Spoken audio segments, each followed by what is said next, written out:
I don't think that's a men thing unless they just hot. I don't know. I feel you. I feel you. I feel you. I feel you. Damn. So I wonder why they call it the Beyonce fan. Maybe because her shit be flowing. Her shit do be blowing though. It do be Yeah, blowing. it do. It do look good for the aesthetic. Yeah, I Okay, got okay. one of them.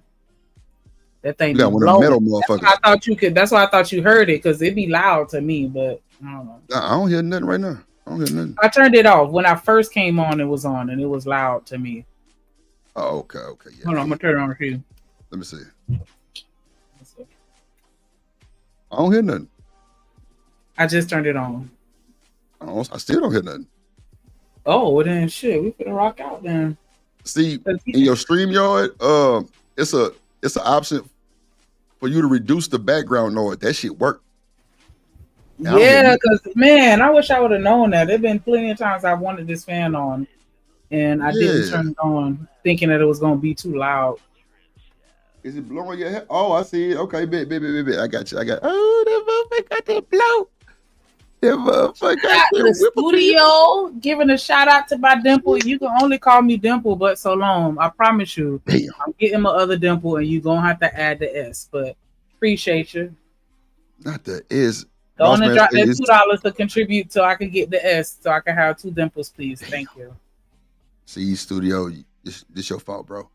This your goddamn fault. Ain't nobody say shit about her dimple. We talking about the goddamn. And then look at Lane of Love. Hey, Miss Dimples. The fuck? Yes, I like that. I like that. I like that. Lord Dimples. Jesus. Thank you. Thank you for calling me that. I appreciate that. Lord and Jesus. Lord and Jesus. I'm gonna be able to smile from both sides soon. Put me up. Uh, Put me up. uh, nah, for sure. Jones, you crazy. Nah, for real. She better meet Beyonce shit for $6,000 here. That's it. Yeah, Hmm? but them seats are high though. Nah, cause I gave my niece her damn tickets today. She dropped them in the damn pool and they fell on my little brother's shoulder when he was in the water. So they got a little wet, but I was able to call StubHub and they told me, as long as everything match up, I can reprint them. So because the concert this weekend. So boss man say his daughter's seats was 6,000. Yeah, my niece seat was like five something. And they not even low. They not even in the low section. Like they like 362. But the ones that's like floor seats and low, shit, they in the thousands. I'm just like, why Beyonce doing that shit? But see, my niece didn't ask for Beyonce. She asked for Blue Ivy. She say, oh, Blue Ivy coming. I'm like, damn, I can't say nothing about that. What up, Smitty? It's crazy word. So would you pay that type of money for some tickets? It depends on who I'm going to go see, but yeah, No, I'm talking about for Beyonce. 6,000? nah. That's what I'm saying. Like I six pay that. thousand. Like yeah, like that's like Michael Jackson, and I don't even know if I pay that to go see him. But that would be the only person I would consider paying that type of money for. Agreed. Now I ain't gonna hold you. If it's Mike Jack, I'm going.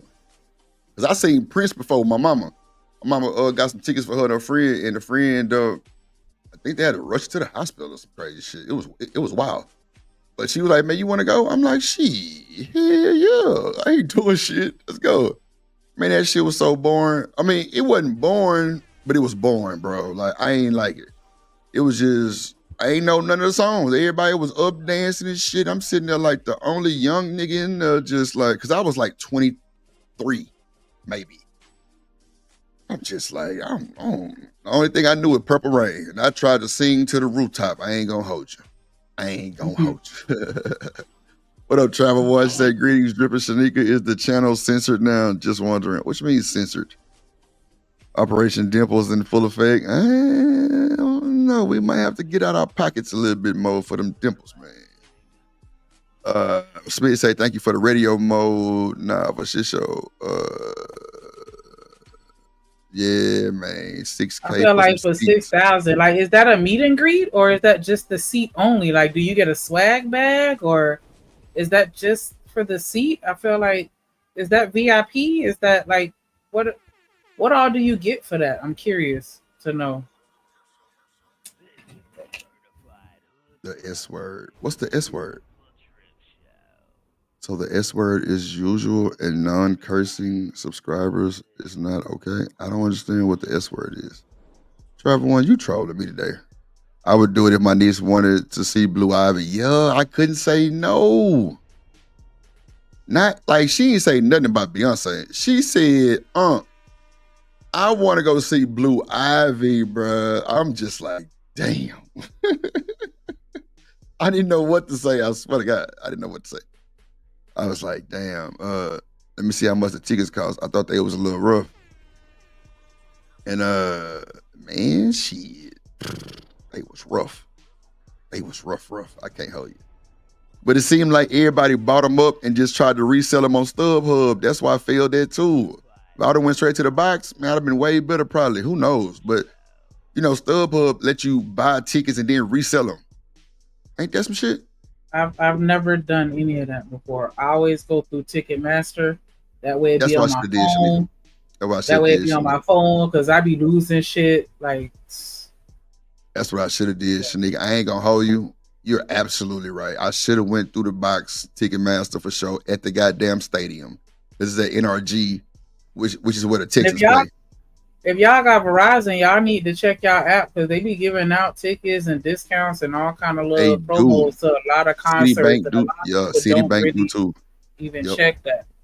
Matter of fact, you ain't bullshitting because they actually had something like this, Shanika, for Citibank, Verizon. They actually had tickets early for like a low price. And that's why I think people bought them jokers up and now they reselling them for triple and double because Beyonce, okay, so the last time she was here, she actually donated tickets to people that was like less fortunate. You know what I'm saying? That was live. This time she ain't do that shit. But uh yeah.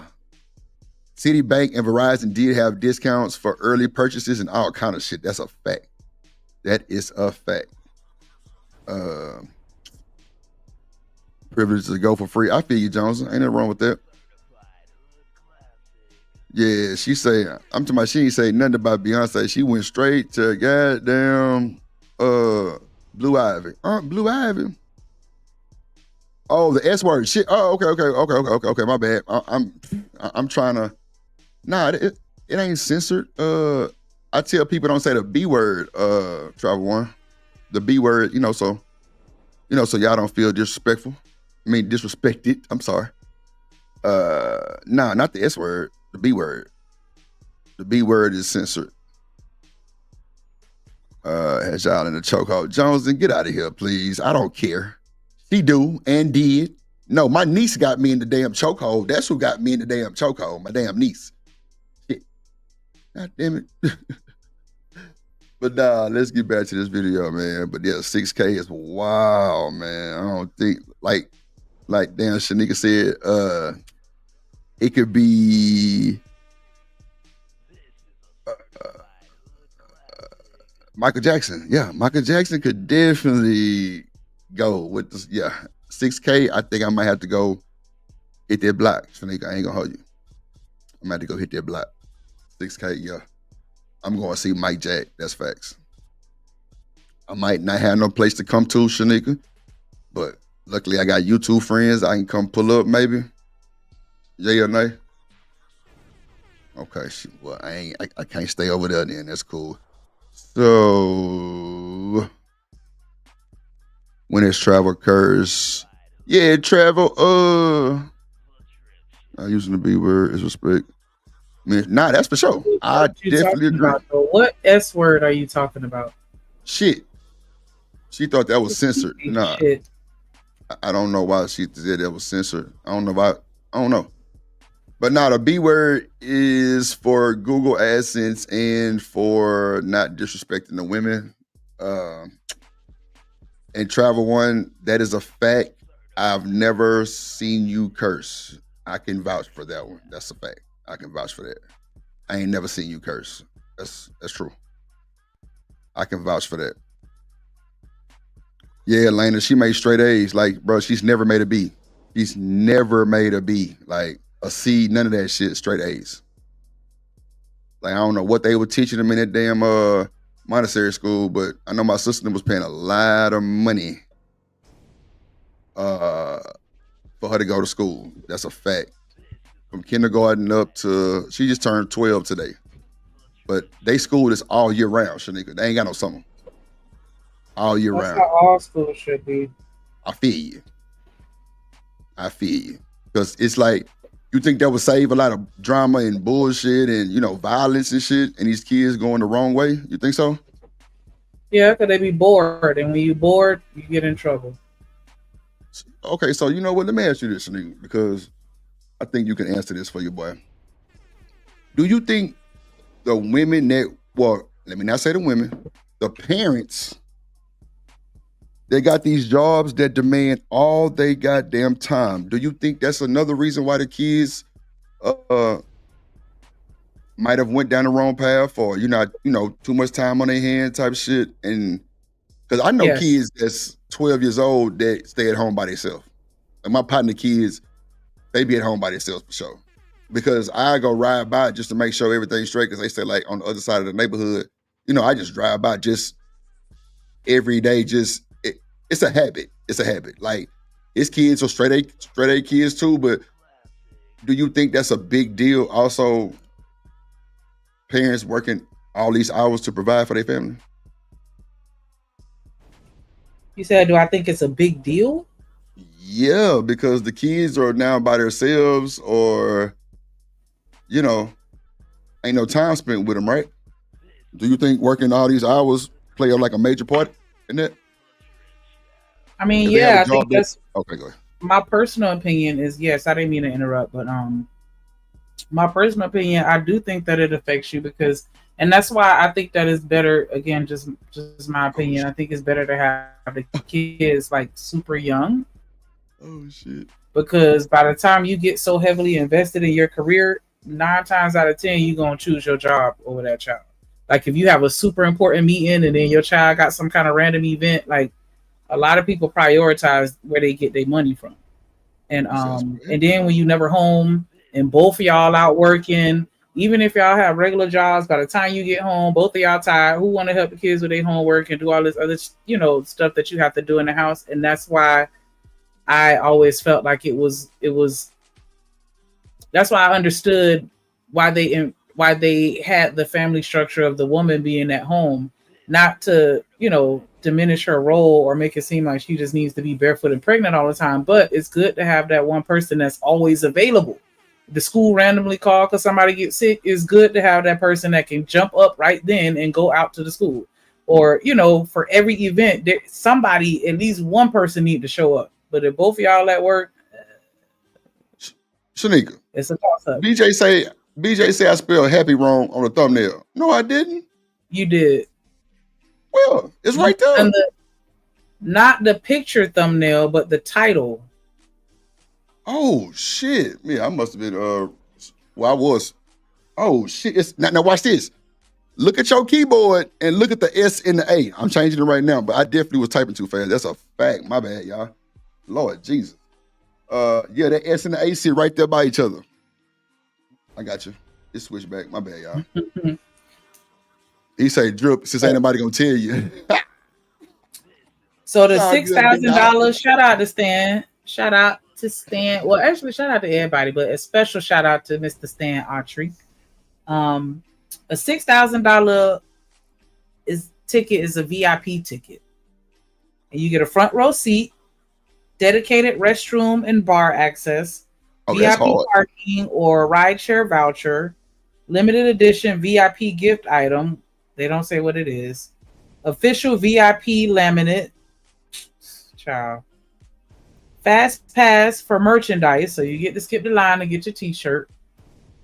You get Thank you. photo ops, um, not with Beyonce, but any Wow. other people that's on the tour. You get photo ops with them. You get a VIP concierge and on-site host, so they have staff that come to serve you while you're in your seat, and you Okay. get yeah, and it's just limited availability. So because they so exclusive, you only get but so many of them. So, I mean, I don't know if a child needs that, but I mean, I don't even feel like that's worth it as an adult. Like, what am I really paying for? Like, The nigga, that dedicated bathroom probably gonna that's the luxury piece right there. I mean, the private restroom, yeah, that's nice. Oh But I don't shit. know if it's worth 6 stacks though. Like, Yeah. Can I at it's a least lot meet you Blue can do Ivy? with six Goddamn thousand dollars. shit. Yeah, like I at least want a photo with one of them with somebody. Or what's her cousin name? Angela. At least let me get a picture with her, somebody. But Who is Angela? yeah, her cousin. That's the manager. I don't know Okay. them. That's the because I know her Beyonce cousin play on cousin Sisters. has been managing her like since That's the one forever. from Sisters. But you know her cousin play on that show Sisters too. I don't watch Sisters. Yeah, my mama love that shit. She one told me that shit. I'm like, damn, that's Beyonce cousin for real. She like, yeah, yeah. I looked it up. She definitely was part of the wedding and all kind of shit. Yeah, she was in the yeah. Shout out to Beyonce now. Mhm. Yeah, 6K. I need that. I need that selfie with Blue Ivy every time she turn around. She Beyonce too, and the band. Nah, I need a seat on stage for 6 racks. I'm not doing it. At least the back, like, come on, man, backstage, like a walkthrough at least. God damn. I feel you on that. I feel you. I feel you. I feel you. I feel you. I feel you. Let me see. Let's see. Let's bring this back up. I ain't saying it ain't no longer my responsibility, but damn. Somebody said she had a full spank on. Y'all crazy as hell, boy. I ain't got time. Who said that shit? He said, I'd rather meet Solange fine ass. Bro, when I tell you, bro, I think I told that story, bro. I know Solange baby daddy Daniel, right?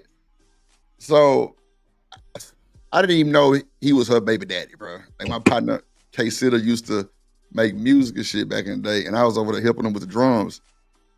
And bro, this baby and this dude pull up in this Navigator, bro. But the baby got Burberry on, bro. I'm talking about Shanika bucket hat, shirt, shorts, everything Burberry. And you know, we don't see kids like this too often. You know what I'm saying? And the kid Y'all had to don't? be not draped in Burberry, just oh no, at somebody's house type shit.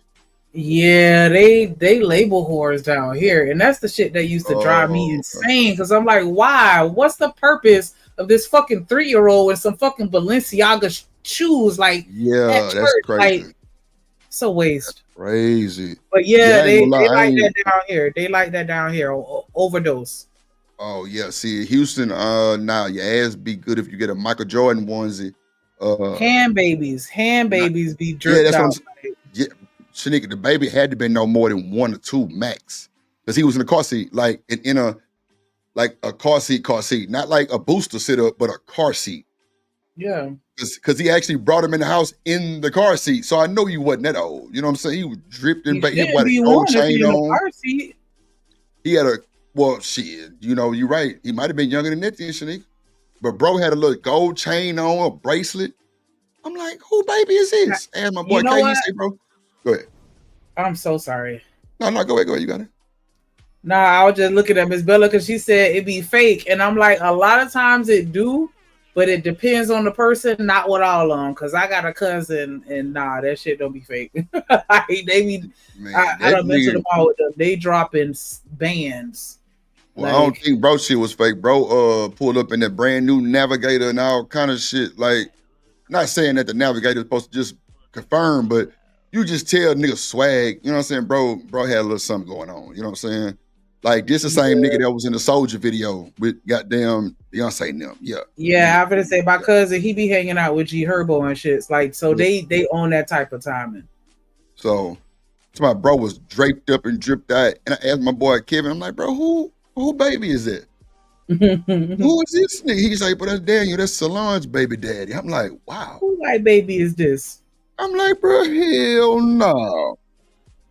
I say, bro, what the fuck that nigga doing over here? He said, bro, that's the beat who we making it for. I'm like, oh shit, okay. But bro was cool ass nigga, you know what I'm saying? Bro went to Madison, you know, school in the hood. Like, he just ended up meeting Solange and knocking her down. And they never got back together type shit. I don't know, it's crazy work. But now that nigga grown in the motherfucker. Get some type of model or some shit. But yeah, boy, Yeah, you bro, want to feel old? Go look up Solange baby now, because yeah, he's pretty much yeah. I mean, old my enough to bro grown. drink. Like, Yeah, God hell yeah. damn, where did the Yeah, bro time grown. go? Bro grown, that's for sure. Bro over the top. Something supposed to go over the top of that spank suit. Oh, that was 2 cents talking shit. Somebody said she had a full spank suit on. I don't know who it was. Stan, get your brother up out of here, bro. Somebody take his keyboard or somebody shit. I mean The lunge, baby. That. It's holding certain things in place, yeah, but that don't look like a Spanx outfit. It just looked like it's ribbed and see and tight. No, now watch this, Shanika. Stan, remember when we told you we can see this shit through the dress? This is a prime example, bro. You trying to sit up here and tell us some shit like, no, you can't see it through the dress, not in the club. Bullshit. If she's super tight fitting like that, come on, bro. I mean, I'm guilty of buying some clothes too small so it can suck some shit in. Like it doesn't have to always be Spanx though, but that I don't know. I have to see her standing up in it. But Shanika, that's just human nature. What you just said though, right? That's human nature. Yeah, he modeling Jones. That's what I just said. He modeling now. That boy grown. But I seen him when he was a kid, like a infant type shit. Like he was in a car seat. I'm like, bro, somebody, baby, they draped up today. I'm talking about, boy he had that drip on. That's for sure. The kids, it's crazy work. Yeah, that's wild too. I don't think this was a situation where she didn't want the kids. I felt like she was being petty as hell because he was doing the most to get them. So if you're gonna do the most to get them, get them motherfuckers then. You got it. You got them. It was one of those type shit. Like, I don't think, you know what I'm saying? And the kids were older, so it's not like they hand babies that need, parental guidance and, stuff like that on a 24/7 basis. Like, the children were older. And so she like, yeah, okay, I'm unfit. Well, then you fit then. Like, wow. I mean, she was funny. You were like, come get the baby. She like, nigga, I'm on my way to Cabo. Fuck you. Yeah, I'm gonna bring it back. Nah, Stan. Nah, bro. These women ain't putting nothing over that shit, Stan. This is what they win. Man, what is Stan talking about, bro?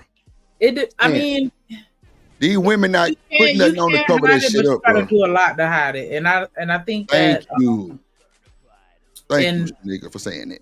There are some men that just don't pay attention to women, period. And those are the ones that don't catch it. But you got men that be like, yeah, I see that lace front. Or, yeah, I like that. You know what? Like the dudes that pay attention, they can catch it. But everybody else don't. But, Shanika, you ain't really got to pay too much attention. If you super tight and that shit kind of ribbed, kind of where it's like kind of, it ain't straight all the way, you can see that shit. It don't take a blind man to see that. You see it. You gotta get a good one though, because it's different price points. There's levels to everything. So if you ain't spending over $200 on it, then yeah, you gonna see it. Over $200 for what? Damn, that's crazy work. That's on the cheaper end. Like you could get one for like maybe $150. That'll be okay. But most of the nicer ones, you're gonna spend a couple dollars on it. A lot of people not buying those. They just back in the day. Okay. You know what I'm saying? They just buying the regular trainers. They're not buying the suits. The one where you need somebody to help you get in it. Because my mama had one of them. Still say stalling my Debo. I feel you, Still. Back in the day, they didn't have waist trainers. God damn it. Lena loves, so she say she probably ain't paying that much. Ooh. Lord, I'm gonna bring it back. I gotta go piss real quick. Lord, jeez, I'm gonna bring it back from the beginning. Let's see. And he got full custody, and now the mother of their children went on holiday, and he needs help with the kids. Now, the lady also responded, so I'm going to play his side of the story and her side of the story, and then we'll talk a bit. So let's get into that. Bro, do you hear yourself though? You're not gonna come get them? Okay, first of all, where are my kids at? They in the house. Why do it matter what they have? You're not come get them. In that case, no, I'm not coming to get them. You took me to court. You damn near made me lose my job. You took these kids to the state. You think I'm not supposed to come and get them? But where I was gonna take? I live in Georgia. Where I was gonna take them, bro? And did you lose your job? You ain't lose your job, right? That's what you wanted. You wanted them so bad. Have them. That's what you wanted. Now you got it. Right. Listen. Oh my God! But when you had custody, bro, I was still there helping. I was still helping when you had custody. Can you come? I gotta work. Can you come get them? No, I cannot. I'm on my way to Cabo. Bro, all you listen, all you want to do is argue, bro. That's why. All that fucking stuttering, nigga. Like, be a parent. A part of being a parent is making sure that you make the necessary arrangements for childcare. What are we? Now you got me stuttering. Like, what are we even talking about here, bro? You grown. You ain't dumb. You knew you had to go to work on Monday. You knew you just won custody of the kids in court. What the way you thought they was gonna go? I don't understand. Like, what are we doing here? You gonna sit there and do all that to fight her for the kids just to tell her to come and pick them right back up? Nah, you got it. I'm going to Cabo. Fuck you mean? I went to court in the first place. It's cool. Bye, man. I can't do it, bro. Oh my God. Unfit mom is fuck. That's why I took the kids in the first place. I know y'all seen that video of my baby daddy on the phone damn near in tears because I wouldn't go and get the kids. Mind you, he knew that I was going on my trip because my kids have been speaking about me and my kids have been speaking about this trip. I talk to my kids every day. I know where my kids are all the time. I talk to them plenty. So granted, he did go to court. He did take me to court. He made this whole big ass thing. And I feel like it was because he was mad that I was cool. I was moving on. I told him that this shit wasn't working. I was moving on. Mind y'all, we have big kids. Our kids are 8, 11, and 17. I've had them all this time. I allow you to go out and do whatever it is that you need to do to be a good father. I don't interfere with any of y'all relationships. I don't talk bad about you. I do need help because it's 3 kids. I'm full-time in school, full-time working. You decided to move to Georgia. I didn't tell you to move to Georgia. Oh, you know what? I forgot about this part. Ain't he in a whole nother state? I'm gonna stop cussing. Like, you gonna take my kids and go to a whole nother state, and then what you expect me to do? You want me to drive up to Georgia to come and get them? Like, what was he really expecting? I don't understand that. And then you gonna come and record it? Like, what, we supposed to take your side? Who? Not me. Go take them babies to your mama house. You got a sister? Take them over there. Like, what are we doing here? And that's all I was gonna say. Like, he knew she was going out of town. He knew what he was doing, trying to mess up her trip. Like, come on, man. Like, I know you knew she was going out of town. You had to have known she was going out of town. Why? All the people suffering is the kids that's getting caught up in the middle of this foolishness. But 8, 11, and 17, you better tell that 17-year-old to watch that damn child. Like, 8 years old ain't a hand baby. Like, come on. Like, that's why when you have multiple children, you put the older children to work. I'm not saying that they are required to, or you should, take advantage of it, but that they're there. Like, use them when you need them. Just don't abuse it. But yeah, 17-year-old would have been watching that baby. And that's it. You decided to move to Georgia. So once you did win custody, once you went into court telling all them lies and shit, and you moved the kids to Georgia, I ain't saying it ain't no longer my responsibility, but damn, I can only do so much from where I'm at. I'm in Cincinnati. You want me to stop and drop everything that I'm doing when they're not in danger, they're not in trouble? Just like when you moved and I had to get a babysitter and I had to put them in daycare and I had to put them in summer camp. You need to do the same. It's that simple. Work don't stop for me, school don't stop for me, and work don't stop for you. Handle your business. You wanted them so bad, like I said, have them. Stand on it. I will help when it's my turn. I don't mind my child support is paid. I ain't behind the child support or none of that shit. But what you're not gonna do is try to sit up here and act like I don't help you with them kids, because I definitely do. I do my part. I'm just not overstepping. I want to know what the hell he said to convince that judge to get him full custody of them kids. And the more I look at this suit, it could be some type of spank swear type shit. And Jonesy, yeah, I know you can get them cheaper than that, but like like the really exclusive ones that I've seen, those are pretty pricey. Because I remember, my mama had got one. It was crazy. Like, I had to help her get in it and get out of it. And I'm like, child, if you got to do all this, just stop eating. Like, take your ass outside and walk. Like, I don't know. I'll be on that time. Either you going to like what I have, or you just going to have to deal with it till I get where you need me to be. Or I don't even know how that sounds. But yeah, like, I feel like he tried to shit on her. And that shit fucking backfired. Just like you said, TMKC, what up, sweetheart? Like, you thought you did your big one, like, aha, I got the kids, and then now you on the phone crying, talk about I need you. Why? What are we doing here? That was the last thing. You lost all your leverage when you called. It was like, yeah, I need you, and then you hit him. I will help it. I will help you. How much? How much was you really helping? Try by.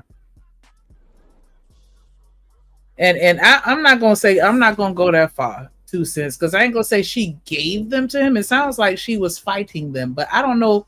I don't know what happened in their court case, but she was like she almost lost her job. Fight going to court with him over the kids. Like, I ain't gonna make you fight. Here you go. I ain't even gonna make you fight. You don't gotta spend a penny in court. Here you go. Save them coins for the daycare, and you through. Drop them kids off to the front door. Ring the doorbell. Run back to your car and haul ass. And if your kid's old enough to ring the doorbell on their own, drop them off. And before they get to the front door to ring the doorbell, haul ass. That's how y'all need to do them. They want to complain, leave them kids with them. Then they will happily get them kids back and pay you child support. I feel like the majority of men are not going to want that. They're not going to want that. I could be wrong, but I don't think that the majority of men really want to be single parents and have to deal with the 24/7 duty of raising children. Like, it's a lot. It's a lot. But yeah, let them have them. Let them. You want them? Here you go. I'm not even going to send. I'm not sending one piece of clothing. I'm not sending a shoestring. I ain't sending shit. You build up your supply of everything that you need for them kids. And you're through. So whatever that looks like to you, you want a custody so bad, you want a child support so bad, you wanted to be this full-time dad who can do everything, do it. Let me be the weekend parent. Finally, I've been a mom since I was 16. Have it. Have it. And no, I do not feel bad. Y'all can't make me feel bad. My kids know me. They love me. We talk every day. If they need something, they can pick up the phone and call me anytime they please. But that is really delusional. And I'm gonna leave that right there. Yeah. This reminds me of another video I posted over a year ago of this guy who also got full custody of their son. He went to the child's mother's house, tried to ring the doorbell, trying to find out if she's in the house. And people were telling him to go back and take care of that child because he didn't want to pay child support. Because he didn't want to pay child support, he went for full custody. I think the problem is that with most men, because they don't do the labor around the house, when it comes to the raising and rearing of the children, they think it's an easy job, all right? They assume it's an easy job, and that's why they don't value the women in their lives, because they assume it's an easy job. I mean, it's just taking care of kids. It's just cooking. It's just washing clothes. It's just being there for them emotionally. It's just helping them with their homework. It's just buying clothes for them. It's just making sure they are fed and they are well taken care of. It's just. Until it's their turn to pick up the load and do that. The children are older. You have a 17-year-old, an 11-year-old, and an 8-year-old. They are old. At this point, they should be independent. So all you have to do now is to parent, is to raise them, is to guide them, is to be the father that you're supposed to be. And you're complaining because she's not there. So this shows that it was all about control. You thought that you were going to use that against her. You're going to get her somewhere where it will hurt her. And she's like, absolutely not. I'm way past this. If you want to do it, have at it. And now you're crying. And now you see it's not easy. I definitely don't want to imply like men aren't capable.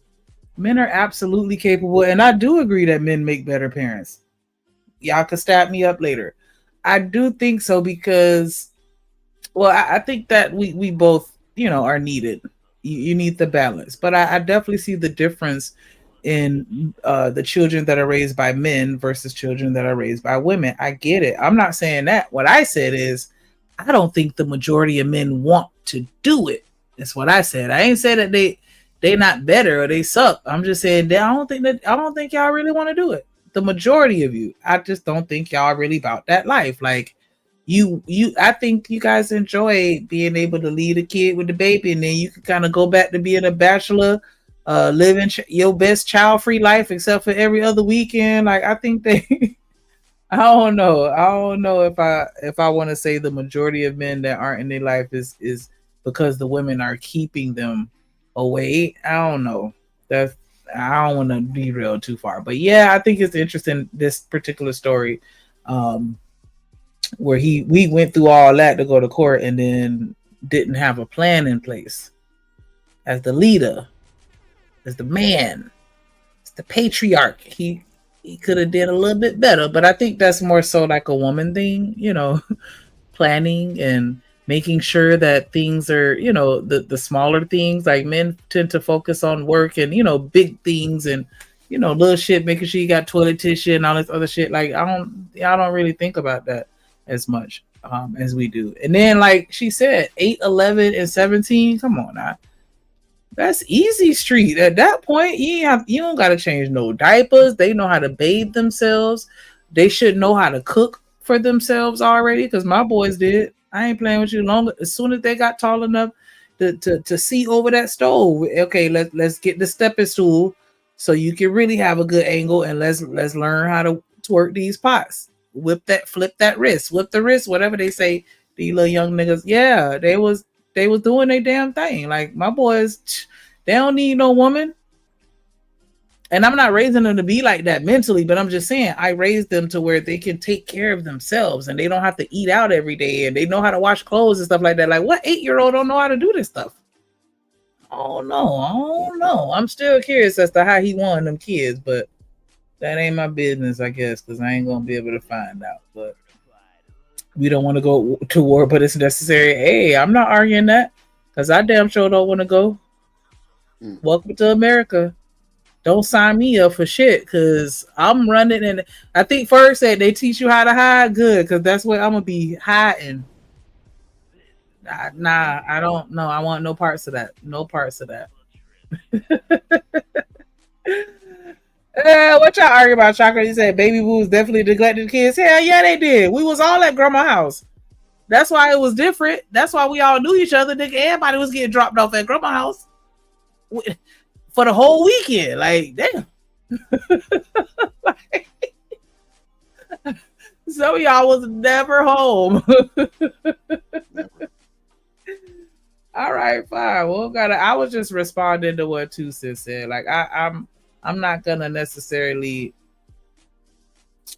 I mean, and that's why I kind of corrected myself as I said it. Like, I feel like both parents are necessary, but I do see the difference, though. I'm not gonna take that back. Like, I definitely feel that it's a difference when you see men raising the children versus women. Not to say that all men are good at it, because I done seen some men spoil the hell out of their kids, and I want to slap them and the baby.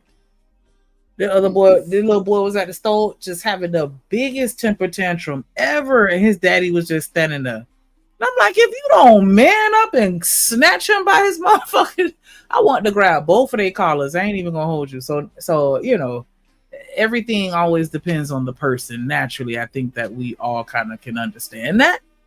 But I'm just saying, generalizing things, like I definitely see a difference with dads, and I think that they absolutely can be good parents. I just didn't want to make it seem like I'm shitting on niggas because I'm shitting on this man in the video. And I did see her on vacation. I've inserted her name there, although she wasn't the one that posted the video. He did, but her name is there, so you can go follow her if you want to. I don't know if she's on YouTube, but she's on TikTok, so you can go follow her. She looks amazing, all right? And obviously, it makes a lot of sense why he will feel the way he feels. But if you're going to make your bed, all right, please be prepared to lie in it. Nobody's coming to save you. All right. Anyway, let's get into what people had to say. And I'm going to come back and talk some more and leave your own thoughts and opinions in the comments. Before we go too far, and I'm absolutely not going to turn it into this, but yes, women are needed for certain things. But when you just look at everything overall, and I don't know, and maybe it's just me, and it could be anecdotal, but I be seeing a lot of women making their own moves with their kids. And I give them grace because I understand that we're emotional beings. And you know, we want to nurture our children. We don't want to be assholes to our kids. You know what I'm saying? We soft. A lot of times we tend to be very soft on our kids. And it's absolutely showing right now, because the majority of these households that these niggas is growing up in is just, you know, single mothers. And I ain't even gonna name no examples of what we getting. And it's like, who raised you? My mama. And that's no dig at black women. I'm just saying, like, we gotta accept the fact, like, you know, we are good, but we can't make it to the finish line. Like we need a little testosterone. But I digress. Let's listen to the comments that they had about the video. Comments. Thank you. That's what you wanted. You wanted them so bad. Have them. My favorite part about that video was the comments. If she's so unfit, why would you want her to come get them? He sounds like he didn't want custody. He wanted control. Exactly. Sounds like taking the kids was a power move that didn't work out. Oh, he took them out of state and expects her to come get them because he has to work? Girl, enjoy Cabo. He probably knew she was going to Cabo and is trying to stop the trip. Stop lying. You took her to court, didn't want to pay her that little child support that you swore she was gold digging for. Now you got all your money and your kids. Enjoy Cabo, mama. Aren't y'all the self-proclaimed leaders and better parents? Take it to the chin like a man and get off the internet looking for attention and a way to tear down the women you chose to put your seed in. You're not a victim. I mean, women take care of the kids, dads cancel, and mom has to figure it out. Congratulations on being a single mom now. Should have chose better. There were signs. And the fact that this comment came from a man? Nah, he took him because he wanted to break her spirit and she on her way to Cabo. This guy took her to court, fought for full custody, claimed she was unfit, and got full custody. Now he wants her to come and get the kids? She's so unfit, why on earth would you want her to be around the kids? It sounds like you took her to court, told a bunch of lies about her to get full custody, got full custody, and now you expect her to still come and get the kids? She doesn't have to now. You're the custodial parent. They're your responsibility. You need childcare, you need to figure it out on your own. She's free to go live it up in Cabo if she wants. And it's definitely giving I'm bitter and just want to ruin her trip. I'm just saying, you sat there and told the judge I was unfit. I'm gonna show you unfit. I'm gonna show you better than I could tell you. Then I'm gonna give you what you asked for. No, you call me that thing going straight to voicemail every time. Now, you know, I would probably still holler at the babies on the low, but all that other stuff, nah, I ain't doing none of that. I'm gonna be a whole deadbeat. Yup. You told the courts I was a deadbeat. Okay, you got it. Don't call me asking for nothing because I'm unfit. Why you want me around the kids? I'm unfit. Nah, I'm on vacay.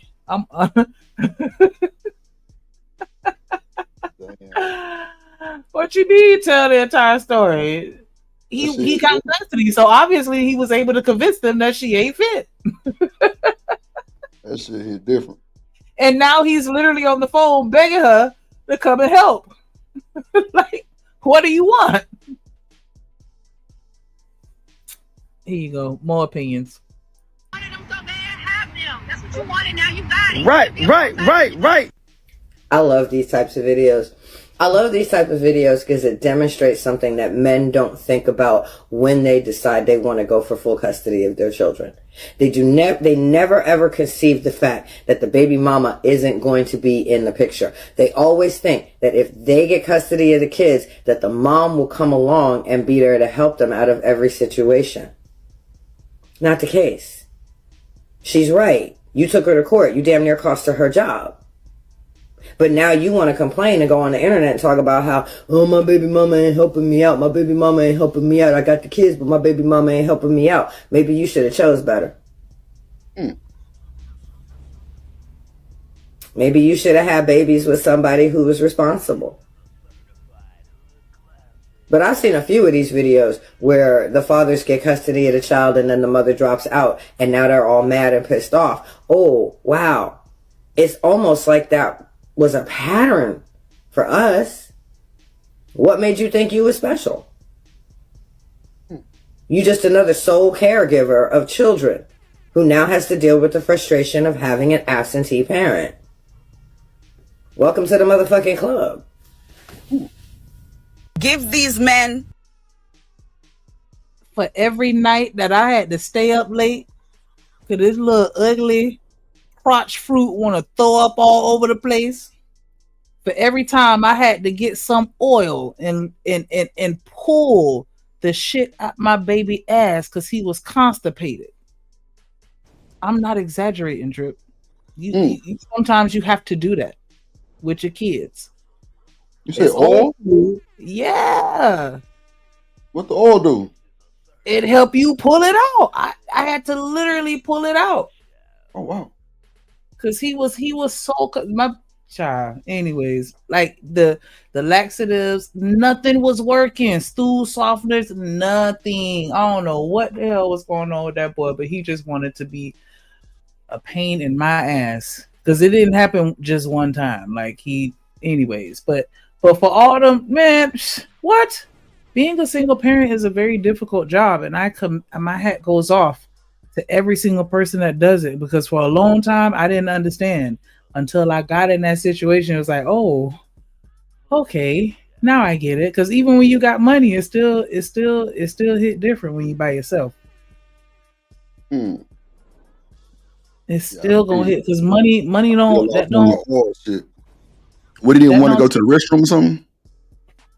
Nah, he just was eating a whole bunch of bullshit and cheese, and he got constipated because he would drink milk too. Like he would get constipated. Like he would go days without booing, and I'm like, bruh, yeah. And so like, one time I had to take a picture and send it to my mama because I'm like, should I be concerned?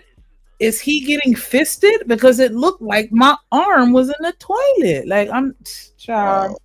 Yeah, like it really bothered me because I'm like, why are you like, how is this even like, dead ass for a second was like, do I need to like, hey, what's up? Anybody? I literally did ask him though, like, hey, anybody, you know what I'm saying, touching you under your boxes, like, you know what I'm saying, like just to check in and make sure, because that thing was so huge. Like, I don't know what these kids be doing, because he's not the only one that I've seen that. Like, kids be having just some unusually large turds, but I'm not gonna go too far down that road. But I'm just saying, as a parent, you know, if I had to go through all this and then you want to come and take these kids telling me that I'm not good enough, I'm gonna let you have it. I'm not gonna do that forever, but I'm gonna let you suffer for a little second so you can understand. Like, this shit ain't easy, my nigga. Like, wow. The hell?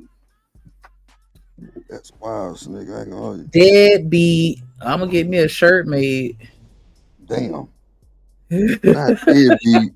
Damn. Deadbeat dimples. Deadbeat dimples is crazy. DVD. Yes. I think I might still get me a shirt that say that anyway. I don't give a fuck. Welcome to the motherfucking club. Welcome to the club. That Give part. These men full custody and stop asking for child support. Did you hear me? Oh my God. Give these men full custody of their children and stop asking for child support. Because I think it would be a great idea. Because according to them, you know, their child support is taking care of the next man and the next man and the next man. So I think it's a great idea. Let's give these fathers full custody of their children so they could raise them. Oh my God. I can't. I'll pay for a haircut. Come get these kids. No, for sure. Yeah, I feel like, I don't know. I feel like paying child support, that's the easy way out. All I gotta do is just throw you a couple dollars and then don't gotta worry about shit. What? Sign me up. Like, child, being a parent is nothing but sacrifices if you're doing it right. Damn. And see, the non-custodial parent, they do have to make sacrifices as well. Let me not make it seem like, you know, just because the baby don't live with you, you're not making sacrifices. I absolutely understand and respect every parent that makes sacrifices. But I think it just hit a little different when they wake up in the house with you. But I don't know. But seriously though, like, it would bother me. It would absolutely bother me. I don't think that I would. I don't want to say the wrong thing, but I feel like I would do whatever I have to do so that I have my kids by any means necessary. You could take whatever you want to take from that, but like I don't like, I can't be without my kids. Like I can't, nah. That sends me spiraling, like just thinking about it. And so nah. Even if he were to find some kind of way to win full custody, I'm gonna be aggravating because I'm finna be all up in the mix, like respectfully. But yeah, I'm still finna be around. I'm still finna be around. Like, come on, these my kids. You go to the school, go to where the kids at. Yeah, I done already picked them up. I'll drop them off to your house. We just gotta have our little, our little convo time in the car, type shit. Like I'm gonna still try to get in though. After I go through my 6-month deadbeat phase. And I'll tell you how often this happens. It happens so much more often than you think. I was recently talking to a mom who hired another law firm to represent her in a family law case, and she got out litigated, meaning that she could no longer afford to keep paying their attorney's fees and ended up just accepting a settlement from dad. The settlement was that she would have to be the one to pay child support and that she would become the every other weekend parent, right?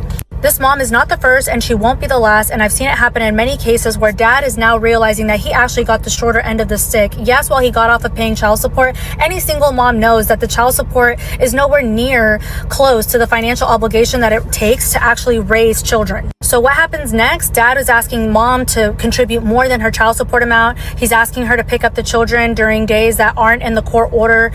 While I couldn't go back and change what happened, I told her, I was like, now this is a part of the consultation where I just give you perspective, mom to mom, not lawyer to mom. And the perspective is you go be the fun weekend parent now, because you know damn well that these kids have only known one version of you, and that version was survival. That version was you working all the time while you handed the kids off to dad every other weekend for him to be the fun parent. It is your turn. And now mom is the fun weekend parent to these teenagers that she has, right? And she's getting her money up because now all she's doing is paying the child support amount. She doesn't actually have to contribute any more financially. Well, dad thought that he achieved this really big win by getting custody of the children and triggering mom more importantly, right? He knew it was going to trigger her, and her not getting triggered anymore and her fully embracing the non-custodial role as a parent.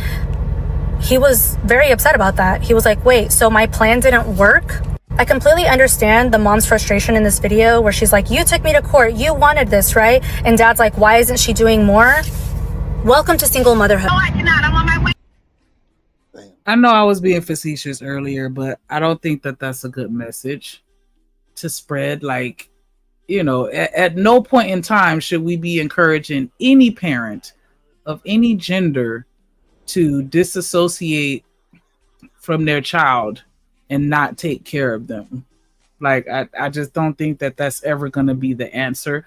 But, jokingly, it is funny, like, haha, gotcha when you tried to get me type shit, like, but nah, I don't think we should be encouraging that. I don't think we should, because, even though, a lot of people feel like once you pay the child support, you good. You're not. You're not. Children aren't just financial.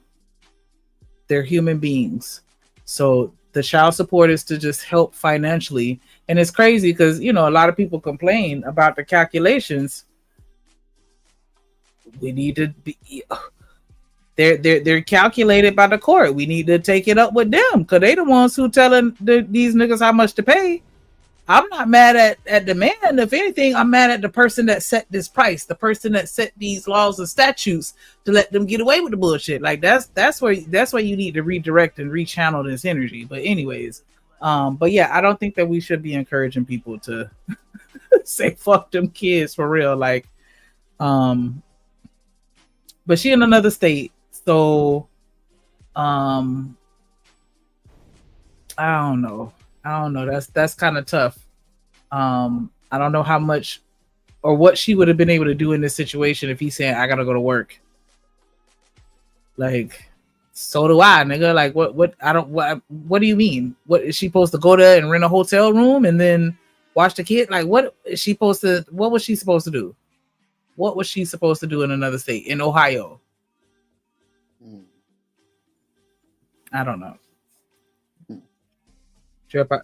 Did you have anything to say? I'm sorry. Man, I'm just listening. That shit crazy. I ain't got no kids, so I can't speak on that. But she definitely gave my own taste as medicine. Because I'm like from the outside looking in as a person with no kids. Like, does that seem strange? Nah, I really think on the cool, and I'm probably gonna get pushback from this, but fuck it. I think her standing on business like that, I think it's well deserved. Like, you took her to court with the raw, you popping your shit, right? So when it's time for you to get your kids and now you trying to interrupt, yeah, like, nah, it don't work like that, big dog. It's your weekend. You know, we heard plenty of stories of folks really complaining about they don't get their kids and all this, and now you trying to tell her you tried to help her. Nigga, that's your child too, nigga. I don't know. That's weird. I ain't gonna lie, like, I ain't doing no baby mama. I ain't hold you. We gotta be married, tapped in type shit. Like, I don't want no type of baby mama because I don't want that drama, bro. Just the whole fact of just the negativity of it, just too much. Or and just God forbid that I do have one. Like, I would rather know her head to toe than just have some little bullshit one nighter. And I don't know shit about this person. She don't know shit about me, so she feels some type of way. Like, but nah, I'm definitely praying for a better day. That's for sure. I can't do that shit. Cause that should be too negative. My bad, go ahead. Oh no, just shout out to Pumps in the Bump, Coach Ferg. He said, bros, go get your little nug. What up, Casino? Cause we know they slow and can't read. I'm just saying, he didn't say that. He didn't say that part. What up, ADS? But this what he did say. Born in the 80s, crack baby. Damn. Born in the 80s, crack baby. Damn. Yeah. Shout out to that boy Kasim, Lord ADS, Robert Platinum, DJ, this motherfucker, goddamn, Chakra, what up, girl? Ferg, what up, Ferg, in the building? God damn it. We had a good show last night, bro. Pumps in the Bump, what it do? Pumps in the Bump. Hey, you like it? Pumps in the Bump. Look at that. Nah, go ahead. You got it. Nah, but that's how I feel about it. Like, because like I say, niggas always trying to talk about women, don't let them see they cheering. But when you get them, now you complaining about bringing them back, bro. That shit shows sorry ass nigga. It is what it is. That's what I said.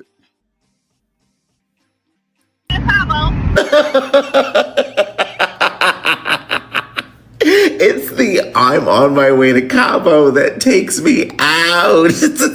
Bro, do you hear yourself though? You're not gonna come get him? Bro, she's not coming to get them kids. She's not coming to get the kids. It's your responsibility. You took her to court, you called her an unfit parent, and you got full custody. Now it's your responsibility as the custodial parent to find adequate day. See, I ain't hear all that part, calling her an unfit parent and all that shit. Yeah, out of the, she almost lost her job.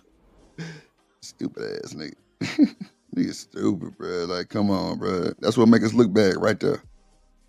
Dumb shit like that. Come on, bro. We gotta be better at this shit. We gotta do better. This shit don't look good. It don't. I ain't even got kids. I just feel sorry. Like, this nigga is stupid. Like, bro, you stupid. Like, what are you thinking about? Then you called her all kind of unfit. That's wild. And you ain't worth a fuck. Ain't that a bitch? Well, welcome to America. I digress. Hey. My community. I'm gonna pay this hot $30 a week. Damn, not 30 a week, bro. Because you know, I'll immediately go quit my job and start working under the table. Like, yeah, I'm gonna give you that good jug. Jug. That's funny. Calculate me at minimum wage, please. Not the good jug, bro. No, not the good jug. I come and drop some shoes off and maybe some clothes every now and again. But yeah, get out you live. figure it out. But you know what though, Shanika, is crazy because you can't be mad. Like the nigga called you all kind of shit because he thought he was up because he won. He won the case to where he can kind of see his kids and shit now, right? Yes, there's people out there paying $120 to $150 a month for child support. Nah, that's a fact. My little cousin, that nigga got a girl pregnant about 2 years ago. I think he paid like $185 and shit. I don't think he got I don't know how he got that number, but he told him he unemployed. Oh, okay, yeah. If you're unemployed, they're gonna calculate it as if you were making minimum wage. Because they feel like you should at least have a job. And so they're going to make you pay, well, at least in the state of Florida, I'll say that. They calculate it as if you were making minimum wage if you're unemployed. Because they like, fuck you, get a job, take care of your kids. Nah, I feel you. That's the way it should be. And so, yeah, that's how they get them Lolos. And you have people there. Just for those who don't know, like I used to work for child support. I ex-government. I done bounced around a couple agencies. Yeah, when I was working at child support, people were quitting their jobs on purpose to not pay. It's so many loopholes though. It's still so many loopholes where niggas can still eat and you can't touch them. But shout out to Coach Ferg with a $2 super chat. He said, my check didn't come in the mail. After kids. Sad. Direct deposit me, please. Immediately. Direct deposit me with a third ward in the building. What up, yes. Yes, that $2 holla. Holla. Somebody match that and donate to my dimple fund, please. I'm trying to get 2 dimples. I only got 1. I need 2 stacks for the surgery because it's 4 stacks for 2 dimples. So since I'm only getting 1, then they should only make me pay 2 stacks. So $2 a day. Sure that is 2 stacks, Shanika? Because what if they try No, I'm not sure. I'm just saying logically, if you charging me 4 stacks for 2 dimples, then you need to give me half off if I'm only asking for 1. So that's going to be my PowerPoint presentation that I'm going to have for the doctor when I get my 2 stacks up. So $2 a day, everybody, for my dimple fund. So I could be called Dimples. Deadbeat Dimples. Damn. And you appreciate that support, Coach Ferg.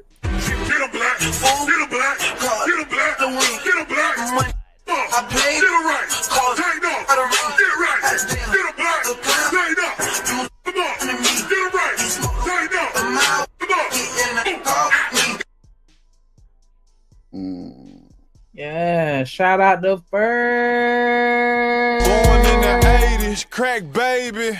Born in the 80s, crack baby. Yeah. Coming out of Ferg, $15 a day. I feel good, goddamn. Yeah. That boy say shout out to Studio Mansion. I need me a little baby who gonna listen. The $2 super sticker. He said, go on and get that dimple, baby. Yes. Let me get it. Thank you. Appreciate the support. I feel like one more super sticker could just help me get it by Christmas. Nah, before Christmas. Fuck that. That's like 6 months from now. Come on now. Get them, Black.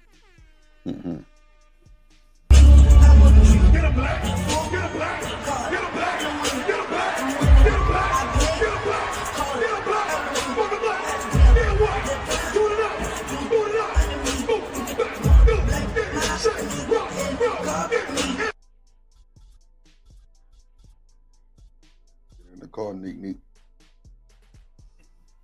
So yeah, by my birthday.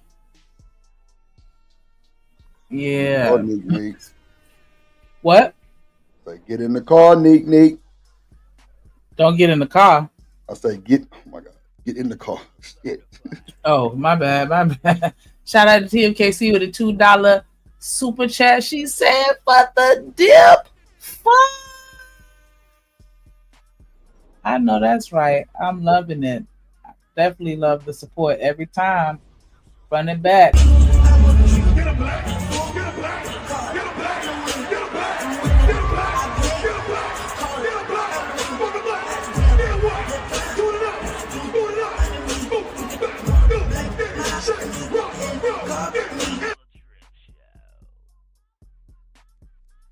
car.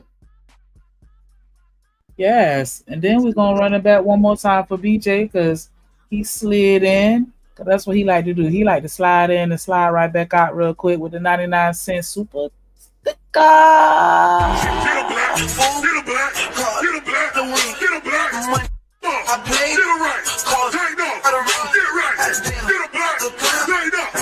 Come on, get it right, tighten up. Mm-hmm. Hey, come on. I don't even know why you typed that, BJ. Come on, that's all I got. I spent the rest on. No, nobody care. Like, you could have donated 50 cents and I'm still going to get them black. Get them black is the thought that counts. Because you ain't have to do that. Especially if you're saying that's your last, that's worth a stack on GP. Like, come on. See, that's why I say I don't bother people about that shit like that. Because if it's genuine, that's when it's truly appreciated. Now, BJ done lost his rabbit ass mind to say what he said because he know he big wrench, big mod game. He, whatever, if a nigga sent 15 cents, I'm rocking. It's the fact, like you say, it's the thought, it's the big E for effort. You feel me?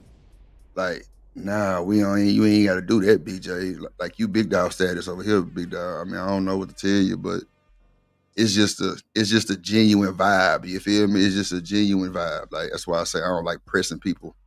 Keep asking for it. Nah, if you send it, then we must be doing something good. I appreciate you. Now, Shanika surgery, y'all over there capping. Y'all trying to buy Shanika goddamn dimple and shit. Y'all ain't fucking, you know that, right? Oh, okay. I was just waiting on my opportunity to slide in and say whatever he just said applies to him because I'm gonna ask for that cash. Fuck you mean, and I want you to give it to me. Lord of Jesus, bro, I tell you. I'm saying, like, can I not get my dimples so I could be called Dimples? Deadbeat Dimples? Come on, like you know that'll be cute on the shirt. You know that it's so. Come on, like you gotta say some bullshit. Like it can't be.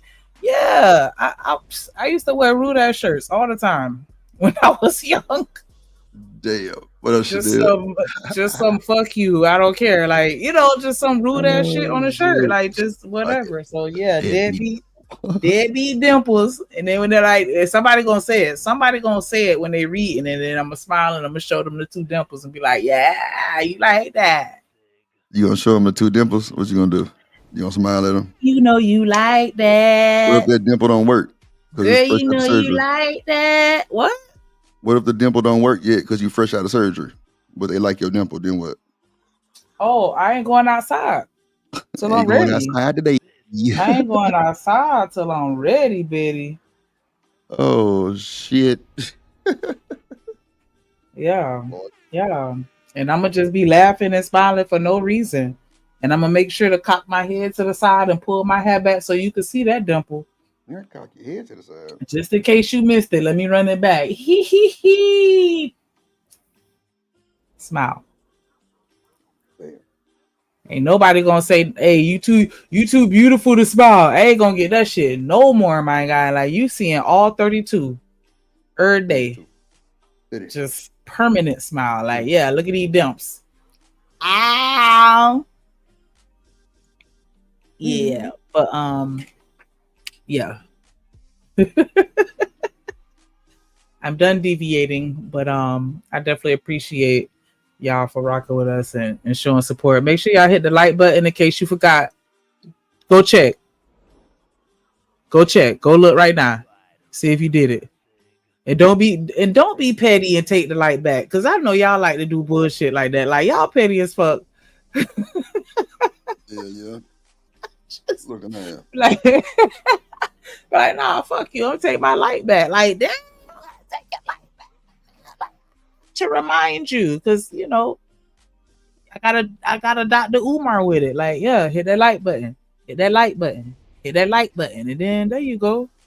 There's been plenty of times I done clicked on somebody's video and then forgot to hit the like button. And then when I hear them say hit the like button, be like, oh yeah, let me go back and hit it. So yeah, I gotta say it for the people that be forgetting. It ain't for you. If you already hit the like button, you're through. So it was this one guy that did a comment on here that had me dying. So I'm gonna play a little more of the video. Care or supervision for those children while you're at work. You knew you still had a job. I live in Georgia. Where I was gonna take them, bro? And did you lose your job? You ain't lose your job, right? That's what you wanted. You wanted them so bad. Have them. That's what you wanted. Now you got it.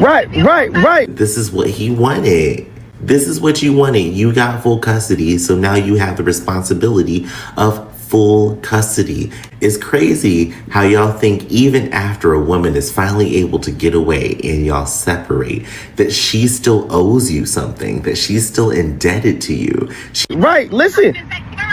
Oh my God. But when you had custody, bro, I was still there helping. I was still helping when you had custody.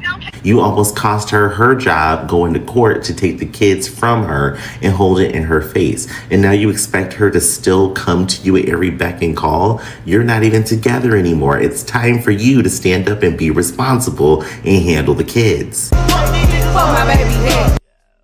Lord Jesus. I fucking that. I'll be damned. Oh my gosh. Let's root that a little bit. But I don't know why he sound like he need to blow his nose. Recovering and becoming who she wants to be and getting back to knowing herself, which she has the right to do. Even it's mainly the girls, like, y'all happy because she get to be a deadbeat? Damn, she get to be a deadbeat is crazy, that bro. was the part right there. Damn. Deadbeat Dimples. Deadbeat Dimples. You need to change your name right now to that shit. Deadbeat Dimples. He was so mad. He was so mad about that shit. Oh, that's funny, bro. God damn. That shit was hilarious. That's why I was like, yeah, I had to laugh at that part. Like, Deadbeat Dimples is insane, Shanika. Oh my God. Oh my God. Oh shit. Okay, y'all gotta listen to him because he fire hot. Do. Even it's mainly the girls, like, y'all happy because she get to be a deadbeat?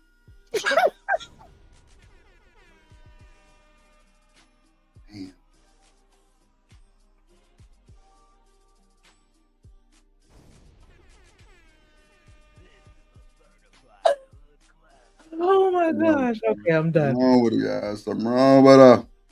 I'm sorry. He took that personal.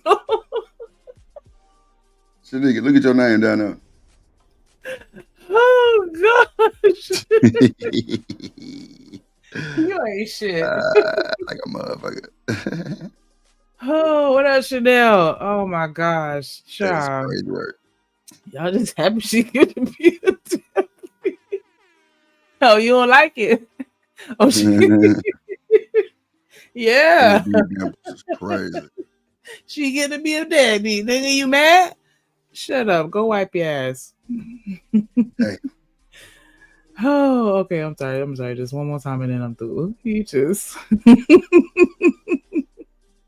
sitting in his look like he in a CDL truck. Nigga, you never home. You always on the road. Shut the hell up. What she has the right to do. Even it's mainly the girls, like, y'all happy because she get to be a deadbeat? So let me get this straight. You fought for custody of your children. I salute you. But in fighting for the custody of children, I would assume that you thought, you felt, and you proved in court that you were the more fit parent. So you gained custody of these 3 children.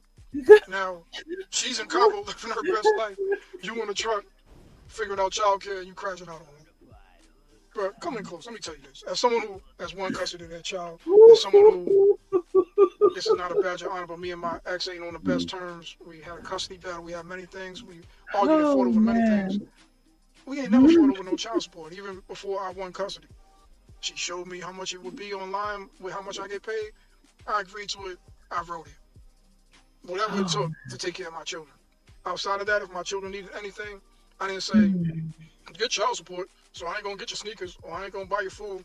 Like, that's real goofy, man, and that's the mentality I'm hoping out of you, but a lot of brothers in particular have that mentality. A lot of fathers have that mentality. Child support, that's for the woman, it never goes to the child. Those are mainly people that don't want to pay child support, ain't gonna pay child support, have no intentions of taking care of their children. She took the child from me. You've been fighting for your favorite football team since you was 2 years old. they suck forever. You still wear the gear and support your team and go to the games. Support your children in the same manner. Actually, you should support them in a lot better manner than that. But I digress because most don't. And the truth is, I just had this scenario the other day with a young lady I know. Child is almost double digits. Father ain't never paid no child support. Just got hit with the paperwork for child support. He shoots her a text. You ruined my life. What? You ruined my life. Now I want custody. And that's the problem. Like a lot of men that fight for child custody, they don't really want custody. They don't want to pay child support. I don't know. I don't know those numbers, so I don't think that men are to the extent where the majority of them are fighting for custody just to be able to one up the baby mama. I can't back that. Not me personally. I don't think that's the case. Like, I don't think that every man is that vindictive, or the majority of men are that petty to where they're gonna just sit here and take all the time, energy, effort, and resources to fight you in court just to, I don't know. Hold on one second. Born in the 80s, crack baby. Damn. Born in the 80s, crack baby. Damn. What up, Coach Ferg? What's up, y'all? How you doing? What up, Ferg? Yes. Man. I was listening on this video and watching the draft, and I was like, see, man, come on, man. Why would he do that? Ferg, don't that shit sound crazy, though, bro? You on this motherfucker talking about you trying to help her?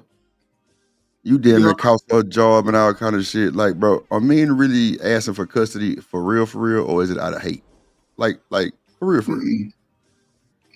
I would say probably 50-50, right? Because the numbers show. The problem is he's still immature because he's focused on her.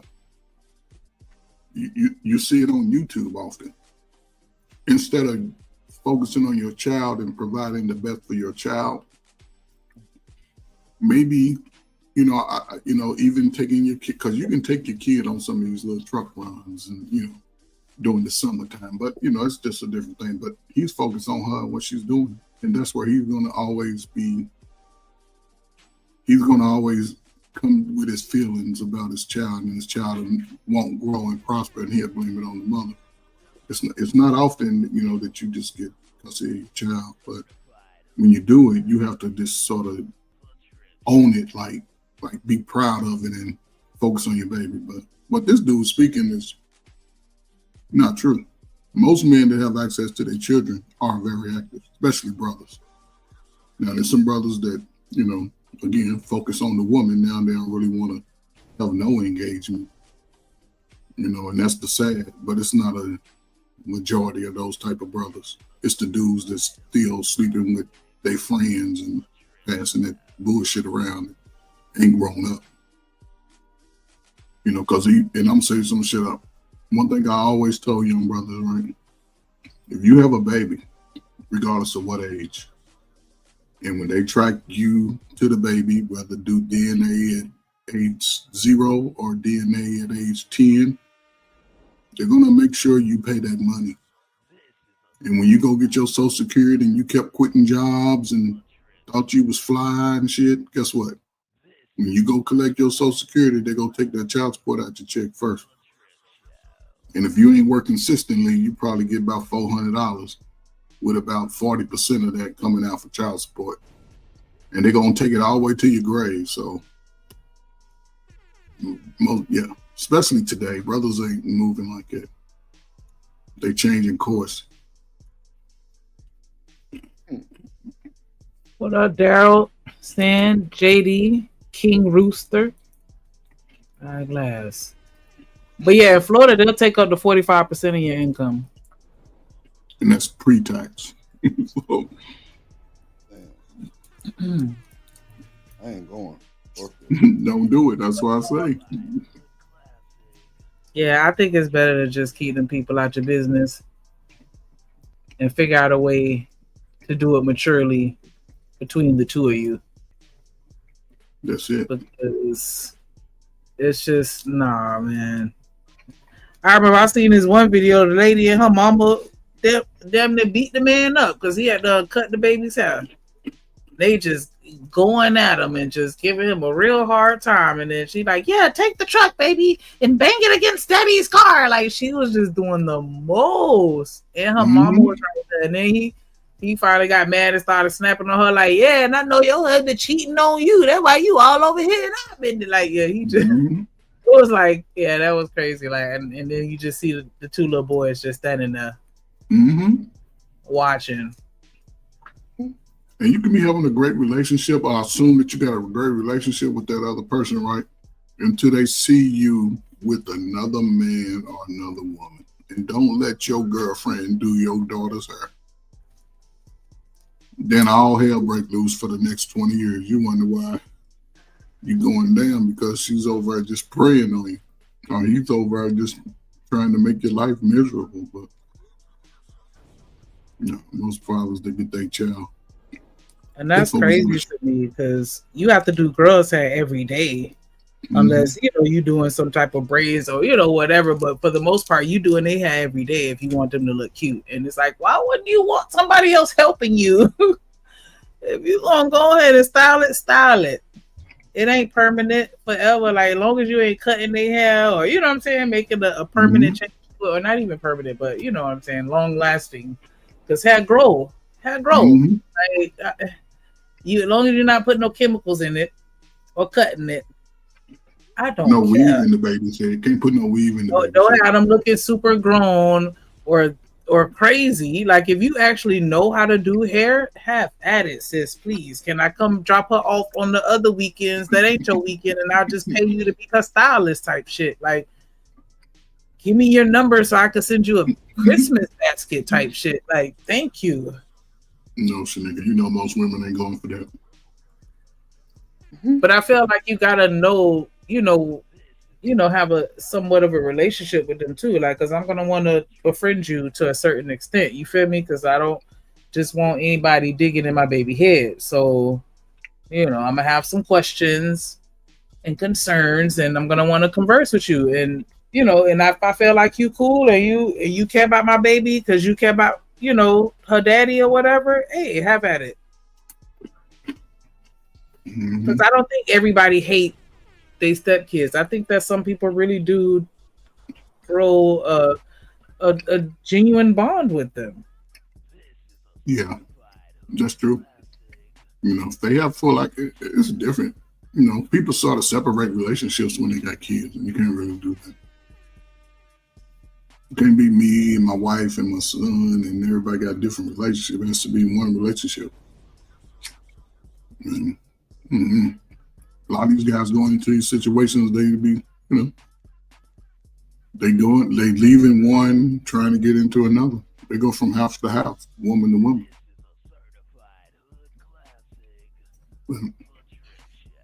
I mean, can't be 35 and over doing this shit. I can't say too much because we kind of do it too a little bit. Yeah.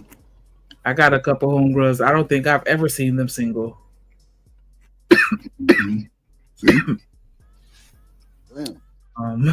They just, and they'll say like, I'm just a relationship type. Okay. What up, gorgeous gently? But a guy like him, he looked like he ain't never really, had no consistent flow of females coming around. Real quick, I just have a question for Gently. If you could put in the chat, do you prefer gold or silver? Like, what's more of your vibe? Just randomly asking for no reason. But yeah, do you think that more fathers should have custody? Yep. It'll change your life, change your kids' life, everything. Especially if he's a solid dude. Say, he work at Amazon, get off at 5, go home, watching the game, chilling. Those can be great moments with a son or a daughter. Great moments. If he's on his shit, you know what I'm saying? Give him baths, all that. But the system understands that. They give the mother, most time they give the mother full autonomy. Yep. Because I was just about to comment on Robert Platinum comment, like, nah, even with a boy, if I'm growing his hair out long and then you give him a buzz cut, oh man, now you ready to fight. Yeah. Well, see, down his back and then you gonna cut it all off? Man. But Shanika, custodial parent, like the court gonna side with me. But Shanika, here's the crazy part. Like, women will let their sons' hair grow thick and bushy and woolly, and they won't even comment on their son coming there. But instead of treating their hair, especially the little girl's hair, and doing it naturally, most of them would just start putting that weave in it and braids in it and stressing out their hair follicles. Then by the time I don't like seeing the kids with the wigs and the weaves and the braids, because they even wear wigs down here. The little kids. The little kids wearing wigs? Come on now, for real. I'm dead ass. These little kids, man, I went to a wedding one time, the whole bridal party, down to the ring girl, flower girl said ring girl. Hold on 1 second. Let me just play this real quick. Put your hands together for my motherfucking friend.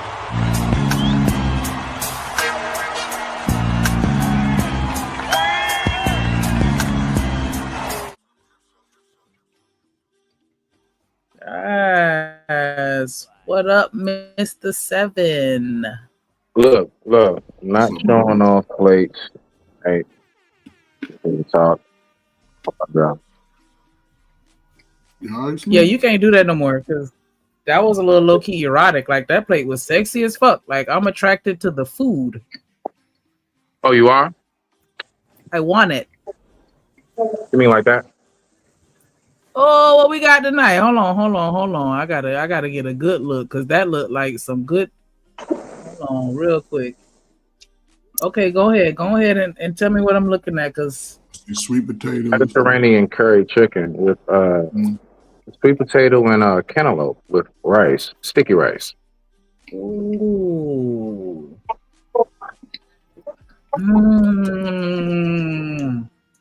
Okay. Yes. Come through, chef. I respect it, y'all. The light work, right? Light work, little light work. Mm-hmm. What are we talking about? A gentleman fought his baby mom for full custody, saying that she was unfit, and then he was on the phone with her saying that he need help. And he's in Georgia, she's in Ohio, and he like, you not gonna come get the kids? If she said, fuck you, you wanted them, you got them. I'm on my way to Cabo. And I said you could call me Deadbeat Dimples, because I'm going to Cabo too, nigga.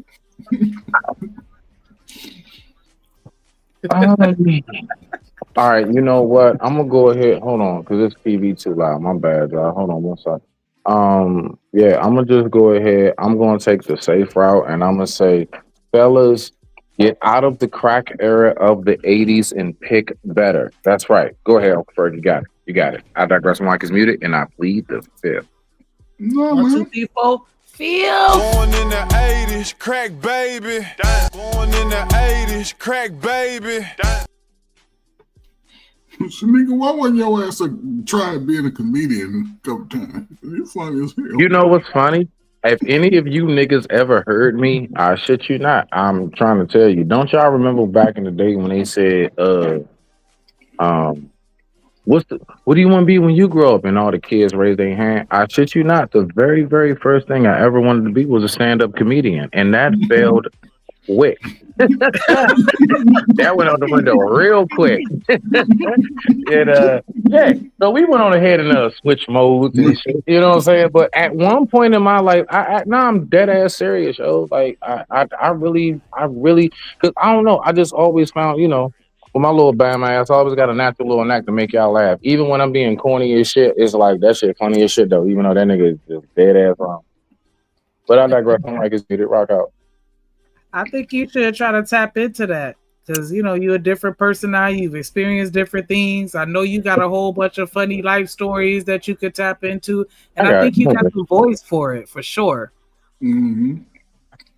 You know what I think I want to do? I think I want to go ahead and I want to do uh, love stories about a man who actually is, how can I put it?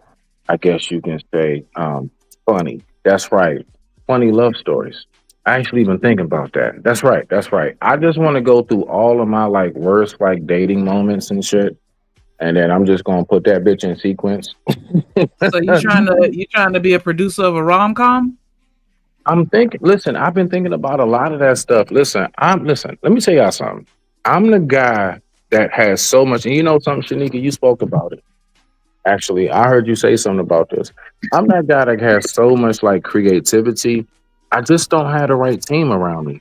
I just don't have the right people around me and the right minds and to bounce off of and shit to like put that like I don't have a I'm gonna shut up. I ain't trying to like derail the show. But listen, like that Nah, ass I stuff. feel So you though. it's a real thing, yo. It's a lot of I us out feel here that like you. real life got some awesome shit to offer. We just don't have the backing that we need. That's it. No, That's all it is. That's it. that's a poor excuse. No. Oops. Y'all have it already. You're just afraid to exercise it. You Ooh. can't blame other people. They're not stopping you from just taking a chance on yourself. Do you know Take a what I mean chance for by yourself. backing Uncle Ferg? Real quick. No. I don't mean by Whether doing. it's financial, whether it's moral, all of that, you already No, have. no, no. I have my own money. I got money to do whatever I want. The thing is, I don't know what to do with the money and I don't want to waste it. I've been shooting shots out to everybody saying, hey, I'm trying to do some business. Nobody responds. I got real money to. Well, No, stop, Uncle Ferg. No, because you said something and I can't let you. Not in front of a public audience, sir. do you have a Listen, business let me plan? finish, please. So my point is, I don't mean like the backing as far as like being able to go out there and get it. I will set up any and everything. I'll do the shit. If I don't have nobody to give feedback, if I don't have nobody to tell me what they think about it, then it just I don't know what it stands on. That's all I'm saying. I don't get responses from my people to know what do y'all want. Like how y'all want me to, tweak it, like how y'all want me to whatever. My people don't say shit. So I don't really know what to do with it. I've always been more so hands-on. Y'all don't realize I'm an old dog learning a new trick. Like on some real shit though. I ain't never been tech savvy. I'm not But one of that's them people okay on too. computers and shit and pulling up videos and knowing how to edit and cut. Y'all, if anybody's ever seen any of my videos I've done, yo, I just learned that shit in the last 6 to 8 months. Good. That's There's it. nothing wrong with The that. last 6 to 8 months, bro. What I'm saying is, there's nothing wrong with that. There's nothing wrong with that. I'm not saying Don't say that's an excuse as far as like, no, I'm dead ass when I say, no, you do need the backing of your people as far as like just critique. I'm talking about even if it's the haters. Tell me what you hate about it so I know what to do to fix it. No, it's many. I mean, only thing I'm trying to say is this: Oh, don't shit. limit your. What I'm saying is, we all come to a point in life where we discover something new, or are interested in something new. Only thing I'm saying is, and we expect to have this super explosive moment immediately. No, only thing I'm saying is, and What? I'll take you outside of it. What? It's an opportunity, and I'm not going to address it to you. I'm just going to address it to anybody who may be in a headspace or may Okay, I like come to that a better. I point like that better because I've been when they here for come. 3 years, sir. Ain't no waiting for no super explosive nothing. But what I'm saying is, I think outside of YouTube, I don't care what nobody been at for 3 years. Only thing I'm saying is this: for 3 years, it may take you to hone in on that skill. It may take me to hone in on the skill. It may take somebody else to hone in on the skill because the technology is changing rapidly. Technology changes every 6 to 8 months. So in those 3 That's years, what you're right. And Uncle for I shit you not. That's what I'm saying. I have for the life of me been trying my best to, as an old dog learning new tricks, learn technology, but it keeps molding, it keeps shifting, it keeps changing. And that's why I don't listen. How you say these young whippersnappers or whatever, or the crack area and all this other shit. That's why I don't really turn down like those who are like younger than me because it's a whole lot I've learned from my nephews, man. My nephew, who's like 25 years old, this man, he taught me how to use Fruity Loops, FL Studio. I didn't know how to do this shit. I know how to make the music. I know the sound that's in my mind. See, I'm that person. I'm the person that I know exactly what it is I want it to sound like and everything. I just don't know how to like bring that shit out in technology wise. And so I'm trying my best to learn that shit. And it's not as simple as people think. And that's why I give real big homage and credit to all of the like thumbnails. Like, I don't think y'all understand anybody who just like a chat person or just watching. This shit is not easy to do. It's not. It takes a lot of time to edit videos and everything. I have some videos that's only like 3 minutes. Y'all don't realize that shit took me almost 3.5, 4 hours. It's not a whole day just to get right, just the timing, the sequence. It takes a lot longer than you think. Mm-hmm. And I'm taking my time to try to like mold and shift and learn this shit, dog. I'm not a chef no more. I still love to cook, but I'm not a chef no more. So now I'm trying to shift it to technology. But go ahead, Uncle Ferb. No, it's nothing wrong with what you're doing, right? There's nothing wrong. That's what I'm saying. I'm just gonna throw this out there, and I'm gonna put this at you're 40, right? So yes, you catching up to the modern day's trend going forward, but you right there, right? So it's gonna take you a little time, but you're learning from those who are in it. You're learning from the young people. There are people, again, maybe you have to expand your networking. Maybe you have to expand that because there are people who are in real time on YouTube creating as they go. Uncle Ferg, all I'm gonna say is this, and I'm gonna shut up. And anybody can take it how they want. I promise you, it's not a bitch moan to complain. It's just a realization. I reach out every day. Nobody responds. Bro, you gotta stop. My mic is mute. No. It's some real fucking shit, dog. I reach out every day. No. Hold on, Smitty, because you've been cooking. Hold on, Smitty. Hold on, bro, because you've been cooking, bro. I reached out, bro. You haven't responded. You hit my DM? Where? Exactly. Like I said, you gotta stop. Where is it at? No. Stop. Because I look at you every day. Hold on. Pull it up on the screen. Come on. Because I obviously have not seen you, bro. I would have been responded. You know, I'm gonna put it on the screen now. You know that, right? Yeah, do that. I was hoping you're not saying nothing. Nah, fuck all that. Nah. I like it. County King, right? Yeah, County King, my nigga. Okay, thank you. You ain't reached out. Thank you. No response. Oh, where you at? I don't see shit. I don't see nothing. Hold on, look. Oh, let me get out the message. Yeah. I still see the same. Some people with spirit. As you right? Oh shit. Hold on. Let me bring it back. Make sure. Yeah. Oh shit. There we go. Yeah, that's me. Thank you. No response. Ooh. All right. So hold on. County King. Hold on. Hold on. Pull that back up. You got my picture?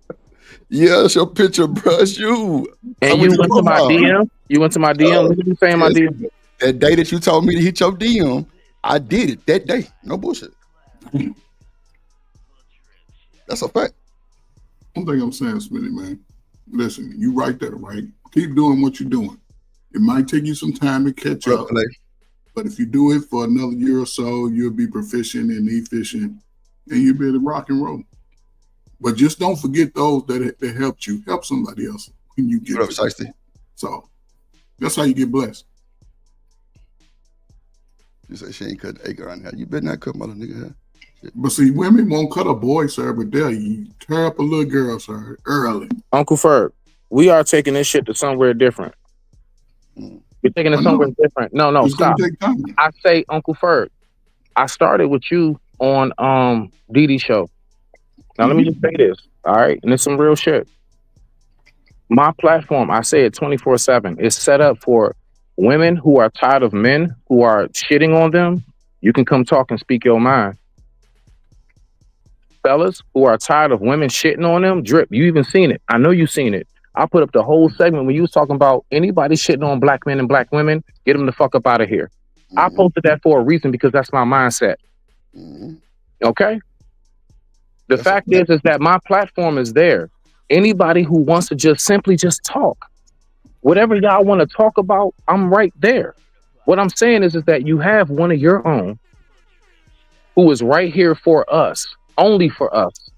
All right? So my whole thing is the whole like, oh, just keep on. Look, that's my quote. That's what I say. I'm the one that types in people's shit. Just keep going.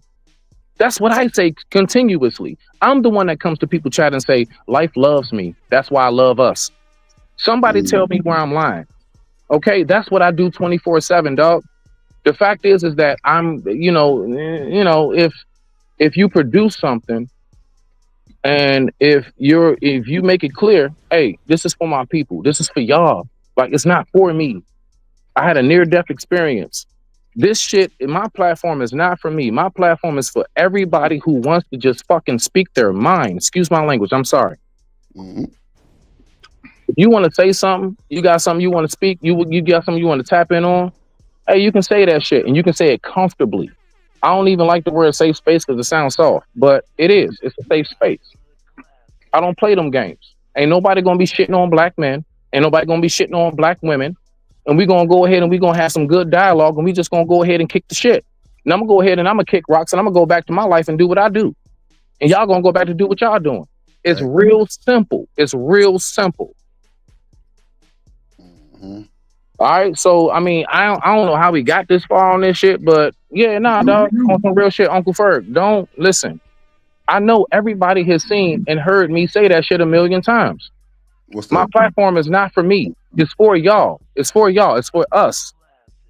I'm glad I'm in a position to go ahead and set up something to where my people can go ahead and have a place for themselves. I'm proud to know that I have the money, the finances. Y'all don't know. Listen, God damn it, nigga, I paid almost $100 a month for StreamYard. Yeah, I do the 88. Yeah, me too. Yeah, exactly, my nigga. I got my shit set up to where you can have your shit clicked on and everything. I'm trying to build a network. That's all I wanted. That's all I came here to do, was to network with my own. Fuck the messy shit. Fuck who don't like who. Forget any of that shit. I just want to network with my people. That's it. Nothing more. And if my people don't want to network with me, then I mean, hey, I'm going to just keep on pushing my shit and I'm going to keep on showing love. Because I ain't got nothing but that. I ain't got no hate. I ain't got nothing but love to show y'all, man. Because I love myself too much and I love my life too much. And I mean that shit when I say it. I'm not being facetious. I'm not being sarcastic. I'm dead ass when I say I wake up and I know life loves me and I love y'all. I got this one like his music. Respect to the family, dog. Always say this shit like, I'm here with y'all. Shit, I'm be like, bro, how your day going? You be like, bro, I'm up. I'm here with y'all. So you ain't bullshitting. I can vouch for that. I can vouch for that one for sure. Yeah, so I ain't got shit to say. I digress. My mic is muted. It is what it is. Listen, I don't want to be another one of those people real quick. Y'all motherfuckers want to finally, I'm sorry, dog, because y'all got me on some real stuff. I don't want to be one of them people where you finally realize how funny and special and like, damn, when I'm gone. I'm actually somebody who had a near-death experience and I realized, you know something? I possibly could have been gone from here and y'all would have never heard I digress. My mic is muted. You would have never heard any of my music. You would have never heard my thoughts. And then I thought to myself, I said, how many people out here are actually in that same predicament? That's your target audience right there, man. Like on some real shit, dog. That's your target audience right there. Mm-hmm. People who have had similar experiences. That's your target right there. So I've been, I mean, I do be kind of all over the place, but I'm trying to find my little niche in this shit. But like, I don't know what my niche is because if you don't ever really get a response, then you just don't know. And I don't complain about it. I just keep on. I just keep searching. No, that's really the only thing I'm saying is this, man. I know. Listen, I hear everything you're saying, right? And I'm just gonna make it from a purposeful point of view, right, in life, right? And you have a unique story. It's not the only story, but it is a very unique story. I know guys that had similar experiences, and they were already projected to go to college and possibly, the next level, but that could be a target audience. You know what I'm saying? This is the thing about evolution and growth and manhood and building character, all of that, right? Because when we get to the age of wisdom, we realize, damn, I wasted a lot of time doing nothing. Mm-hmm. So now that your brain is waking up, it's so much that you know that you can do. That happens to everybody. Even the dudes that say I'm gonna be on bullshit for the rest of my life. They come to a real at that fork in the road and say, you know what, I'm gonna be on some bullshit. Fuck it. and they'll just crash out in that lane. But most, and this is what I say about YouTube. Over the next 4 or 5 years, you're going to see a lot of brothers transitioning to be better. You're going to see it because now something, Uncle Ferg. It is crazy. You know what keeps me at peace. What keeps me at peace is the fact that I recognize. I just might be just another one because there's many of us. Drip, you might be another. Shanika, Uncle Ferg, all of us. We just might not be here to really see how much of an impact we made. It just might take for us to actually leave from here to actually, and that's something. Listen, I have peace because I don't stress myself over trying to like find validation while here. That's my point. I don't like F the validation while here. I'm just here to make my mark. I just want to make my mark and roll out. And I know I'm going to go. I know my time is limited. All of ours is. That's my point. That's it. So whatever it is, I just, it would be nice if I could actually see that shit before I go, but I don't expect to. But Smitty, that's what I'm trying to get you to understand, right? You see it. You just trying to grab it right now. You see it. That's all I'm saying. And again, I take it out for you. I use myself, right? Because as you get older, as we all do, you know what I'm saying, you start looking at life for its purpose. And then you find that, and most of us naturally got goodness. So now we're looking to try to bring something to the world. I'm just saying, when you're in the planning stage, just continue to plan, continue to learn, not you, continue to grow, continue to step outside your comfort zone, maybe meet new people that I never look at everybody like everybody's bad. I don't do that. I can look at somebody's eyes the first time I see them walking down the street and realize what type of life they want, and then tell myself, avoid that at all costs. But you at that space where I think YouTube is allowing young men to sort of find who they really are. And a lot of times we already got it. And we, saying, listen, and just from my experience working with young people, right? They have to believe in themselves, even in their faults. You have to do that. You have to be able to step outside of my feelings when it comes to the world and deal with the world as it presents itself. So if there's some issues I need to fix as far as my emotions, can't be afraid to deal with it. If I want money, we all know what it takes to get money. You got to find a way to do it honestly. Getting money cheating way, it doesn't help anybody. But giving back, not worrying about what other people think or say, because ninjas, we always got something to say. Just who we are. We're going to say something about you, whether you're doing good or bad. And not everybody's on your journey. Your journey is for you. It's not for nobody else. It's for you. It's not about, I didn't do my journey. I'm thinking about my son. No, it's for me. And then when I get to the other end of my journey, I can look back and say, okay, these are the ways that I can help navigate the ship behind me. I'm the beacon. They see my light, and I got to just sort of guide them to that space. And it may take 5, 10 years, but if you put in that consistency, you could probably leapfrog 3 to 5 years from the time when you can say, I can see the fruits of my labor. It can happen, but most people give up halfway in between because they focused on what other people feel or think or somebody else. No, do it yourself. That way you appreciate it more. And just, you know what I'm saying? It comes, man. It comes. Just got to be patient. But move every day. Every day moving. So. Oh, yeah. You got to get up every day and act like you're going to work. Mm-hmm. Agreed. Much to be said for persistence and determination.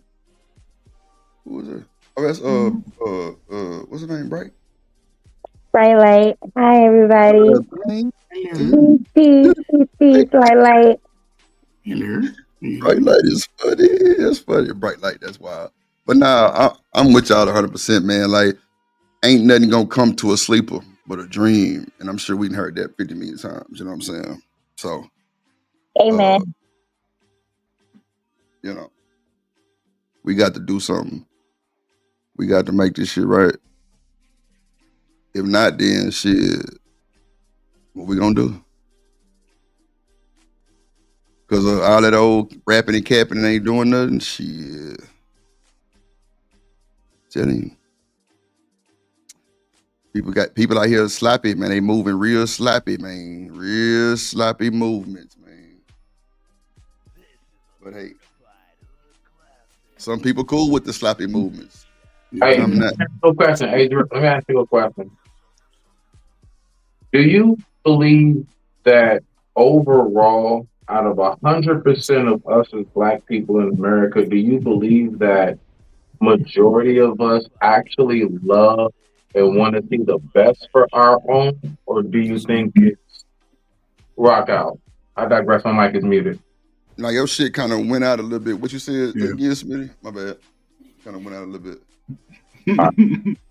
I said, do you believe that majority of Black people out of 100%, I'm talking about us, Black Americans, I ain't talking about the world. Do you believe that majority of us actually do want to see the best for our own? And if not, why? I digress. My mic is muted. Rock out. Anybody else here tap in? Well, I don't really go off the majority and minority because I don't know neither. But I'm gonna say this for people that I do know, Smitty, to give a more accurate answer. I think no.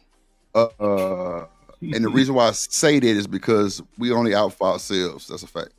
Yeah. Ain't no bringing no other Negroes up like that. You won't hear too many cases about it. And when you do hear something about it, it's always a bunch of extra shit that go with it to really make it sound good, but it really don't. Like, I mean, that's just me.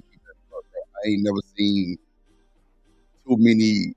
Well, I ain't never really seen too many Black businesses that's just thriving like this, to where they can hire from within. You know what I'm saying? Like, I mean, I don't know. I don't think we do want to see each other like that, bro. Because Black community tear each other down every day, all day. Everything is judged in the worst way. That's Ain't the nobody thing. positive. You know what I'm saying? So they're for themselves. Everybody here for, you know what I'm saying? For themselves. You're 100. Post-crack era, yeah, I can see it being more. Somebody get Ferg ass up off my goddamn panel. No, serious though. You know, Smitty's first generation. He's been around a lot of destruction across the country. You know, y'all 40-year-olds, y'all seen it going bad ever since y'all was kids. And I think now that those adults are facing their reality because of whatever circumstance that they couldn't control, and now they looking at it. Yeah, most people would fight to keep somebody from jumping in line in front of them. And it's unfortunate because there's enough for everybody to eat. There's enough. If I'll just put it in this capacity. If 5 rappers got together and said, okay, we're gonna do things a little different, right? Do y'all think they would still have enough? Well, again, this is where the individual only comes in. You think have enough supporters, people that would still want to hear their music? Mm-hmm. You know, so it's I don't know. I look at it a time, man. It changed, man.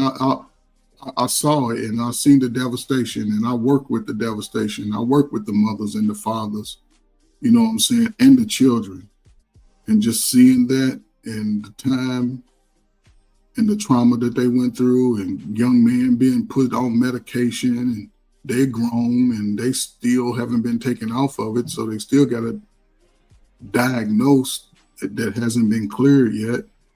So, and I seen it, and yeah, I think most today, because you hear it on YouTube, you hear it everywhere, you know, and most of us don't give a fuck whether something is good or bad. If it ain't them, then it don't apply. We see our young get deleted. Oh, it ain't my nephew, it ain't my cousin, it ain't my son, daughter. We shut up instead of saying, hey, he did it, get him out of here so all the slow kids can go outside. But yeah, salute to Poor-minded. It ain't poor people. It's just poor-minded.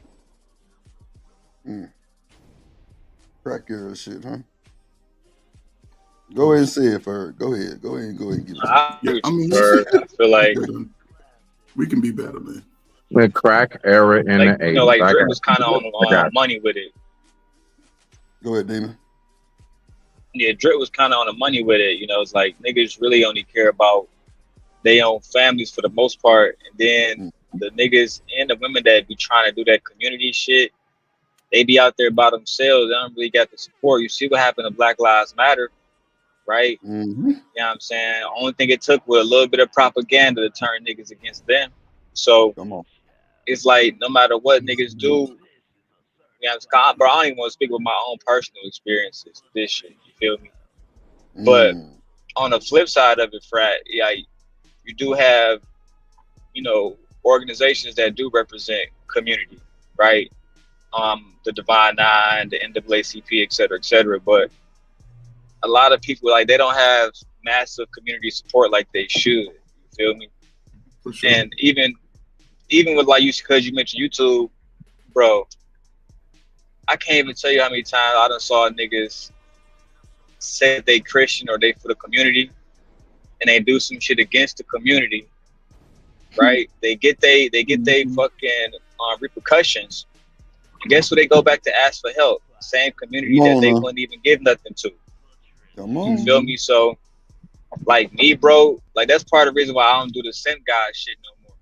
Because of what y'all talking about now. You know what I'm saying? Giving out too much. Let me put it like this, right? Because like I said, I don't want to get into myself. Think about it like this. It's like what Tupac said, Ferg, because you old enough to remember this. Tupac said, I was the only rapper doing a black women keep your head up, all this type of rap.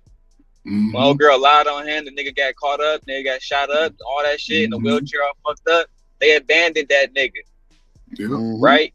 He linked up with Suge Knight because he was angry, he was disappointed. This was a nigga that was raised around nothing but black women that was a part of the Black Panthers, bro. Like highly educated, highly affluent women.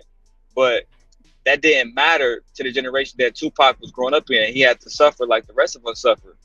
And at the end of it, I mean, like he said, he went from keep your head up to money over B words. You feel me? That's just a fact, bro. Because eventually it's like, come on, dog. I done did Brenda's Got a Baby. I done did all of this.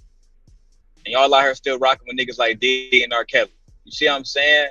Like, it's just, it be a whole bunch of shit, bro. And I can only imagine how it feels to be in those positions and get hardly any credit from the community. But I will say this. I'm going to close my statements on this, right? My dean, you know what I'm talking about. The rest of the guys might not know, but you know exactly what I'm talking about. My dean, his name is Dr. Dwayne Jenkins. And Dr. Jenkins told me that the best thing for you to do is to get 2 or 3 like-minded people and just work with them. Because try to get everybody on your side, it never works, dog. It never works. Never, bro. That's real. Never. Right? Salute to the Everybody want to be the boss. Everybody want to have the goddamn control over shit. Like, bro, come on. We ain't even got in the dough and you already with the bullshit. Right. You know what I'm saying? Like, bro, that shit frustrating, bro.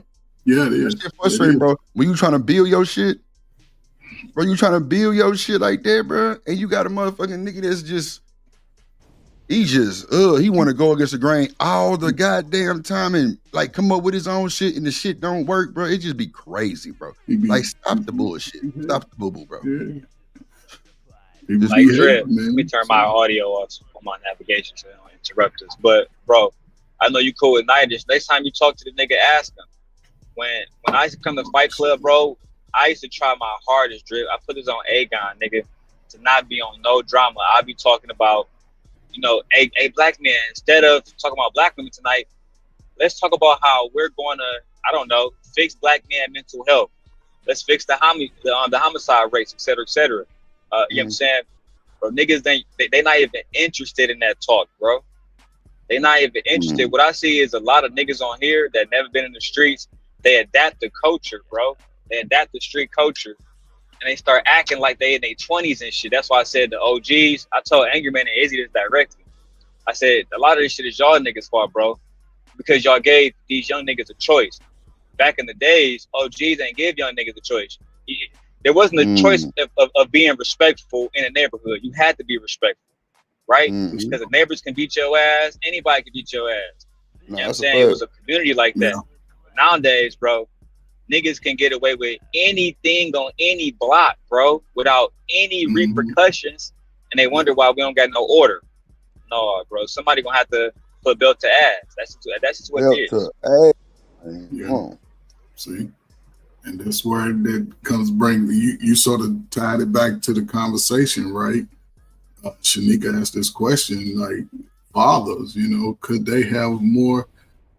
I think it would benefit both sides, but the law, I don't think the law will be changed unless the sister stood up with us to say, hey, we need to change the laws for fathers to have greater access. And I listen, what the lady did to the guy, here, you want him? Go get it. And then get on out of here. Travel the world. See the world. Do all that. Bring your baby back some good gifts and show them off. I'm cool with that. You know what I'm saying? But my thing is, when you know you want to do all of that and Joe is up the block, 2 miles away, allow him first right a refusal, meaning that, hey, I'm going out of town, I'm going somewhere tonight. You want little nug with you. Now, dude that ain't trying to have that type of bond right there, then he gonna fail. He gonna struggle for a long time. But somebody that embraces that, then that time with that child, he won't have emotional issues. I don't think any father that's a man that's logical would allow his child that he's reared to just be slow, overweight, no motivation, low everything, unless there's something wrong with him. Most brothers would want their child, son or daughter, to be better. And that's where the problem is. Nobody gives a damn about the child's future. Everybody's focused on what they want now, whether it's to sacrifice the kid's mind and emotion or not. See, Fred, I disagree with you respectfully, because a lot of these laws that was put into place was written by men, not women, but it wasn't brothers. Daryl, it wasn't, brother, listen. That's the point I'm about to get to, it right? Wasn't If we had more black men, hold on. Mike, let him finish first. Let him finish. Go ahead. If we had more black men in positions where they could influence those laws, then it wouldn't be a thing. For example, when we had Kwame Kilpatrick as mayor in Detroit, Michigan, he started the petition to end what's that one shit where they write the father's name on a birth certificate? That by default. They ended that in 2017 in Michigan, right? Because guys was being put on child support for no reason. But he is also a black man and a former member of A5A. But the whole point is he was a black man, so he was able to be in there. I think the real problem, even more than the women, is we don't have enough black men in these positions when shit starts to go crazy. For example, in Florida, with Ron DeSantis getting rid of Black history books and all the rest of that shit, and then removing the Tuskegee Airmen. What black man would ever decide for that? None. So, in my opinion, if we had more of us in the seats to make choices, then I think we'd be better off. You listen, what you're saying is true. However, I'm gonna go with the 30 to 45-year-old to start getting into those spaces. See, what you're saying is true, and that's what I'm saying. Being more intentional about getting into those spaces. A 30-year-old to 45, that's a great time to sort of change the trajectory of whether it is your community, your own life, your family's life. Those are the greatest time because you're young. You ain't catching cramps yet. You still got energy. And that's why I say now is the greatest time for young brothers and sisters to start taking advantage of these opportunities. If we just sit back and keep talking like we've been doing for the last 50 years, 25 years down the road, a lot of us may be outside. And Drip might get an opportunity where he can have 3 or 4 of them living up in there. because nobody's looking that far down the road. And this is opportunities for brothers to get in there. I mean, I'm going to say this and shut up. The biggest thing black folk don't like now is the police. The youngest and the strongest of us. What do you think would happen if, I would just say, 20,000 brothers right now within the next month would join the police force across the country? What do you think would happen? We have better relations with police officers. Yes. And this is what I'm saying. And you get in those spaces while you're young. You get in there while you're young. And that's what I'm talking about. Get in those spaces. Don't stand on the sideline, because we see what they do. We're starting to see it. And when they say go round everybody up, they go round everybody up, and ain't nobody gonna have the capacity to work together and strategize. That's all I'm saying. Get in these spaces. Yes. Politics, whatever. Get in there and get some of that hedge fund money that they get. Figure out how to file some Donald Trump taxes. But it's opportunity. I feel like that requires dropping the ego for. I mean, but I think that requires dropping the ego, because we see it in this space, just in YouTube. I say it all the time. Most of the Fight Club people are still just dangling around, and if people could just work together, communicate, put shows together, working together, we can have a show of the top content creators every week. But due to ego and personal bullshit ass implicit biases, people choose to really struggle in this shit on their own. That's a fact. I done seen 1,000. I was looking at somebody's page earlier. I'm not gonna say their name. And I'm looking at them. It's been years. They done did a whole bunch of bullshit. They still have 600 subscribers. And I'm thinking, damn, I had all the information to actually help this person. But because they have an implicit bias, they don't want to work together. Fine. Nah, Damon, you know what it is? You know what it is, Damon? They don't want you to come back and say that you took credit for their career, for their YouTube shit. That's what it is. Because you know why? I'm going to keep it a buck with you. Ever since you told me about the how-to person, you know what the narrative is now? Demon trying to build Drip YouTube channel. I swear to God, bro. I ain't going to hold you, bro. I told goddamn... I told Shanika that shit the other day. I say, bro, do you know what they telling me now? Drip, watch it. All help ain't good help. First it was all money ain't good money. Now all help ain't good help. Watch he gonna try to take the goddamn he gonna try to take the credit for. I'm like, whoa, I've been monetized. I'm building. I'm growing. I'm always be growing, Damon. I'm always when I met you, you was already monetized. Yeah, I've been monetized before I even jumped on a panel. I came in on pre-recorded monetized on nothing with this space. But they saying whatever you do with him, he gonna try to take the credit for it. I'm like, I'm a big up that nigga. Tell you, I've already told y'all Demon shot the alley hoop. What you want now? The thing about it, bro, is like this. Like the people who I say that about, when I say it in the chats, you see people agreeing. I don't say that just because, I done been on a lot of people's channels, but I don't say I built them. For example, I was around when Jay Prince first had his channel. I took no part in building the Black House, literally. But I was there every single day with that nigga. You know what I'm saying? But it's certain people that I do say that about, which I'm not gonna get into all that stuff now, but it's certain individuals that when I do say it, I mean it. And I agree. I can prove it. But me helping somebody don't mean that I built their channel. That's like Princella saying she built me up. Yeah, that's you know what I'm saying? That's a false equivalency. And at the end of the day, bro, I don't really work in I work in logic all day long. So for me, when people say that, that's just them. I'm keeping 1,000 with you. That's just them hating because more than likely I saw a streamer just now streaming who was streaming with us in Fight Club. He had the same amount of niggas watching as you do. Mm-hmm. Right? So at the end of the day, a lot of people, they just be upset. And then what happens? They still watch. Same thing if Jay Prince come over here right now. They don't like him, but the viewer's going to go up automatically. I guarantee it.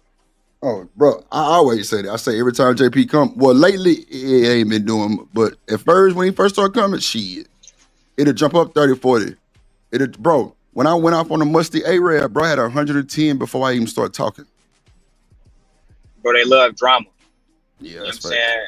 It's really, really, really hard to build your channel without drama. That's facts, bro. That's a fact. fact, bro. I don't even know how to even watch mix this. words with you.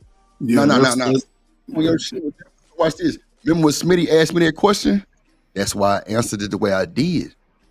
Dog, I don't mind telling y'all right now, and bro, like, I've been said demon through the alley. Like, I don't mind giving niggas their flowers. It seems like black people don't want to give the flowers. They want to take everything and say they did it on their own, bro. Like, bro, if he helped me with something, bro, what the fuck is wrong with that? Y'all niggas stressing behind shit that don't mean nothing. I'm not finna act funny with the sleeve me, bro. Me and How To talk. I didn't even know some of the shit he said. Bro, the nigga say, man, I ain't gonna hold you. I wanted Daryl. I don't know you. Straight to my face, bro. Nigga bobbed and weave, came back with a good one. Nah, that's cool. Demon the fool. Why didn't you pick him? He shit. Demon say he ain't got time for it. People don't like him. He don't want to bring that type of vibe. Woo, woo, woo. He say, but he did say, you want somebody for real? Go holler at Drip. That's that nigga. And he coming up next, real shit. Was nothing negative, he said. Nothing negative. People be worried about, well, he might be getting money on the back end. Bro, so fucking what? Everybody gets a check off something, bro. Well, you don't know what you see, bro. It's always an extra mile of goalpost moving. Bro, I'm so humble with it, bro. Like, I don't mind dealing with people who really want to see a nigga win, bro. Yeah. Now, we do know that logic, all kind of wild shit going through the head, cool.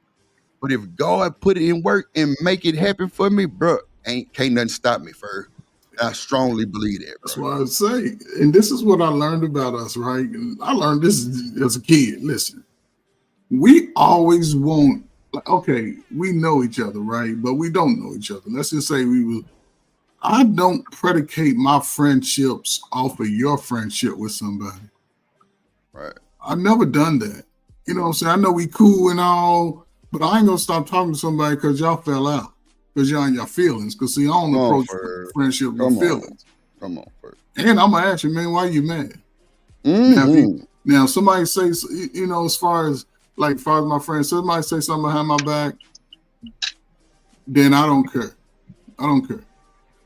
You know what I'm saying? Because it is, Frat. It's Karl Marx. Karl Marx wrote something called the theory of conflict. So that humans cannot exist at any point in time within their lives, outside of their adolescence, they're a baby, without conflict. And I think at certain points of our lives, we don't know how to deal with conflict. You know what I'm saying? But I don't know why. No, bro, it really be a lot of petty shit. Like I was about to say, like shout out to me and Tierney, we earned it out on Drip Channel.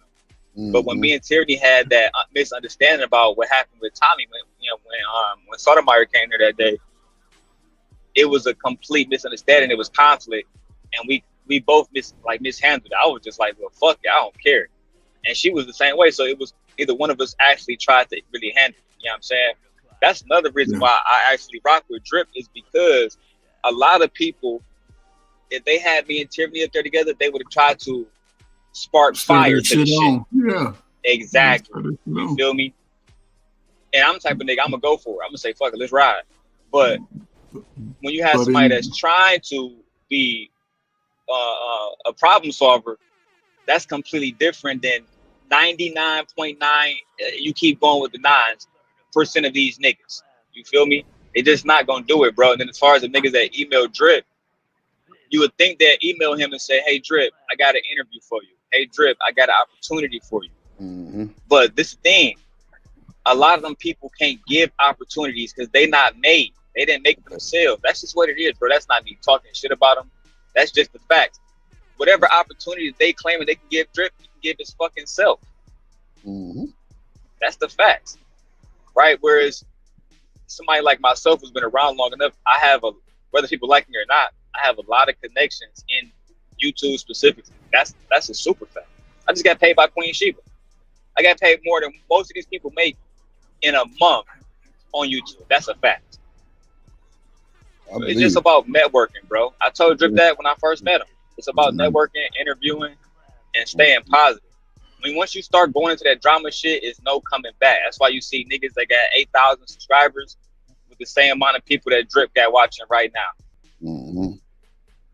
They cannot grow, bro. So I really, bro, I done been through so much shit on here. Y'all know a little bit, you know what I'm saying? But nigga, I can tell niggas, hey, bro, this is not the move. Don't do this, don't do that. You're gonna end up demonetized, et cetera, et cetera. Let me reframe. I even chose some of my older princesses the same thing. Don't get caught up in the drama, dog. And when they did, shit went bad for them. That's all I'm saying. Yeah, that drama it just be too much going on, bro. It don't even be needing to be like that, bro. Everybody got, bro. You can be unique in so many ways, bro. It's crazy. It's just folks just get comfortable. Yes. I don't get comfortable. I'm steady building channels. I'm steady, like, man, Furry came and tuned in on me on a plug. Bro, it was nothing but respect and affirmation, bro. Furry kept bigging me up. Damn, Drip. Damn, Drip. Damn, Drip. I'm asking Furry, what do you think about some shit? I'm talking about week, bro. It was just vibes, bro. When I say vibes, I'm talking about no negativity. That's why I love my plug page, bro, because I don't have to see none of these motherfuckers that be with that bullshit. Plus, we ain't even talking about men or women. We talking about technology and what to do to, you know what I'm saying? You know, big up your channel, streaming on any platform, not just YouTube, marketing, graphics and shit. Like, bro, it's folks like this. That's like literally buying Canva from me and joining my class, bro. That's a fact. Like, I'm really out here doing this Trip, shit. I think drama is actually a good thing. I'm not even going. I think drama is good, but it all depends on what kind of drama it is, right? When these people bring personal drama, that becomes a problem. Like if we're talking about Haley Bailey and DDG, that's drama, right? If we're talking about what Donald Trump is doing with Iran, that's drama. But when we start talking about Drip baby mamas, and you know what I'm saying, what he did in these streets and which one of his partners done dropped in the streets, that's when shit start to get wicked. When we start bringing up niggas' kids and wives and shit, that's the kind of drama you stay away from. But when you got drama like B. Simone going broke and shit, yeah, that's okay to do. You know what I'm saying? Yeah, that's cool. It's different when somebody come here and they start talking about, you know what I'm saying, somebody kids or somebody wife or somebody husband. That's the shit that make, this shit go sideways. Yeah, and that's why, one thing I learned about people, a lot of people ain't really built to handle the drama that they even exude to the world. Come on, Ferg. They because once they get pushed back off the drama, they unravel. Now they screaming, they're ready to come through the phone, they call you. See, that's why I say you don't want to own certain dramas. And I ain't gonna own Drip's drama, your drama, or Shanika's drama. I got enough drama I gotta work through. But Ferg, they try to make me own this nigga demon drama though, and JP. Yes, but that's what people do, man. When listen, that's what cheaters do. Cheaters always tell the lie first. Remember that. When they run it down and want you to switch friends because of something that happened to them, and then there'll be the same people go back till I told it. Like, I got that nigga Drip. That nigga Drip to do what I say. Now they getting cocky with you and talking slick. Listen, that's why I'm saying a friend to me is somebody who treats me well. Now you will respect my people. I'm not, you know what I'm saying? I'm not gonna, but if you talk crazy, me and Daryl friends, and we've been friends, and y'all meet and y'all have a disagreement, talk crazy, and I've been rocking with him, and you know what I'm saying, you a friend too, I would at least try to have a conversation, man, what's y'all disagreement? And come to find out you niggas is arguing over a basketball game. That's petty. See, Fred, so let's quash it. So Fred, you more mature and you're not afraid of me.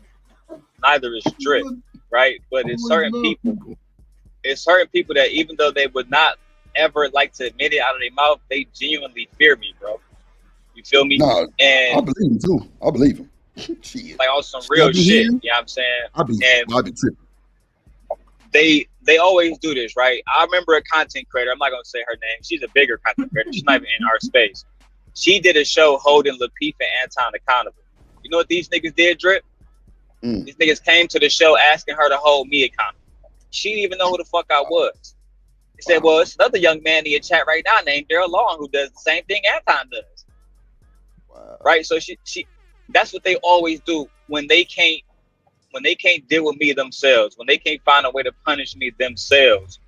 They say, well, Drip, how about you punish him by not allowing him in your space, or you make him pay $50 and give it to me, right? It's some goofy shit. No, don't do that. You know what I'm saying, bro? So they never say, like, it's like I told Drip. I said, Drip, I know for a fact Anton hasn't been in your email. I know Tommy hasn't been in your emails. A lot of niggas I got beef with that I know has not been in your email. Aunt T, right? But there's certain niggas and certain people that they don't have no power. So they got to try to weaponize somebody else's power. That's what's happening to Drip right now. That's why I always told Drip, I always felt conflicted when I started commenting here. Because I saw a lot of people that was rocking with Drip that I know still watch this nigga that don't even want to say shit. Even on days where I could be driving my truck chilling, not saying a goddamn thing. Niggas would be, oh, look at this nigga Drip, got demon on the panel. And I just ignore it, bro. So I don't know, bro. That shit is goofy. I wish them people just let a lot of that shit go, because I've been with my wife for over a year now. So anything that happened with me and anybody else is years old, bro. Literally. But Demon, even the folks that kind of said it at first, you see them over here now. We just had a little upset, you know, when you had to get in demon time type shit. Like, we know that shit happened. Like, come on, bro. I'm just like, well, why would y'all do that?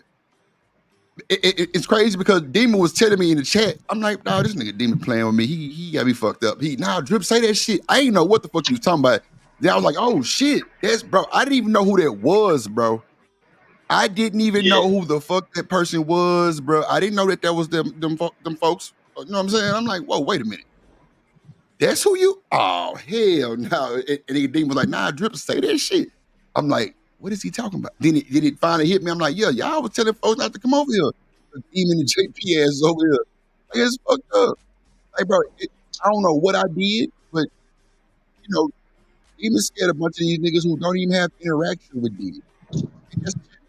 People that ain't never had a problem with this nigga got the most to say. Bro, I just don't move like that. Like, I accept people for who they are, but that rope come to the show every day, Ferg. If a nigga want to hang himself, I want you about the clip. You got it. I ain't got to do all that shit.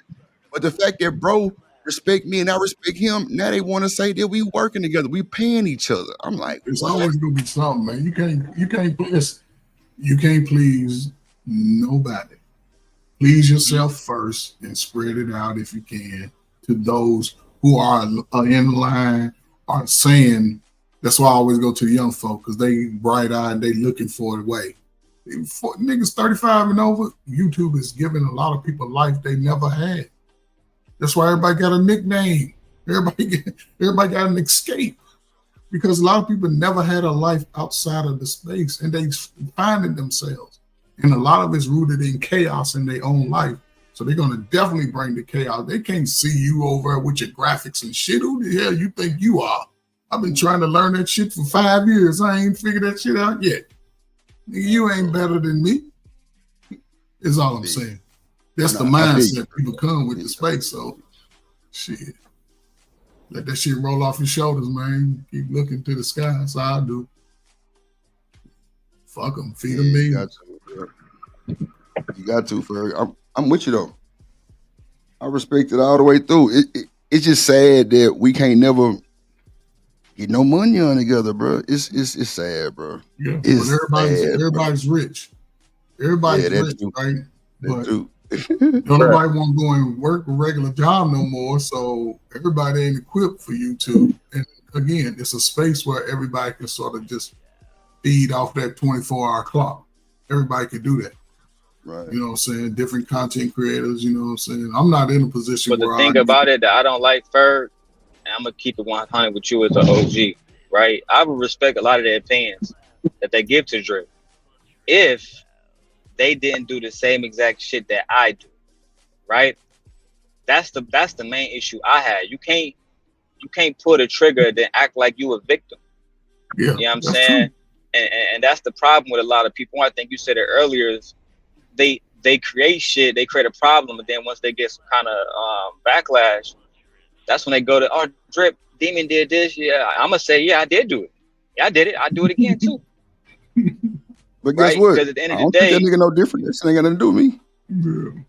and it never, it's always between the people that it's between. You know what I'm saying?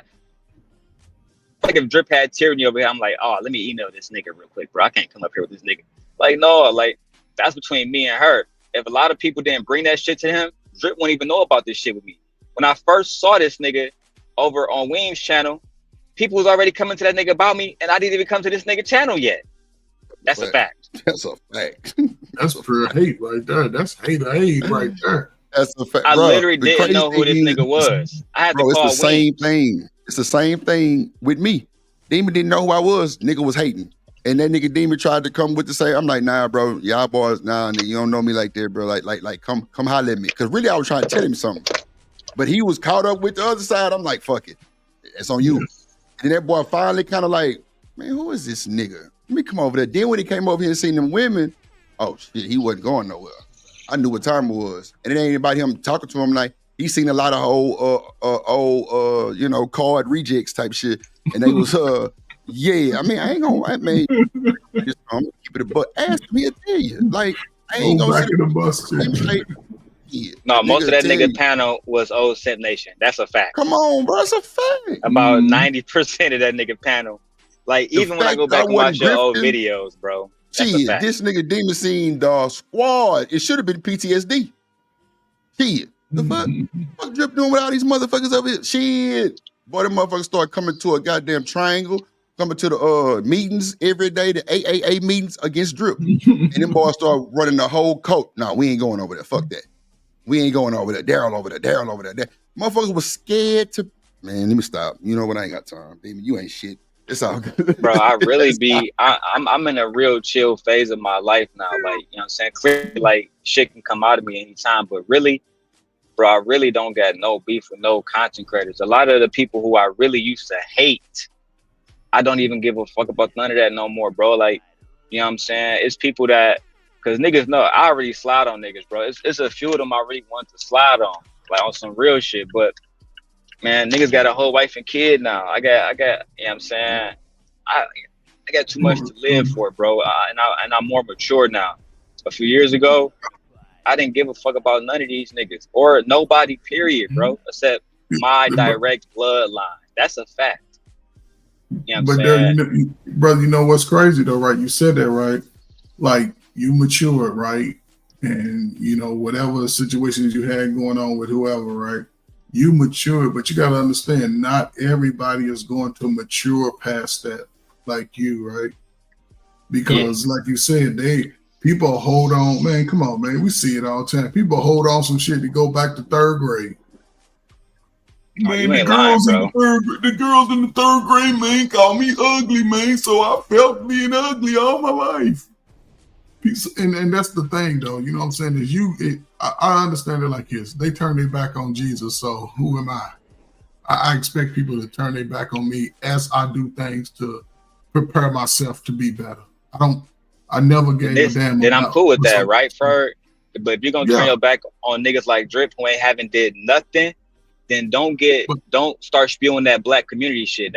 I hear a lot of people doing that too in this space. They spew that black community shit and then they go against niggas for literally absolutely no reason. Now this thing, right? A lot of the women that was going against Drip defend fucking women almost every goddamn episode. So it's like you want a nigga to go out of his way. And this is the problem I had as a simp guy. When my daughter was being attacked, when you a black man and you going out of your way to defend black women or women period against these niggas, I feel like Tupac, you ain't gonna hear another keep your head out of my motherfucking mouth. You might hear out of Drip mouth or Brownsville, not out of nigga, not out of my nigga, not me, cuz it's over. Because they don't appreciate that shit, bro. Yeah, and that's what I'm saying. And Drip, that's what made me and Queen Sheba cool. Drip, she called me and she said, every time I see you, these women have you being an attack dog. But when it's time for them to You out by You your breaking fucking up. self. Why is that? Right. Okay. You Oh, broke my up. bad, my bad.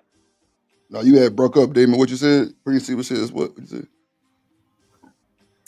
No, Oh, I hope y'all boys can hear me. I'm going through the city now. Am yeah, I still yeah. breaking You up? good? No, you good. All right, give me a second. You said I'm good now? Yeah, hell yeah. You good, you good. So I was saying Queen Sheba was telling me that she felt like I was an attack dog for women who, when it came time to defend me, there was nowhere to be found. You feel me? Mm-hmm. Like, for example, like I said, like when my daughter was being attacked, the only person that spoke out against that shit was that nigga Taz Exclusives. He was the only one. Out of a million niggas I done put on, he was the only one say, hey dog, this is wrong. But everybody said what I said was wrong. So I mean it really changed your perspective on if you even should give a fuck about the community, bro. I'm gonna keep it 1,000 with you. But see, here's the thing: the community ain't about old ass motherfuckers who done already fucked up their life. Girl, is what I'm trying to get you to understand. It ain't about them, because like you said, your daughter, she has peers who need a good, solid simp god to talk to them, teach them the real. So look past the grown folk; they already fucked up.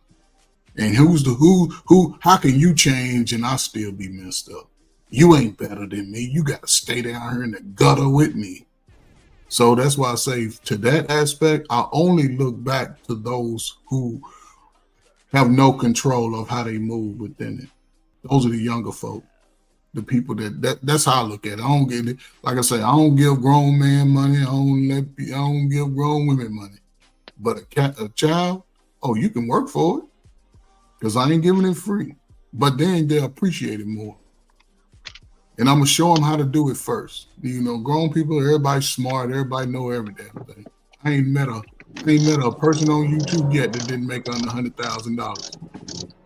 Ain't that a fucking fact? So I'm just saying, as far as that aspect, I would always say focus on those 10, 15 years younger than you, who you can show the right real about that. and help. And you know what I'm saying? Because grown folk, man, they gonna try to manipulate it that way. If you ain't helping them with their hand out, then you wrong. Especially if you say some shit that go against them. No, you wrong. No. So I just go to those that always who are looking for an unbiased opinion, but they want to hear the real shit. They've been lied to most of their life. They see everybody lying around them, but somebody that can have a real message, and it may take a little time. I'm not saying it's gonna happen after 2 or 3 conversations, but if they can see how you move and then you can talk to them about how to go through it, man, that shit is golden right there. It's golden, man. I ain't never seen it fail yet, but you know, my community, I actually agree with you. One brick at a time. I know I can't save everybody. Just one brick at a time, and that brick can build a foundation. And one thing about us that I love, we word of mouth. So if I can help one little young man or young woman, they go tell some people. I'm telling you, Daryl, man, when I was in Chicago, I was in every neighborhood people would say don't go. We're dating women, walking, riding my bike. And when somebody saw me that knew me, I always had a free pass. I never was harmed. I went into every neighborhood you can name in Chicago, the worst neighborhoods, walking. And, you know, it's about how you connect, man. I never believe that I'm above nobody, I below. I'm right there with you. I'm a win, place, a show every time. That's the way I believe in my life. So, you know, look past the people who don't want to see your light shine. Look below them. Because those people that are below you, they looking at your light and say, I want to get there. So that's all. Yeah, that's the way I look at it. I just stay positive now. The people that gravitate towards it, they do. The people that don't, fuck them. That's it. Fuck it. Feed them beans. I mean, at the end of the day, bro, these folks ain't, man, look, everybody ain't good for you. But at the end of the day, bro, you gotta believe something. Like, it's shit out there that's really in your face, like, and if people warned you, then take heed. But I can't treat nobody different on some shit that I don't know about and really don't give a fuck about it. Really don't cool, because whatever this nigga Demon had with, or who JP, whoever had shit back in the day, that shit ain't got nothing to do with me. Not none of it. And that's why I don't never want to be brought up on my shit. Like that shit don't look good. It don't feel good. It don't concern me. And I'm not finna take ownership of this nigga beef. No. But since he over here, they think I'm fucked up too. And ain't nothing wrong with bro. Everybody that's been over here been saying the nigga been on super chill.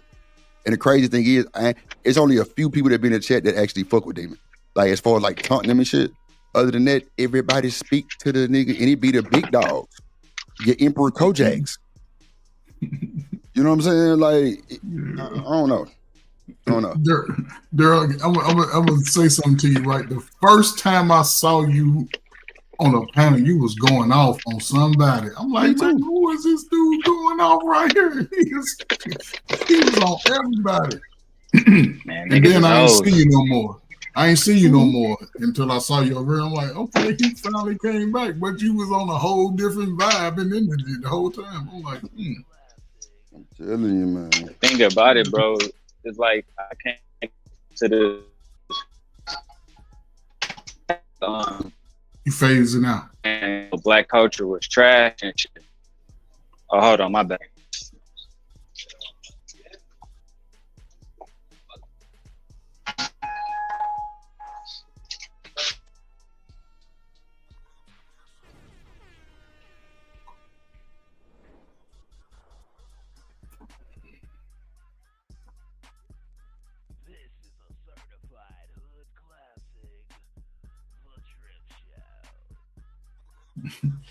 Hey Drip, yes, I watched the draft, man. This is probably the cryingest group of draft picks I ever seen, man. Everybody was crying. Mamas was busting out, man. It was crazy. Yeah, they baby that made it for they finna change their life if they stay healthy.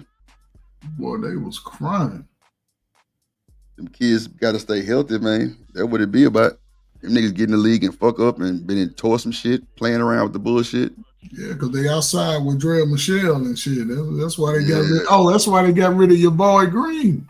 Come on, man. We got KD. He caught up on the P. Got rid of He caught up, Ferg. I ain't gonna hold you. Yeah, she made him look real slow on the video. Man, her kid damn near older than that nigga. She did a little one of them little skits on him, like put the water in the glass and put it under the towel, say I can drink it without touching the towel. Then she played it. He was sitting there like, huh? What? I'm like, oh, this dude's slow. Yeah, she kind of put him out there bad. You know what I'm saying? But I mean, he knew that was coming for her. Ain't no way in hell he didn't know. Everybody tried to warn him, just like with old Travis Hunter. He finally married old girl. Oh my God. And oh Lord Jesus. I saw the picture after he signed his contract, man. Everything about that picture looked bad. Yeah, man. It's like she don't even be. I don't know, bro. She just is crazy. Man, she ain't thinking about him like that, man. She just cashed her check. He married after he signed the contract. She just cashed her check.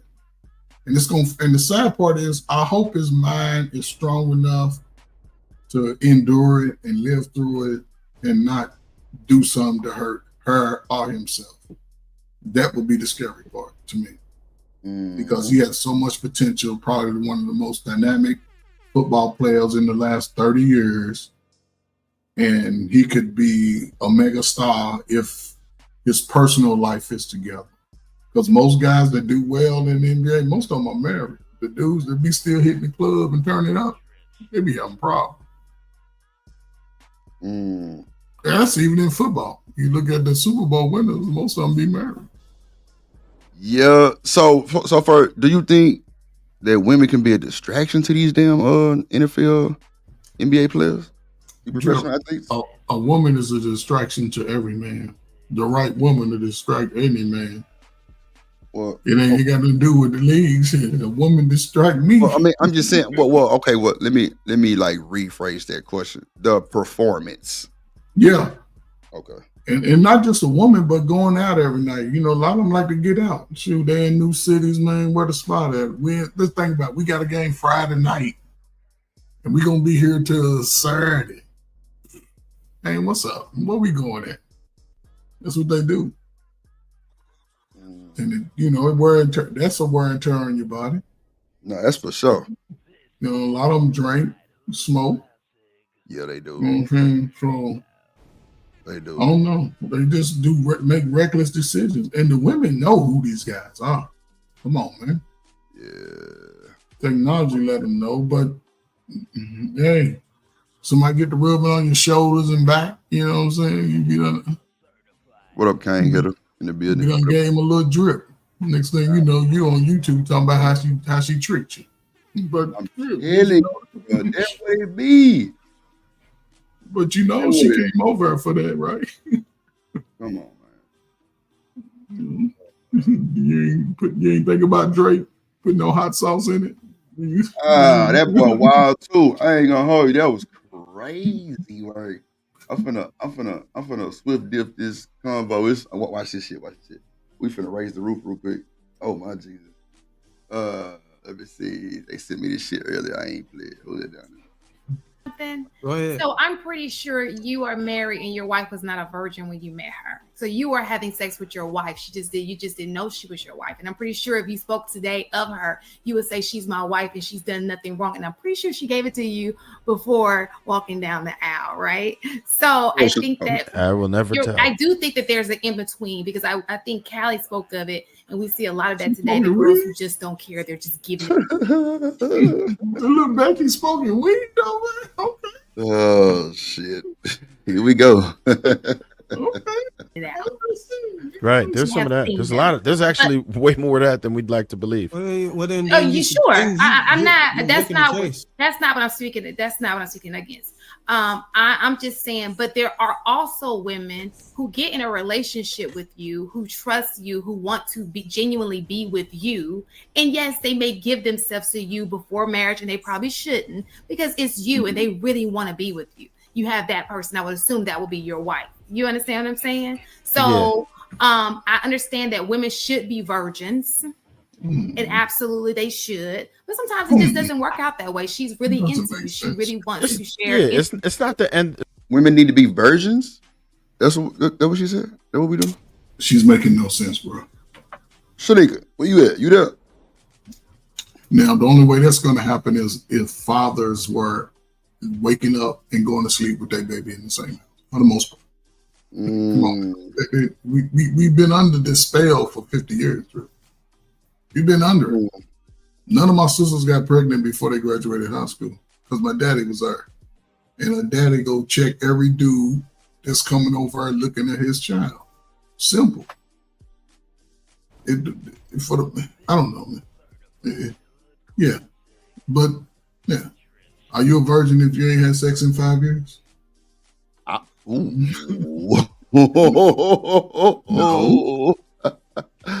You're not. Once that chastity is broken, it's broken. Yeah, that's a thing. You know, well, you know what? Let's ask Chanel. Chanel, you down there? You know this damn panel and not saying nothing. Chanel. Okay, so when you say somebody dropped you, don't say nothing, right? So I'm gonna call your name one more time. No TMKC, you're not born in here. From studio. Goodbye. Shanika. Yes. If you ain't had sex in 5 years, are you a virgin? Feels like it. Oh my God. You know what? I don't like asking Shanika questions. She asks them like a full-blown nigga. God damn it. What up, Raj Will and this motherfucker? Shit. I don't think that shit work no more. God damn. You can't never ask her or Demon question. Bro, that answer be fucked up, bro. My mama now, I'd be like, well, you know what? Never mind. Don't even worry. Nah, but I mean, like, I used to say that to some of my friends, like, y'all out here with these extra large, you know what I'm saying, and got you're wide open. You need to take you a year off and just put it on the shelf. Not extra large, because once it start getting dusty, you gotta go to bed. You might be fucked. You can't leave it up there forever for too long, but you gotta go to bed. That is funny, boy. Get the extra large, then they try to take some time off. They can't last. Is that what you're saying? No, I'm saying I would suggest you take, like, depending on how long you've been doing it, I would suggest taking some time off, like 2 years without sex, and that'll help get you back together again. Because Shanika, it's definitely gonna tighten back up. I can tell you that for sure. For sure. So, It's Shanika, gonna question: tighten back up. would you say most of us have our first experience prior to graduating high school? Yes. You will have some outliers that be like, yeah, I was 20, whatever, and so it does happen, but I don't think, it's just my opinion. I don't think it happens in mass. I think a lot of these kids out here hunching. They start off hunching, and then it just escalates. When they go on them field trips, they playing in them cooters. On them field trips in middle school. I mean, girls, my cousin literally almost got raped, and she's in middle school. They're taking it. So they giving it. Everybody wants it. But it's been like that for a while since I was in high school. I ain't hear that, girl. Yeah, it's been like that for a while. I'm trying to tell you. It's not nothing new. Once they bought in that pill and they say you can have a pill, oh my God. Not the pill. Oh. And then they gave us sex education classes. They was like, okay, the only thing I got to do is this, and I can still get some. Oh, okay, let's do it. A girl came to me. My girlfriend came to me and said, don't go to school tomorrow. I'm like, what you mean don't go to school? I'm coming over in the morning. What you coming over for? Because I'm slow. I don't know what's going on. You sound like me.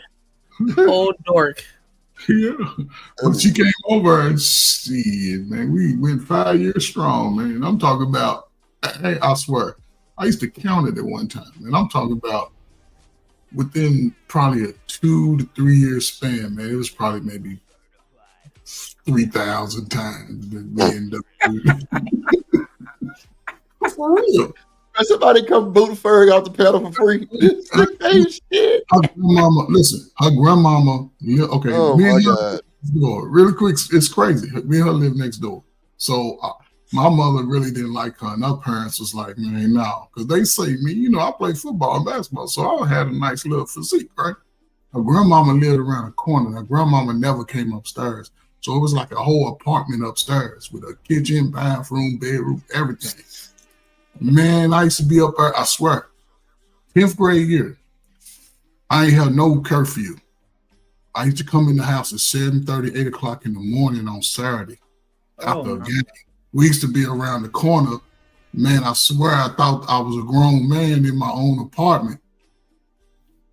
I'm telling you, like we did that shit all through high school. On Wednesdays, we used to cut class. We used to cut school, go over her cousin's house and be over their house on Wednesdays, fixing breakfast and laying up. I got caught because back then, you missed so many days, they sent a letter home from school. Yeah, missing school was a sin in my house. So when my mama got that, my mama hit me in the jaw like Ali with the 1-2 punch. Yes. I ain't missed a day of school since. You see, it worked. It worked. My daddy didn't even find out. Shit. I didn't. Wish my son would. He come home the next morning. Okay. My parents was cool with that. I just see my daddy going to work. You got $2 for me? Man, here, man. Take us a little $2. OMG. They were cool with that? Yeah, my parents was cool. I wasn't doing nothing. They knew where I was, so I wasn't doing nothing stupid. But I did that from 10th grade literally through the rest of my life till I left my parents' house. Yeah, but I can come in, man, whenever. Hooters is crazy. In my house.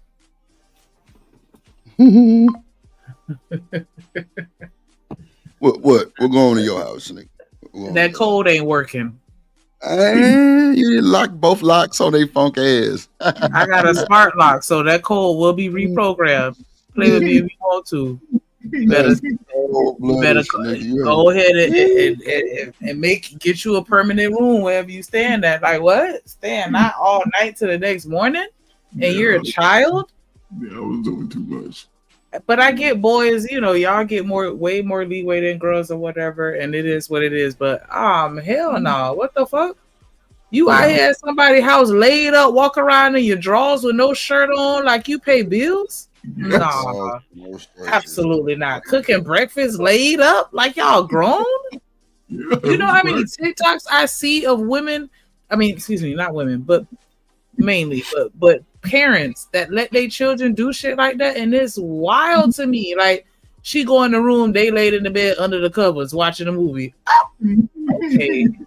I don't know. I wasn't raised like that, so nah, absolutely not. First of all, y'all not even gonna be in that room. Let's start there. Exactly. Y'all in the living room.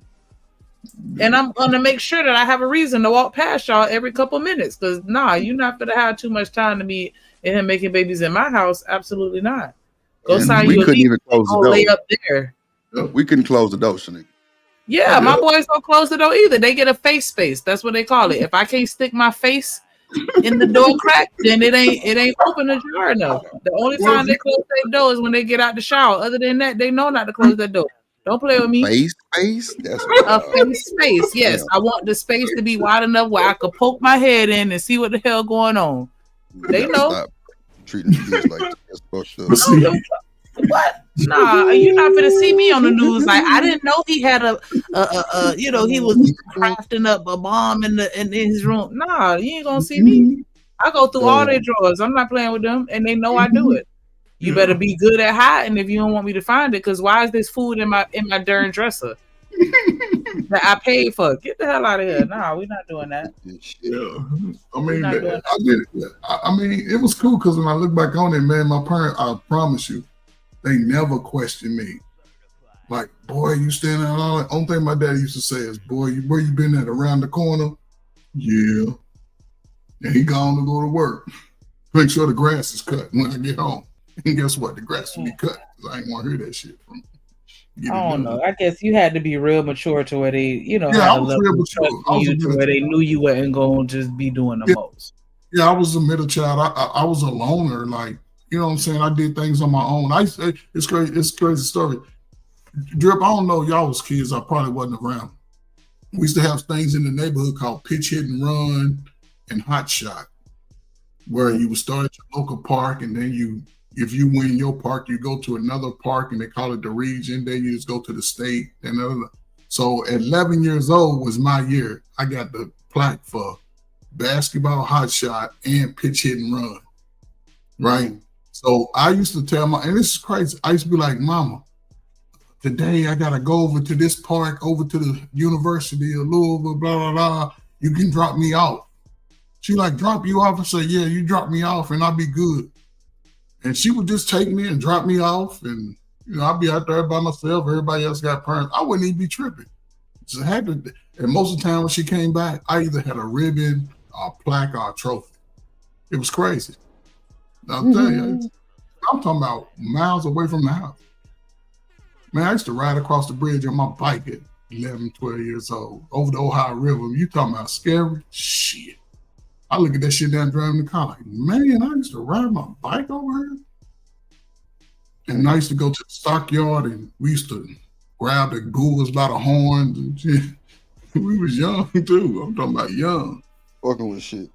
Yeah, but we didn't do nothing crazy, get caught up by the police, and we knew stranger dangers. Somebody stranger try to run up on us, man, we grab bricks and bottles and just throw it at them. Take off running, man. Back up. Yeah, that's crazy. Yeah, it was wild. Not Bricksburg, goddamn. Yeah, man, whatever we can find, man. A stranger, it'd be little weirdos at night catching. We walk through an alley. They jump out. Hey, little boy, man, get smacked up real quick. That's wild. I feel you, though. Yeah, man, I don't know. That's crazy. Burger say we smacking motherfuckers. Yeah, we run. I wouldn't allow when my son, man, he ain't going outside the living room. Ain't no quiet time by himself. Ain't none of that. When I go to sleep, the whole house is asleep. Ain't nobody staying up when I'm asleep. I ain't never played that game, because I know what people do. It's like to think about myself. Like, yeah, somebody gonna be doing. Nope. Go home, little girl. Because I know why you over here. 15, 16. Oh yeah, you ain't over there to talk. She said, "Go home, little girl." I'm through. Man, but teenagers be horny on both sides. Oh no, so. These girls, that's why most people getting pregnant. Shit, they out here like, come here, Curtis.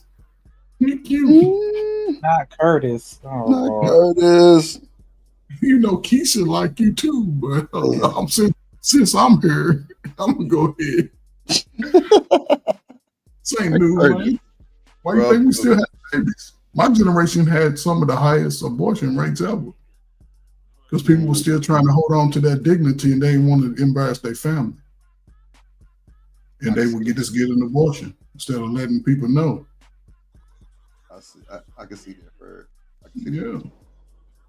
And then when crack came in, they said, let them all be born. And here we are. That's wild. Damn.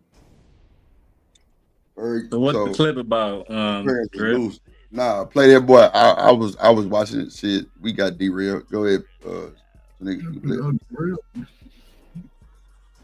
It's not the end of the world if you do that. I'm just saying that yields the best results, right? That's what you would strive for, right? But I'm not saying that if you don't end up with that outcome that you're full of shit and you're doomed. But I'm just saying that's what you should strive for as a woman. We know what you should do. But we're talking about the women who already made a decision to want to be in the occupation of selling vagina. Those women are making it clear that they don't want marriage or kids. We're not talking about women who want marriage or kids. We're actually listen. What you already see where he going with this? No, so y'all know that's Bruiser talking with the bald head. Yeah, I don't know what it is. Well, he's using his real name now, Darwin, but he used to go by Bruiser. And you know, we did an interview with him, Drip, me and Queen Hsppy about a year and a half ago now. You can't say that a certain type of women don't want to get married when you married a stripper. You just can't do it. If you married a stripper from Atlanta, oh shit, it's old. Then you can't do it. I can send her file to Ferg right now. He'd think his OnlyFans account. Right? Do it. And let me Ferg, his wife is a baddie. But don't do it. That's beside the point. The whole point is you can't make a point, well, these hoes don't want to be married. My nigga, this nigga literally proposed in a strip club, Drip. I put that on Aegon. Wow. Yeah, nigga, in a strip club, bro. Oh, and and Ferg, guess what? He was already married, just got divorced. Oh my gosh. From his big wife. So I'm just saying, bro. Not the big wife, Lord Jesus. Yeah, they used to call them Big Shirleys back in the day, in our space, Big Shirleys. OMG. Somebody boot diamond. I'm gonna say diamond. Yeah, look, Drip thinking about strippers. No, bro. I just don't like the message in particular coming from Bruiser, because I thought at one point, and I told Bruiser this personally, I said, dog, I think you can be the next Kevin Samuels, because he's a former veteran, graduated from college, wife is drop dead gorgeous. You can use that, and black men will want the kind of life that you have. Not everybody, but some would. But telling men that women who are a certain type of way don't want to get married is ridiculous. Yeah. Oh no, I was just gonna say his overarching point that he's trying to make is that and the whole conversation behind the video, he's saying that if it's gonna be women out here that's selling it, then why not we just deal with the women that's selling it and then let the virtuous women stay virtuous? No, I get that. That's a mute point. And that's why he was saying what he was just saying. I'm sorry to overspeak, but that's why he was saying what he was just saying. Like, they already choosing it. Like, they already making it known that they don't want the relationship. They just want the transaction. So why not just indulge in them? And then when you ready to, settle down, then go and find you somebody that's virtuous. That's how we could keep the women virtuous. That was his solution. I digress. Yeah, I can see what you're saying, Shanika, but again, I would that's sort of a mute point, and I know Dara has something to say in regards to it, but it's like you're gonna go out and focus on the ones who are saying, "Okay, I'm here to pay to play," right? Which won't be a whole lot. It won't be a whole lot.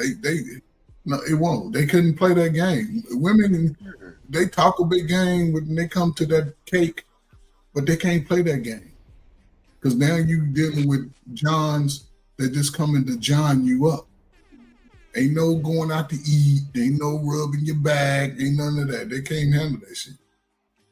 But the ones that are not living that life, they're going to be getting scooped up. So you ain't going to be able to circle back like that. No, I still disagree. Niggas are cuffing up hoes on a daily basis. And I do mean a daily basis, bro. You know what I'm saying? And those women find love like Bruiser Wife did. They all find love, bro. The thing is, like, because I want to argue what Shanika said. Like, if that's his overarching point, then I would have him apply his point to his life. You should never honored your wife with a ring in your last name and a family. You found her in a strip club. Enjoy her there.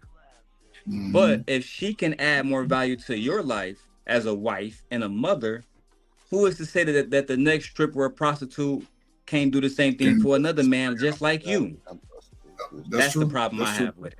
Yeah, that's true. That's true. You can't act like you have an anomaly and it ain't possible anywhere else after you've done it and then speak against it. I agree with that. They call them exceptions in this space. Exceptions. Yeah, but everything. Yeah, but again, I'm gonna say what it is to make sure that I'm not looked at as a weirdo. Because I believe in leaving people where they are. I ain't taking you out of nowhere to make it better. You got to be already in that space. Yep. Cause drip coming through every week, dripping all over and shit. I ain't cleaning this shit up. I'm just saying, some people can do that. Take pride in that shit. But stripper tried to date me one time. She took me to see her grandma. I was in the service. My bad, nigga. I ain't mean to stop the video. My bad. You good? What you told her? I hung out with her a couple times, man. But I told her, like I said, you know what? I'm afraid to date you. I told her I was afraid.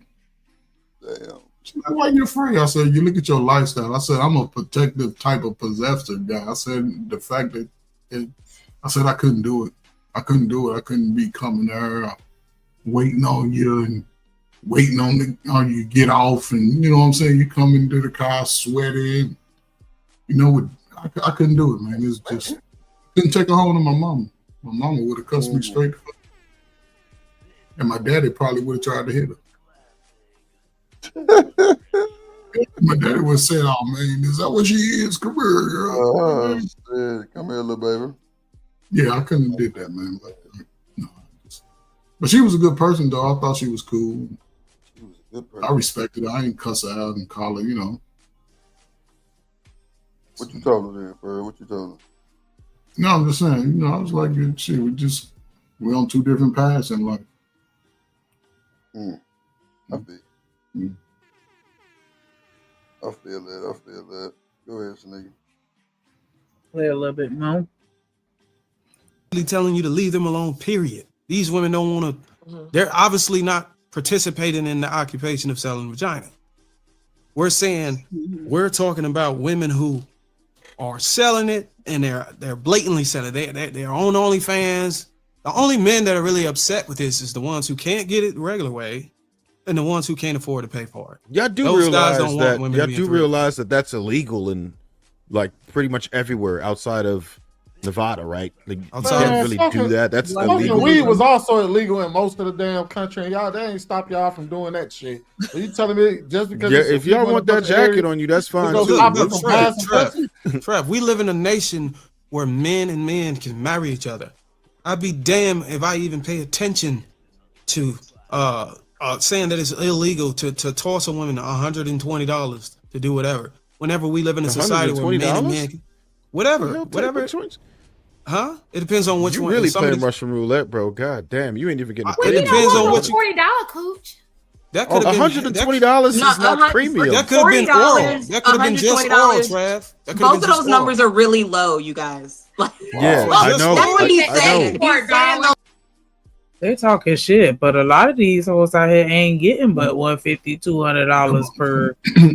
What are they talking about? So nigga, Dan ain't getting that. If you They catch think him that this people time, getting $1,000 a lick. Like that's not happening in the real world. let me tell you something, man. I know people that go out to this day. Listen, what's this? The last week of June. $40, 40 in the front, 60 in the back. You straight. And what are you looking? What are you looking to do? You know what I'm saying? Regardless of how much you're paying, what are you looking to do? I sure in hell wouldn't recommend nobody. I don't care if you got the bag or not to be shining sharp at these motherfuckers.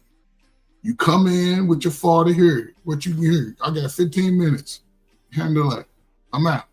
I'm not laying in bed with y'all all day. I'm not doing all that. But you know, some guys do. They want a whole experience. No.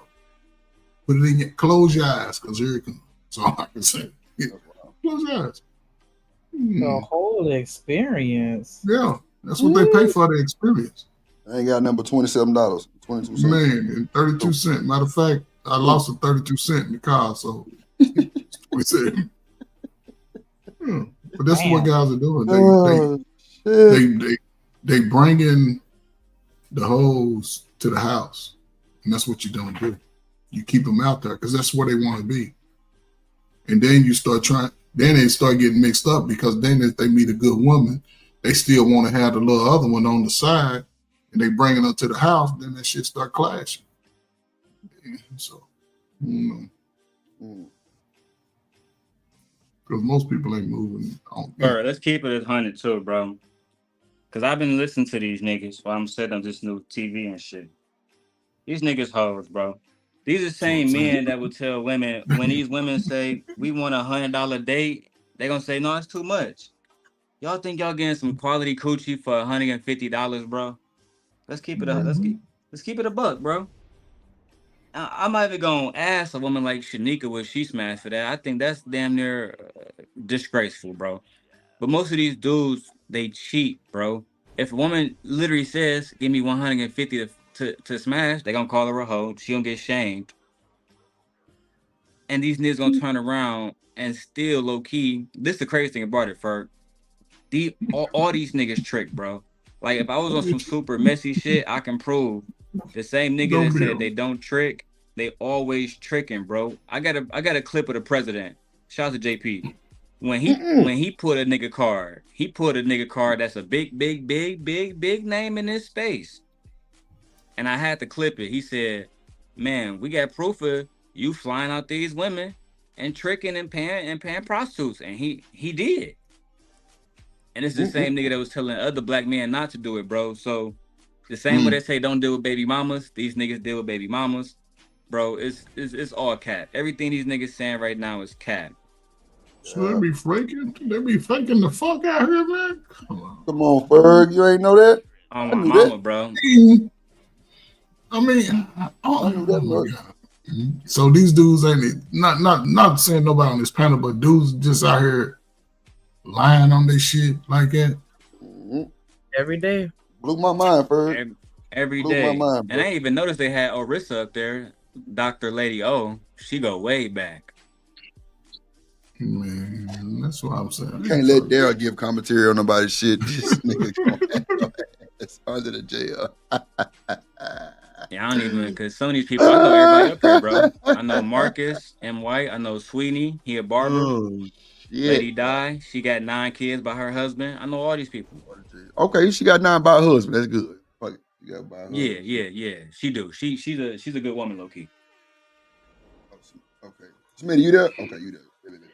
All right. Yeah, that's wild. As long as she had him by her husband, bro. We good. What up, Trey? We good. We good. Those numbers are really low. For just head. Anything under 250 is just bad, bro.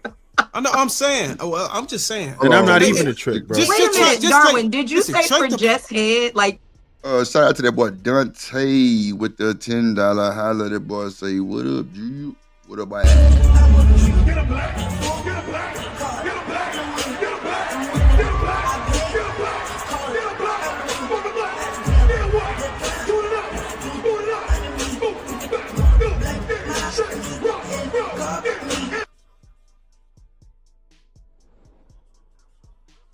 Appreciate you, Dante. Good to see you, my boy. That's for sure. What up, Coach Ruck in the building? Let me see. Okay, Smitty, get the link already. Trey. What do you say? What up, seeing? Prostitute went to lay up with her all day. I don't know. I guess they paid their 40 seeing they want that whole $40 worth of experience. You know, niggas ain't gonna last too long.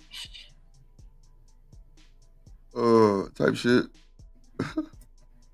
Yeah, that's all I can tell you.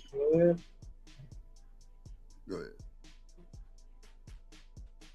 So, well, hold on. Sunflower say all teenagers are not horny. Oh my god. Oh my god. Yeah, all right. Like Beauty, what it do? 90% of them are. Is married to a stripper who left his wife previously from another relationship. Oh, okay, talking about the same shit. So wait, Sunflower, that's Jenny? Yes. Oh, okay, I'm tripping. I ain't reading her comments no more. Hell nah, she just like her damn husband. Shit, gonna get a nigga put under the goddamn jail. Shit.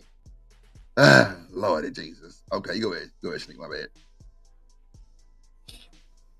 Was that your price that you were thinking would be for like? I was thinking that was just the mouth. Now look, take all of the numbers. Just take the money off of the table. I love this. I would love to hear a price list from you. No, I'm just saying, just ignore the price because I think that muddied the conversation. Just try to understand the logic behind the fact that it's actually more conducive if men would leave the women who are intentional about relationships and family alone and just deal with the women who are out there in the occupation. Can't you see the logic on how that makes sense? So you would rather, so let's say your son really want, he's like, yo man, I need to smash like real bad. I'm not gonna be late to marriage. I don't know, what should I do? You would more so recommend, you wouldn't say, oh you shit, you about to go to college, man, you straight. You're gonna say, nah, go get the hose, man. I would do two things. I would say, is there any particular woman that you want to smash? He may say yes or no. Let's pretend he said yes. I said, okay, is she on Instagram and she whatever? Yeah, she's on Instagram. I like this one person. I would say, well, maybe deep fake her and whack off. Deep fake her and whack off. What the hell is deep fake? I don't know what that shit is. What is that? That's when they use AI to put your picture or your face on somebody else's body and make it look like you hunching on somebody. Wow. How creepy these niggas is, Shanika. See how creepy these niggas are? Wow. Hey, somebody got to mute their background. A lot of access noise. Oh, that's go ahead, Smitty. You want to say something? My bad. Oh, I'm just getting like my Wi-Fi. I had to be sound check. Yeah, hear me? A little bit. It's kind of rough. We hear you. All right. I'm gonna drop in. All right, that's a bit. Make sure you tap back in, hit the link, man. I want to hear from you with this shit. This is crazy, bro. This is crazy. Deep faker. That nigga said take a deep fake and jack off. That's crazy. Bro, that's Take wild. a picture off Facebook or Instagram and make a corno with it, and that's his solution. Wow. That's wild, bro. There you go. You good. Welcome to YouTube. Welcome to or just whack off to or whatever. Bring that shit back one time. Bring that shit back. We gotta really understand what he talking about on this shit. I know he lying to me. Man, talk to y'all sons, man. Talk to y'all daughters, man. Because we can't let this nigga talk to our sons for sure. No, yeah. That's why you gotta talk to your own. Because God damn. Take this, yeah. Go ahead, Smitty. Yeah, she's on Instagram. What you said. Nah, Go ahead and play it real quick first. Go ahead and play it real quick, nigga. Are you good? Can y'all hear me? Yes, sir. Yeah, you got the delay, man. Okay, that's all I'm trying to figure out. Y'all go ahead, play y'all shit. I'm just trying to smoke my dick. I'm asking you a question. I'm asking what you think about what he just said to tell his son. Oh. Ask me the question again, because I think So wait, we're gonna bring it back and play it again for you. You know what I'm saying? Because I want to hear it again anyway. But go ahead. Straight up, go ahead, Slick. I like this one person. I would say, well, maybe deep fake her and Let's say, nah, go get the hose, man. I would do two things. I would say, is there any particular woman that you want to smash? He may say yes or no. Let's pretend he said yes. I said, okay, is she on Instagram and she whatever? Yeah, she's on Instagram. I like this one person. I would say, well, maybe deep fake her and whack off. Or deep fake her. We can hear the rest of it. I'm sorry. Just whack off you. Or whatever. Or the second, here's the second, and I'm being completely honest. Guys are out here doing it. I've been sitting in front of people that are doing this, bro. You've been they okay with it. You said you've been sitting in front of people who were doing this? No, I'm talking about coaching. Ain't no consultations. Hold on, shout out to that boy Demon for the $10 holla, my boy. Appreciate you, gang. Bro. Shorty like the way that I pull out.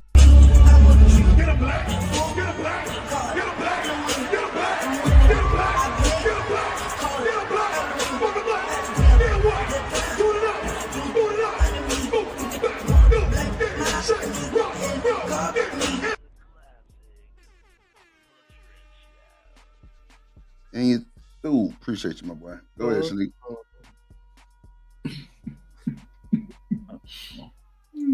But I just want to make sure I point out, he said that dudes is doing this. He watching them do it every day. Yeah, he said that shit, Shanique. He said that shit. Coaches them as he coaches them.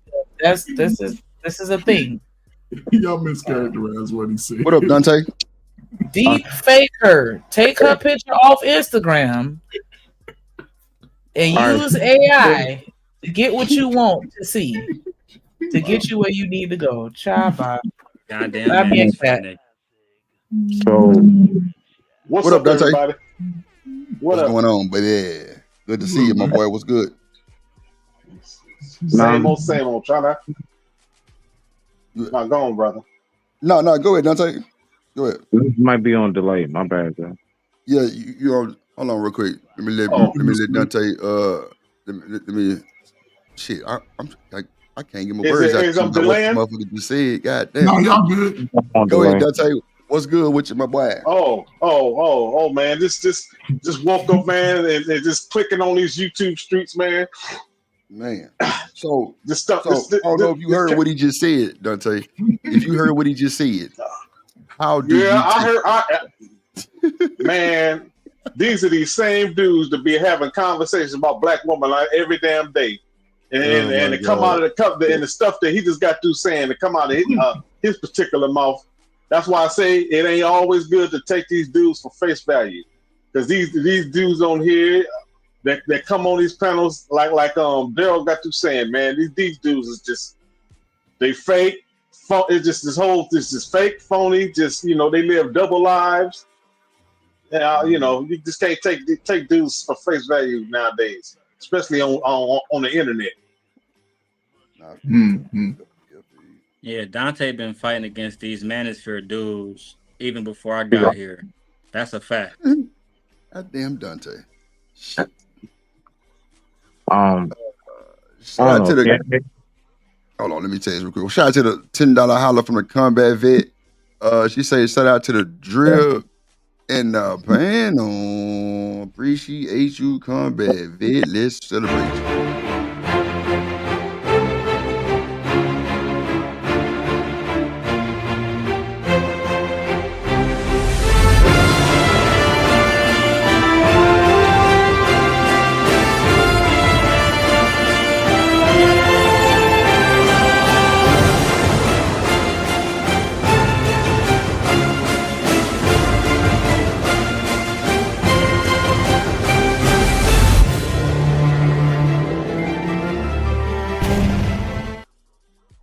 Appreciate you. Boy, she look like she got that E7 face. I bet she was an E7. She got that E7 face. Like, come over and play if you want. So, yeah, E7, E8. Yeah, it's that face right there. I know that face. Oh, man. Boy, Lord have mercy, boy. The tools they going to have, especially for the incels. All right. I don't know. Can y'all hear me or not? Am I not Yes, talking? man. Yeah, you You good, clear. Smith? You sound a little I low, heard you, but bro, the first time. get your mic up a little. Stay Yeah, right I there. heard you all Stay the right time. there, Smith. Yeah, I'm Don't just move. Stay right there. oh, okay, there we go. I don't know my volume on. All right, bet. All Yeah, right. go ahead. Briefly, what I'm look, I say it all the time, right? The main reason why I've always had my issues when it comes to whatever I guess you can call quote unquote talking points and everything else is because again, for the thousandth time, if we really talking about relationships and what we want to be considered to be respect and love, man wants respect, a man wants respect through a man wants to be loved through respect, and a woman wants to be respected through love. Now, us knowing this factor, it's always going to be customized. It's see, that's why I got a hard time with everything that's like normally like pushed, and when folks get to like, if you come with anything different, then like you off key. And it's like, no, if you know anything about how really relationships work, you know that there are so many different dynamics of how this shit goes. Like not everybody operates and functions the same way in a relationship. I say it all the time. Like, I hear a lot of guys like, yeah, that woman needs to know how to cook. I'm the chef of the house. I don't need her to cook. So when I hear shit like that, I'm like, okay, that don't apply to me. But then if I get on a panel most times and I'm like, well, I don't really require my woman to cook. I ain't tripping off of that. All of a sudden, it's like, well, you something strange and weird because you're not going with the typical narrative. And the fact is that I think we all have seen from dating apps all the way down to typical narratives. None of this shit works. It don't work because everybody's trying to mold one form and facet of how a relationship is supposed to operate and function. It doesn't work that way. It just don't, and it never will, because you will always have two individual, unique people in life who are going to come together. And when they come together, they need to figure out in their own unique, special way, customized, tailored cut just for them. Not nobody else, not fuck what anybody else got to say. What is it that works for what you two have going on? And we just, for some reason, for whatever reason, like, we want to go off some like narratives and talking points. Are there some things to land it? Are there some things that will hit home? And you'll be like, you know what? Yeah, I experienced that. Yeah, I know where that's coming from. Absolutely. Absolutely. But when we just like sit here and like we take our whole life and try to mold that and fit that into somebody else's perspective, and then we try to like walk in that light of somebody else and what they have to say, bro, you will never find yourself. Thus, you will never find the love and respect that you want. I digress. My mic is muted. Respect to the family, man. No, that's real. I fuck with it. Yeah, that's wild. I wouldn't agree believe with bro said. not another motherfucker on this goddamn boy. Ain't no way in hell. I already don't I believe agree with boy. you said though. Who's that? Smitty talking? Yeah. I Yeah, agree with yeah, Smitty yeah. 1,000%, bro. Because a lot of people they want niggas to live how they live. You know what I'm saying? Benevolent dictator wannabe type niggas. You know what I'm saying? Like, bro, I can't tell you how many times I got in this space and niggas try to tell me to control my wife, bro, or some shit like that, or why would I want to be with a woman who's so loud or unruly type? The thing is, bro. Hey. You ever heard the whole why you don't check your woman? Oh yeah, I hear it all the time, bro. Come With my on now. wife all the And I time. just sit there and I'd be like, well, why I need to check somebody that checks themselves already? Like if with somebody that checked themselves, I don't need to say nothing because first of all, for you to say you need to check your woman is to already tell me off rip that I picked wrong. You see, it goes real deep, dog. So it's like, nah, I don't need to check her. I got with To somebody me, it's who knows to check disrespectful, themselves, bro. bro. Yeah, That's it's like if I disrespectful. tell Drip to It's check disrespectful as shit. Shanika. That's some disrespectful shit.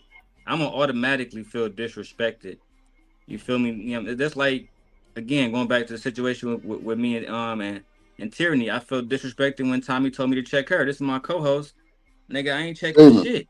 Damon, hold on. Now you know Drip gonna keep it a thou wow, right? I plead the fifth. I don't know nothing about that. I want to make that clear.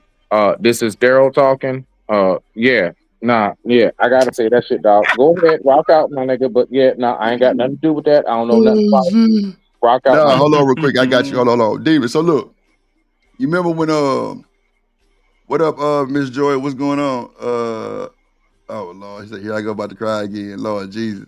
Now, so David, remember that day? It was Hello. Michael Jordan them in the chat, and that nigga David came up here and say, Drip, man, you need to control your hoes. Boy,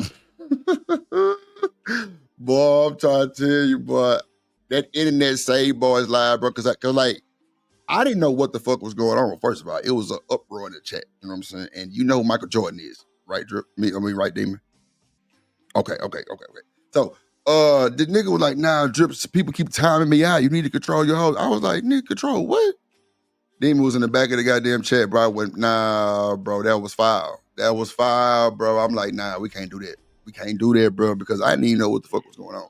But when I finally figured out what was going on, oh man, it was a shit show. It was a fucking shit show. But it wasn't like I was going with none of these women, like, they were my gals and shit like that. But nah, the nigga was upset because they was goddamn timing his ass out. And I didn't even know. Like I said, I can't see nobody getting timed out on StreamYard. I had to pull up the goddamn YouTube part. But that shit was hilarious, though. I'm like, nah, Demon, we can't move like that, bro. We can't do that. But that nigga was mad as fuck. I had to goddamn drop his ass in the back. And he was like, my bad. And that was real nigga radio. It was real nigga radio. Bro was like, my bad, bro. And it was over with. And then we kept moving. Niggas like to hold beefs, grudges, and all kind of shit. Talk about your woman. She is this, she that. Just like how they did with JP.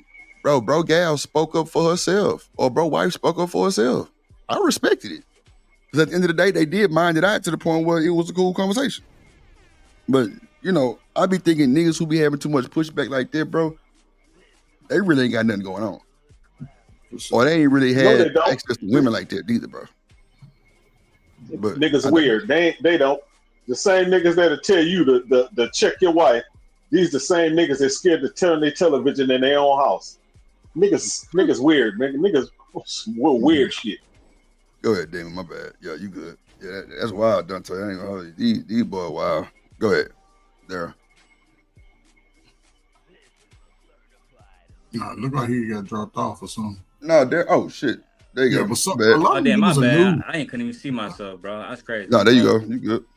But no, that definitely did happen, bro. You feel me? And I was, I was heated about being timed out, but no, I feel you. It wasn't shit to really be upset about. You know what I'm saying? To carry on a beef with. You know what I'm saying? And even with the person who you mentioned, Michael Jordan, bro, that person is extremely intelligent. You feel me? If anything, that individual is one of the people who I wish was still at your show to give commentary. Because she actually is very intelligent, right? But it is what it is. Like a lot of this shit is just old news. But to Dante's point, Dante, you was here, bro, back in the day, right? When we was talking about Black Power and all the rest of that shit in the beginning, and then you had Time Dog talking about some black culture is trash. Was you here when I was going against that shit, Dante? I wasn't familiar with you back then, man. When niggas was on that Black Power shit. Yeah, so like I told you, Drip, I literally came into YouTube on straight Black Power. The black woman is God. The black family is God. Bro, I used to defend black men all day, but the thing is, after a while, I just saw too many inconsistencies from black men, bro. And like even with Bruiser doing now, you can't talk down on a group of women if your wife used to be a stripper. That's like me telling you, Drip, oh yeah, I don't think Drip should talk about people, kids, and families, bro. Like, come on, nigga. The fuck? Yeah, like it's just a certain amount of consistency, bro. But one thing I will say about them that they are consistent at is doing what I told you earlier, creating a panel with 10 people, everybody cammed up consistently, and they having conversations, whether we like it or not. It's a good business model for YouTube. That's a fact. Right. I got you. It definitely look good for the goddamn aesthetics too. That's a fact. So yeah, I got you. Yeah, niggas is out of order. Niggas is really out of order. Telling another man what to do with his woman, how to conduct with his woman. Yeah, niggas. Wow. Yeah, yeah. And these niggas ain't got no women, bro. Like, I'm sorry, bro. Like, bro, Shanika sit up and told y'all, Berg, you okay, bro? Shanika sit up and told y'all lucky I don't want drip. And everybody was like, why? You say, because that nigga wouldn't have no streams. I had to interject, like, well, what the fuck that mean? She say, because I will be fucking this nigga. Like, every time he would try to get on that motherfucker, he ain't finna be on that motherfucker for hours like that. And I'm in that motherfucker going crazy about to jump my own bones. Nah, she say, so thank me later. Shit, I damn near ended the show. I ain't gonna hold you. I ain't know what to say. I was through. That was man time right there. There was nothing to say. There was nothing to say. As a man, you recognize, you know what? Pick and choose. And this is one of those, I'm just going to go ahead and digress my mic and motherfucking mute it, nigga. As you should have. That's a fact, bro. She was like, ain't no way in hell my nigga gonna be on this bitch for this. I was talking about some bullshit like that. And I know he ain't got no problem. I was just like, damn, everybody got quiet in the chat. I'm like, oh, well, man, you gotta realize, man, some As brothers are they new. should. As they should. Hey, I'm getting ready to switch to my computer. I'm getting off the phone. That's a bet. Some brothers are new to, you know, the dynamics of women like that. Not everybody grew up like that. Right. So when they get to that space, they go fight to hold on to that. You know what I'm saying? So now, you know, some people grow up. YouTube has allowed people to sort of grow up. And, you know, that's what I say, man, one of the greatest confident builders in anybody's life is the father. Because I don't have to. One thing I rarely do is curse women. I've never been that type of guy. I have 5 sisters, so if I heard a nigga cursing my sisters, I'd ready to slap them. But I also let them know, don't be out here being reckless either, because I might come and save you one time out of the day. You're on your own.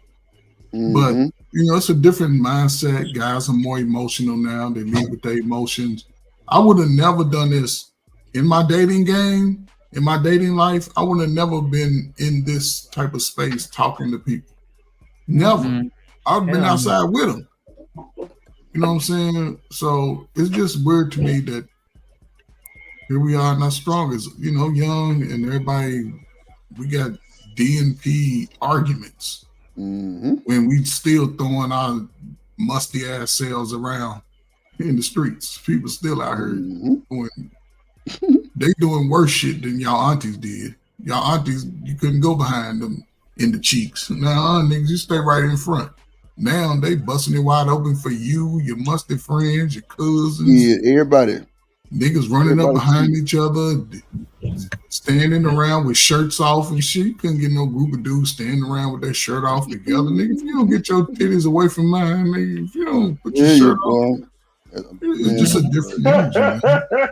These niggas be wilding. They be wilding though. And we didn't come around women with skinny jeans that thick. Right.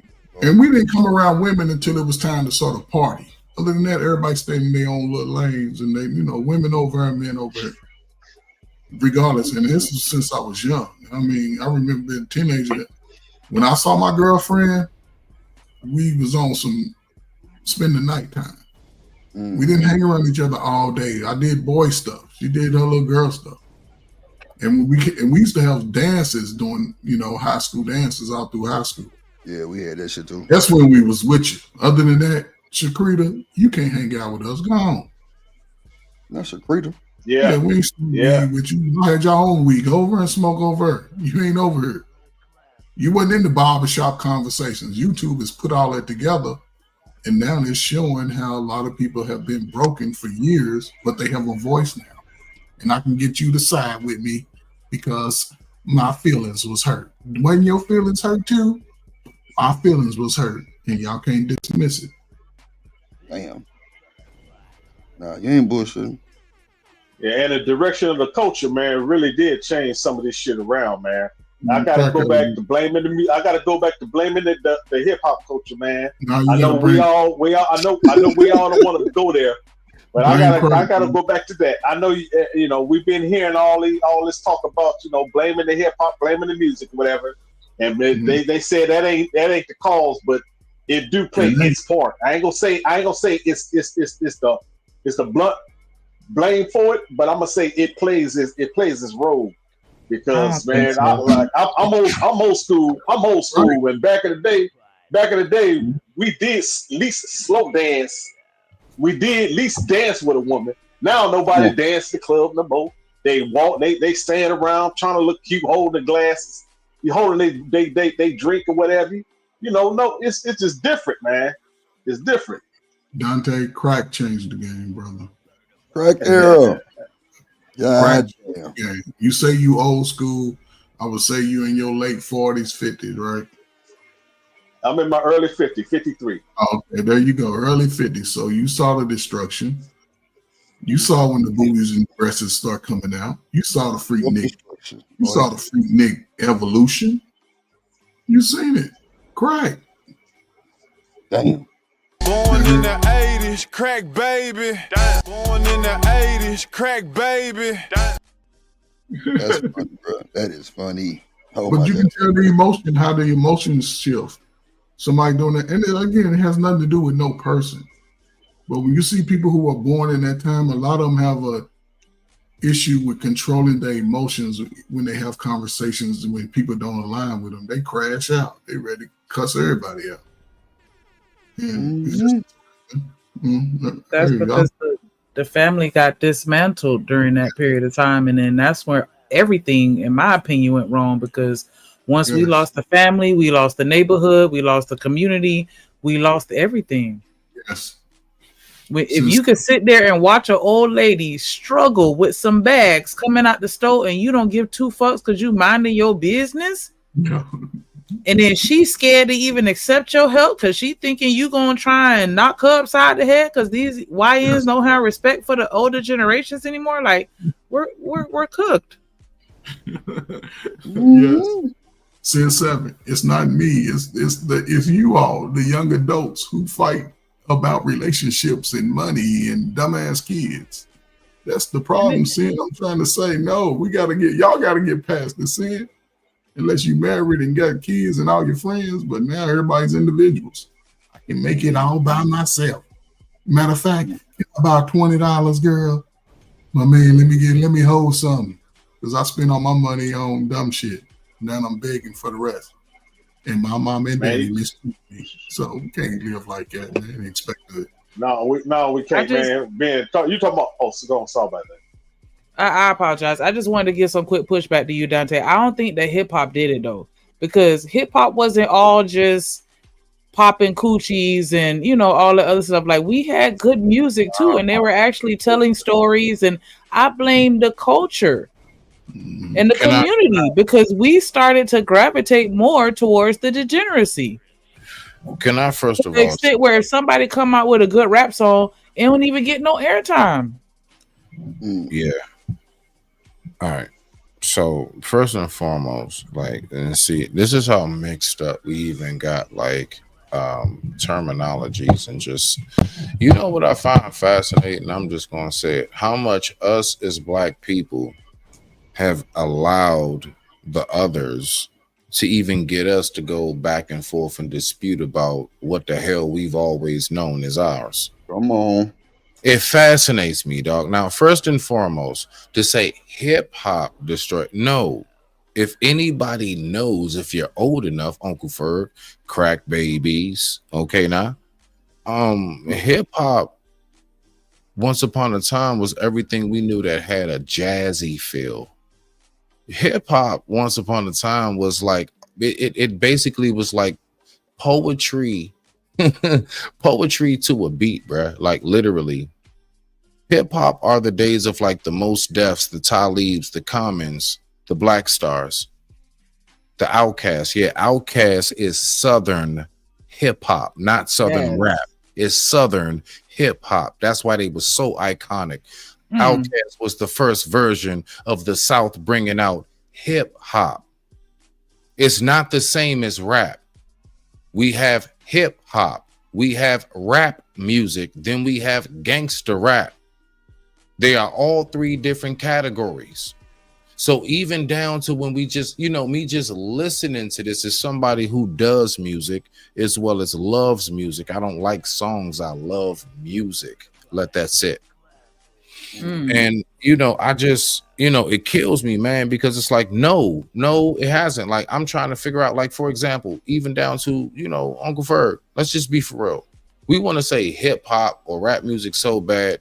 You know what I know about the era of my father and my grandfather's U-All era? A lot of them OD'd off of heroin.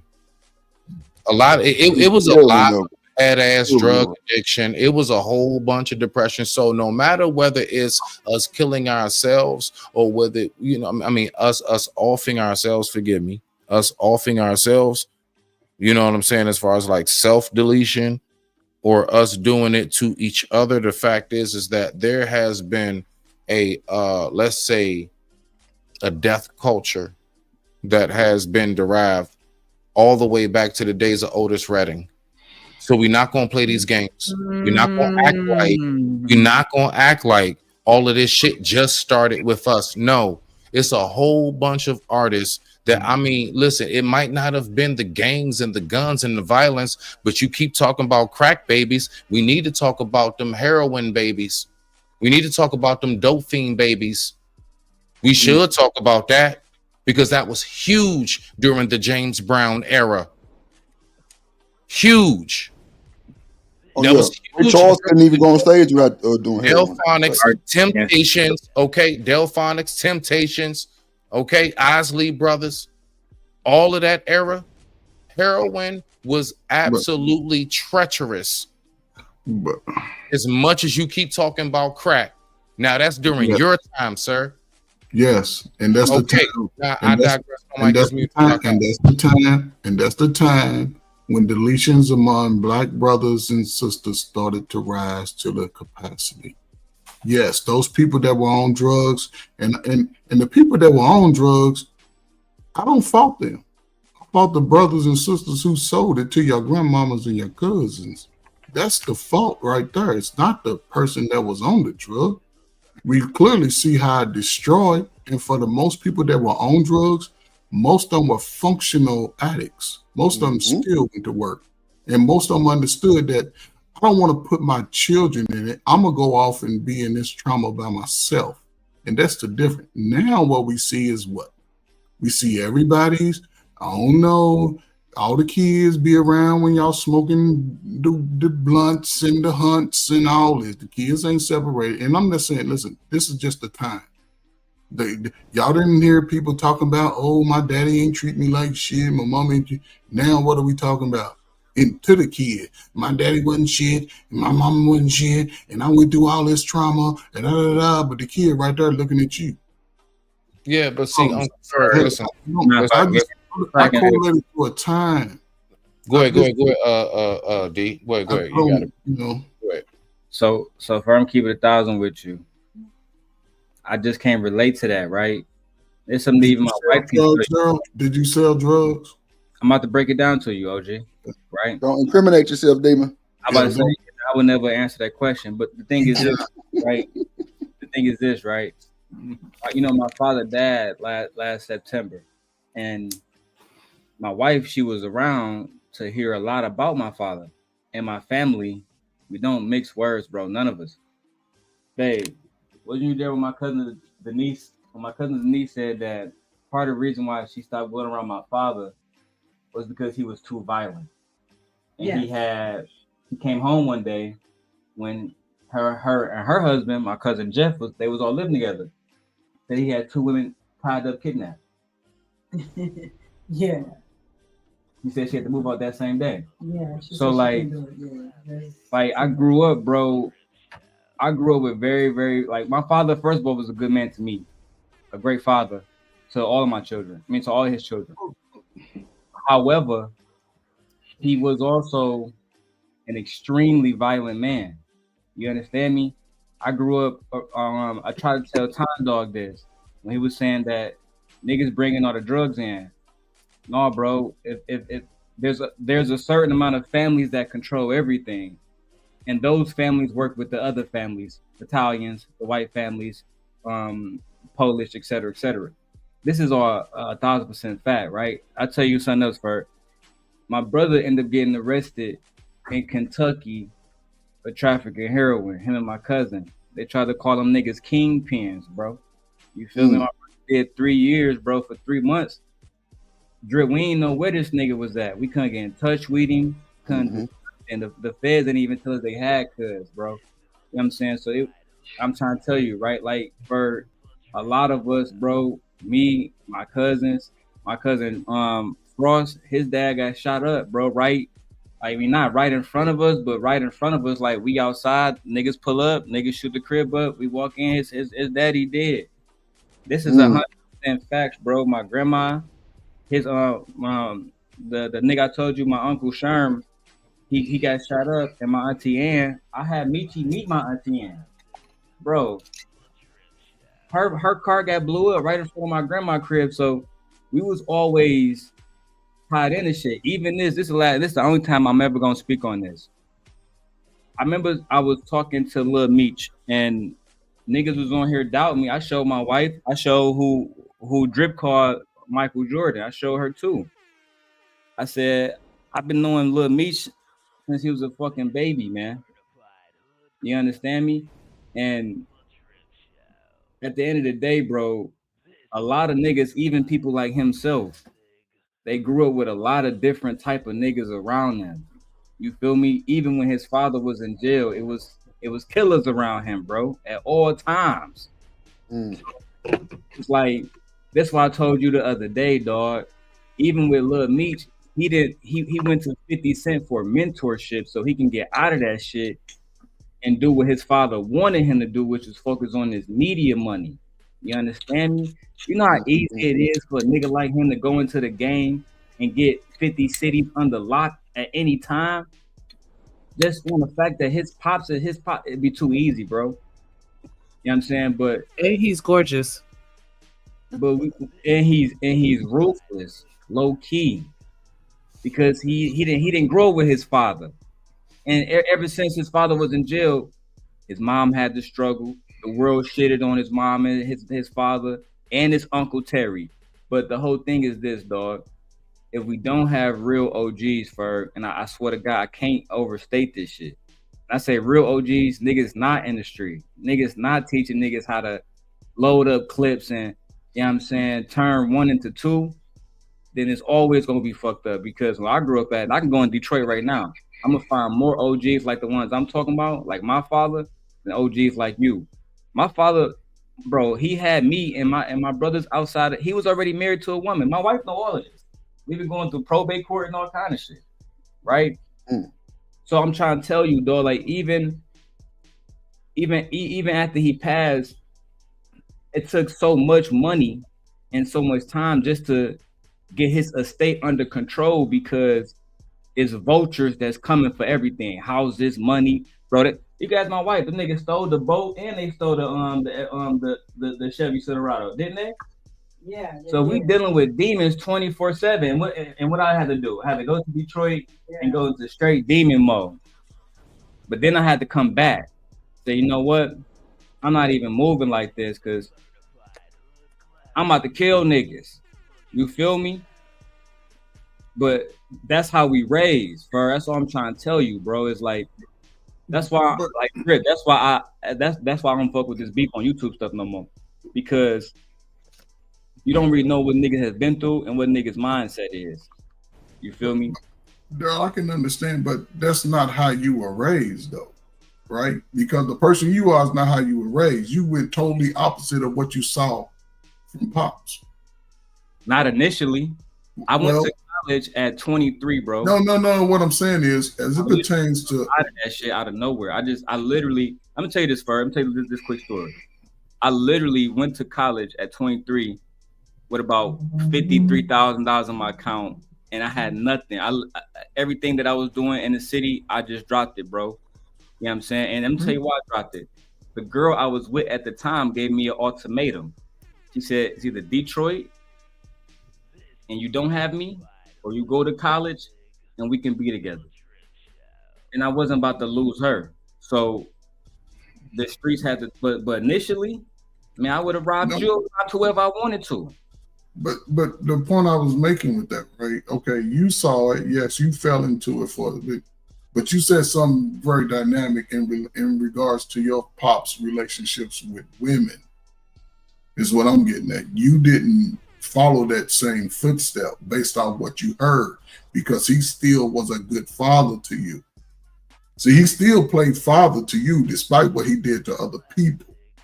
Now, he probably was an asshole. You probably got that genes. You go speak your mind and you go stand up, right? And some people can't handle that. So yeah, they'll label and say all kinds of stuff. But what I'm saying is the fact that if most brothers had that opportunity, because most fathers are assholes. I thought my father was an asshole. He ain't never tell me he loved me until I was in my 40s. But did I doubt that he loved me? No. Because I saw what he went up against every day. And I'm talking about the people who actually got caught up in the game like a lot of inner city people did from coast to coast. People were getting hooked on that drug and it destroyed families. It took the mother out the house. Mothers started using the drug too. And the kids from that time were left to fend for themselves.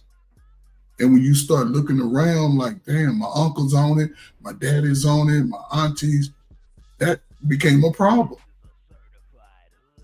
That became a problem when you 12, 13, 14 and you got to fend for yourself where your next meal gonna come from.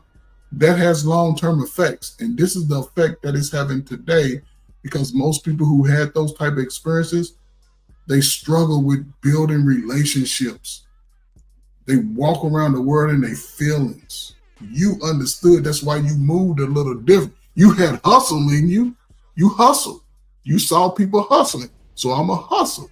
But then you found a way to step out of that because you already had some good teaching early that I can hustle and rest my head at night easy.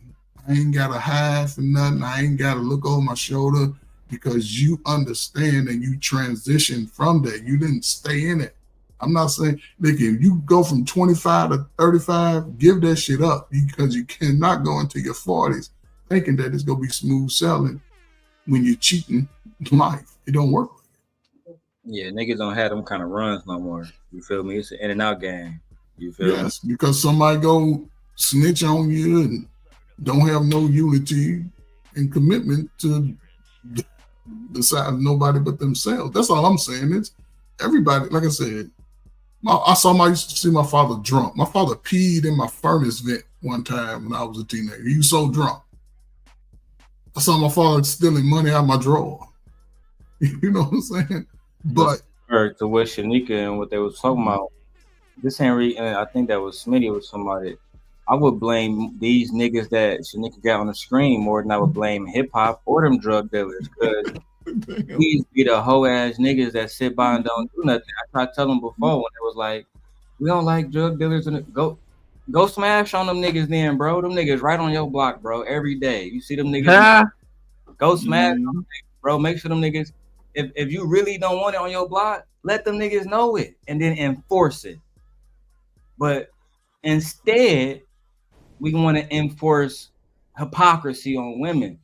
So to me, that's why I go so hard and have so much energy for these niggas, because as soon as a street nigga pull up on them, mother niggas pissing their pants. But you big and bad when it comes to these women. See, I don't like that, cause.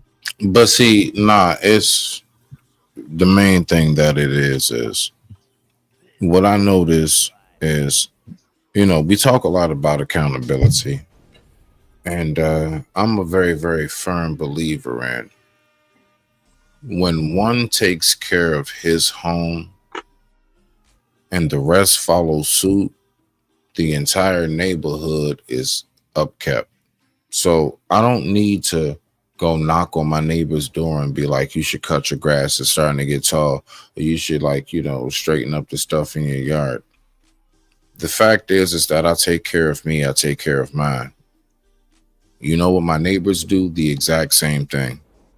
If I go take a ride through my neighborhood right this very moment, daytime, whatever, yards and driveways, everything looks uniformed. I'm saying that to say, in the sense of, that is exactly how we should be moving communal wise. Okay. So what you saying as far as you know what I'm saying, SG, I got you, bro.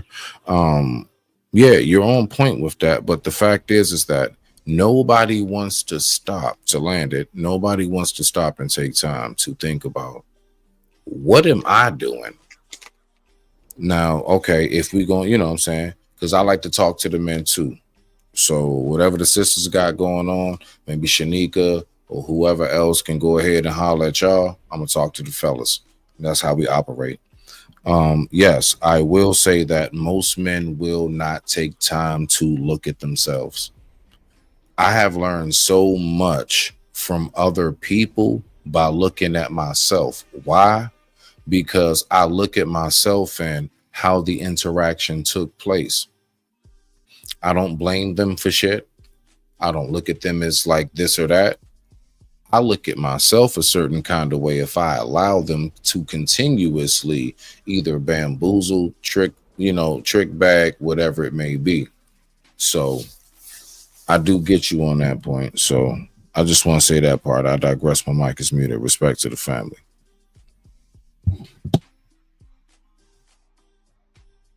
I mean, I don't disagree, bro. You feel me?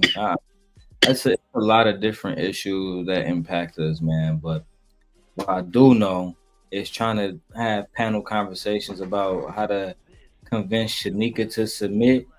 That's not gonna come. That's not gonna do nothing for niggas. You feel me? That's just what it is. Like, I'm with a personal belief, and it's gonna sound super misogynistic. My wife was saying something, I disagree with her too. But I mean, think about it, bro. How can we tell somebody, like how you said, tell Shanika to submit? So whoever the gentleman may be, if you don't know who that guy is, what his standards are, how he wants whatever he wants in a woman, if I just bust out and tell her how Smitty looks at it, you just bust out and tell her how SG looks at it, she might miss the mark with this dude who was not Smitty or SG, is my point. So I get you on that. The whole message in which I'm speaking about is love is to be customized and tailor-made. You don't just bust out and try to think you're going to tell somebody how to be with a person. You don't know who they're dealing with. I could tell somebody, you know what, be more laid back and chill with it. He could have found the love of his life through a chick that loves a nigga to be super aggressive. But because I told him to fall back and be chill with shit, he done missed the mark. Why? Because he's listening to what I have to say as opposed to taking time to learn that woman, and vice versa. That man is missing out on what he can get from that woman because he's taking time to listen to what it is I'm saying in particular. But I digress. My mic is muted. Respect to the family. No, sure. What you're saying is true, man. This is the dynamic of it. What do y'all think could happen if, let's just say, 75% of young men that are born could get those type of messages from their father? Just that good uncle, that good brother in their family. What do you think the results will be then? You think they'll still have this high quitters rate, high mortality rate? Or do you think that there could be a shift in how men start looking at themselves and preparing for life in the future, planning for the future? So when we all get old and ugly like me, they'll be able to look back and say that they've accomplished some things. They'll be able to have a little money in the bank, watch the little slow kids run up and down the field. You know, do y'all think it could be an opportunity to grow? No, bro. It just sound like a fairy tale. Well, what I know is these niggas ain't trying to do it. Damn, this is a fairy tale, man. Is that bad? Is it that bad? Shit. Yeah, around that. Hey, he ain't trying to be sarcastic, man. Because black man, we lack agency, brother. Man, We lack everybody knows agency. what this guy does. Everybody know what this guy does. Let him do what he always does. And we know what time it is, my nigga. It is what it is. What rock the fuck out, Detroit. Go ahead. That's just what it is, bro. No, I swear to God, I'm not bullshitting. Like, it sounded like a fairy tale. Like that's why, like, look, cause to put it in a different way, I hope I can get y'all to understand. That's why I didn't like the movie Black Panther. It was a false representation of what niggas thought they really. We got a fucking tribe of black people all working together.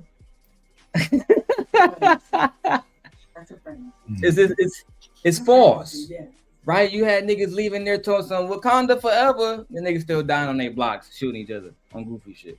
Like, bro, listen. Like Drip said earlier, everybody concerned with themselves.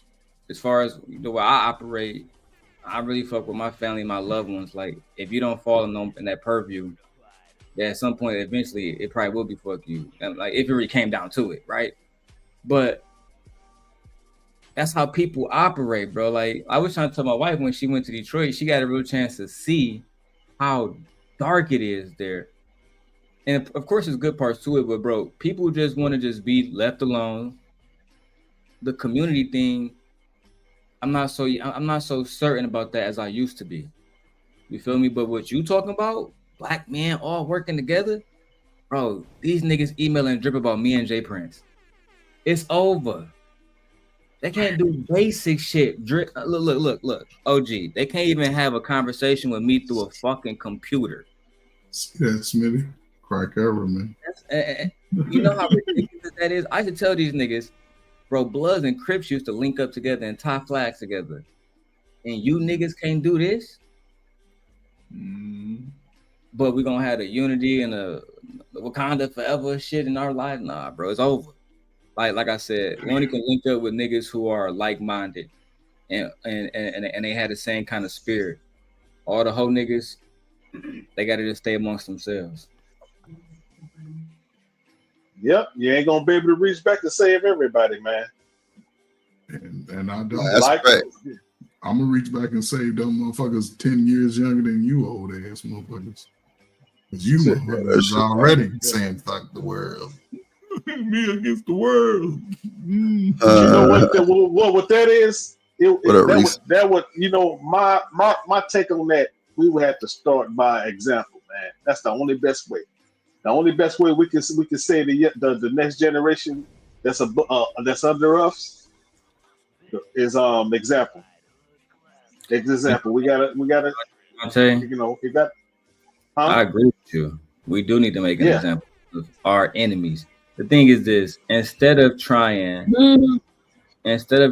to boost our egos by getting women to fall into their knees and do whatever the fuck we say, I think it'd be much more prudent to show black women that we can dominate other men, that we can dominate their culture, their societies, their e-commerce, their regular commerce, that we can go into any field or industry that they created and dominate it, right? Let's say, for example, because we know black women have the biggest mortality rates when it comes to having babies compared to white women, basically everybody else in America.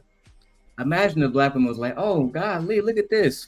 In a 5-year span, 50,000 more doctors have been black men because black men care so much that they're going to go to medical school, et cetera, to put themselves in positions or become a lawyer so we can defend people like Carmelo Anthony, right? Or we can continue to get women to submit, or at least try to, by way of a panel. But Daryl, what you're saying is it plays into the dynamic of, let's just say, where you are, right? Because now you're in a position to where you can teach and rear your children according to your understanding about life and manhood, right? It's coming from the father. You're going to give a most logical approach to it. You're not going to deal with it with emotion. You're not going to deal with it with the feeling. And I'm just saying, for the message to really resonate for people to sort of, I guess, get out of this ain't nothing gonna work. If without the father having the relationship early with their children, yeah, I can agree. It's a fairy tale. But the only way that's going to happen is both parties have to agree to work together. So because no other nation of men are going to fight the battle by themselves. They're going to have a woman. And if we don't have that togetherness, man, I can see 20, 50, 60. I don't know. Where are y'all children going to go? They might not have public schools because people don't take it serious. You might have to go to the field where they run into immigrants out, at least your children. Not saying your children, but young folk that don't know what's in front of them. And if that's all they seeing is everybody fighting, they can be a little bit more dangerous younger because we're seeing the results of it. Young people are challenging y'all in y'all prime.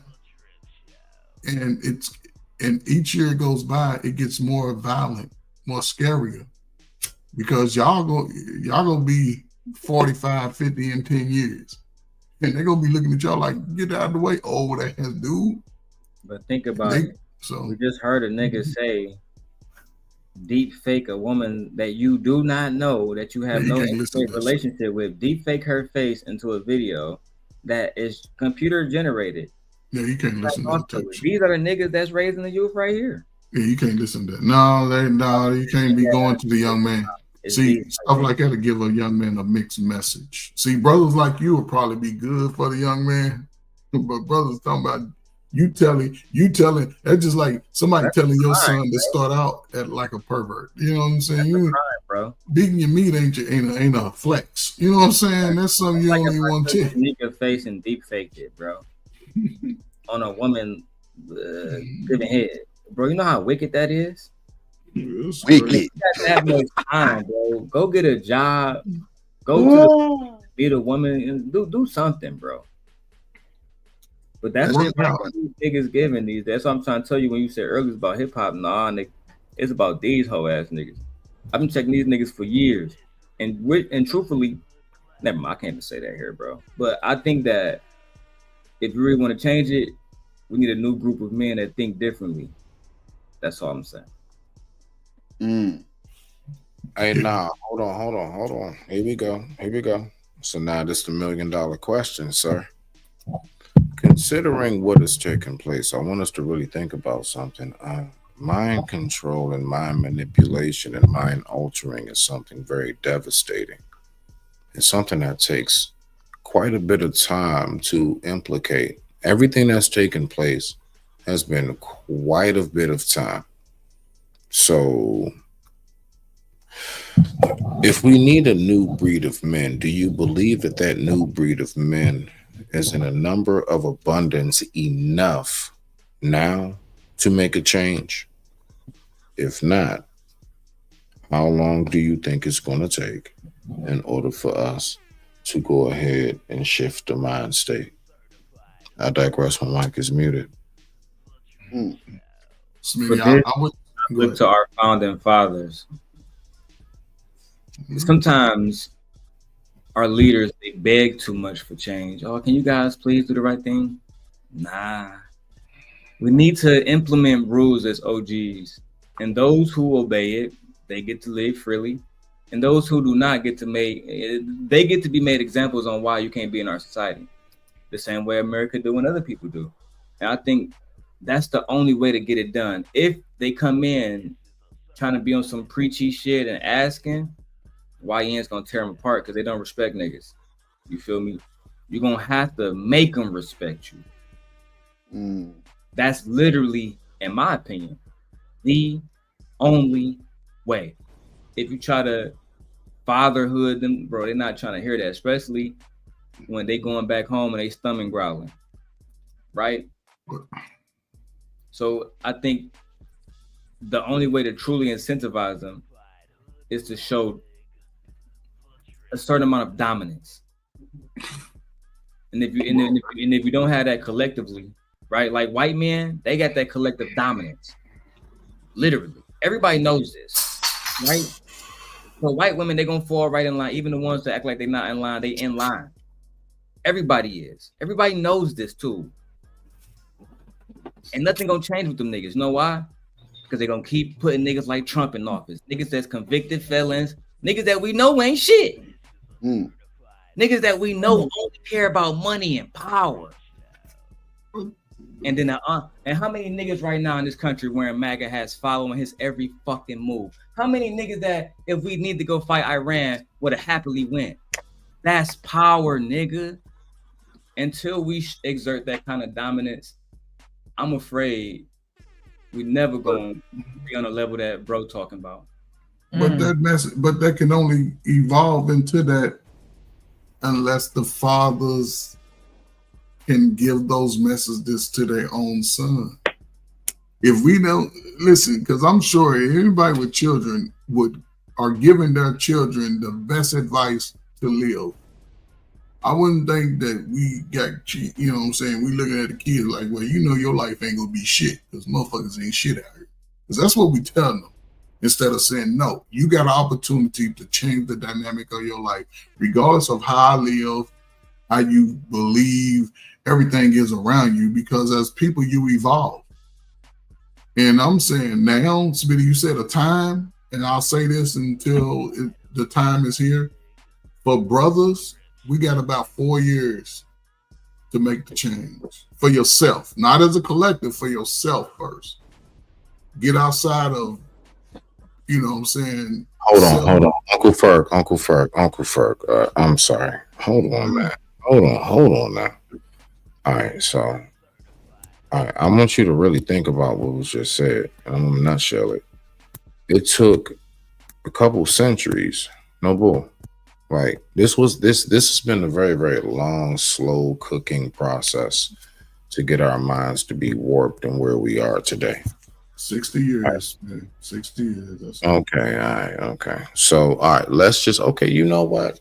Let's go with your number. Although I don't agree, it's much longer, but let's go with your number, 60 years. Cool beans. You just said we need about 4. So you think that we can take 60 years of something that has been implanted and instilled, and we can just renovate and remove all of that and have it back, like, you know what I'm saying, a happy home community. That's not what I'm saying. State. So break that down, because you said what? What I'm saying is, for men, right? For the last few years, everybody been talking about how bad the women are. The women's ain't shit, the men's ain't shit. But when you start really looking at it for truly what it is, it's a lot of people choosing not to be better on both sides. And the only thing I'm saying is this, regardless of where you are, regardless of, Uncle Ferg, all of that, because you're going down. Because Uncle Ferg is going down a line in which we all have spoken about 1,000 times over. All of us know this. Okay. So to get out of that line, Smitty, is what I'm saying. Right. The line is already here. We've been in it. We've been talking about it. Every video. You're telling me we can get up out of that, and possibly we just get enough good men, we can go ahead and break everything that has been done to us over centuries now in the process of 4 years' time. Is what you're telling me. What I'm saying is this: are the people before us, regardless if everything that they endured, they still was able to build community. They became millionaires from zero. We have way more information, way more access. I'm saying for anybody, and it has nothing to do with the male or female. You cannot sit thinking about the past and the opportunity that when the opportunity sits in front of you today. You're gonna be allowed to go in spaces you haven't been in before. Uncle Ferg, your intro is born in the 80s, crack baby. Yes. Well, okay, made that up. Hold on now. But it's a time, Smitty. It's a time. Born in the 80s, crack baby. Born in the 80s, crack baby. But no, I'm just saying, right? Look, all right, Uncle Ferg, look, right? I get you on that, right? But all right, The fact is, if everything is taking place, everything that has happened, everything that is like warped the minds, right? You got to recognize that that is something that takes a time to implicate, like even down to like our lives. I think it's a lot of us that would say, you know what, one day I just woke up and realized my life was effed up. This didn't happen overnight. It was a process slowly that was taking place that I subconsciously just wasn't aware of, and one day it just hit me, and it hit me at the worst time. And our mindsets as far as black people can be the exact same way. Okay. So when you talking about like, oh yeah, no, we can just go ahead and just get some good brothers and everybody take a shower, use deodorant, don't do crack like they did in the 80s, and we should be just fine in about 4 years. Yes. I'm sorry, bullshit. Yeah, because see, what one thing a brother has to do in his life at some point is become selfish and do what is required to better yourself. It ain't about I don't give a fuck what everybody else is doing. Not at all. Because I already know black folk lie, steep, chill. We can go down any of the bad lanes, but I also know that there's some good people out there too. So I can't worry about whether somebody else is choosing not to do something. No. If I want to be better, because we all come to that point in life, like you said, when we recognize, oh man, life ain't shit, I want to be better. You hear everybody say it, whether they're on YouTube or not. When you come to that point in life, as a man or a woman, you have to be willing to step outside of your comfort zone, do things totally opposite. It may take a year, 2, 3, 4, 5, but you got to put in that time. It won't take you 30 years as an individual and how I collectively build my house and my tribe. If I got children and single mother, it's always been great single mamas. They put the child first. They put the child first. They make sure your ass was well fed and you got to bed at 9 o'clock on a school night. They make sure you have some order. You go clean these damn house. Today, they call it struggle, the abuse. No, it's called grooming. And that's where we got away from it. Man, the sisters could probably change the world if they just took more of the light off of themselves and put it on those behind them and say, you will be better than me. You would not have a baby as a teenager. My son would not just be out here. If I got to go out there every day, and it won't take a long time because now the kids will say, damn, they care about me. My mama's willing to come out here and face the war that I'm in just to get me. Come on, man, let me get right. It ain't gonna happen in no 90 days. It might take 2 or 3 years because everybody go through puberty. 3 years. See, this is all right. So look, you know, one thing I just recognized. I've seen it firsthand. That's why I say it. That's why I talk. What I've recognized listening to you, and I swear on life, it's not a shot. It's a realization. You literally sound just like my actual parents, my actual aunts and uncles, and majority of my elders in my community and who I hear on a regular. What I hear is that the elders have no real answer.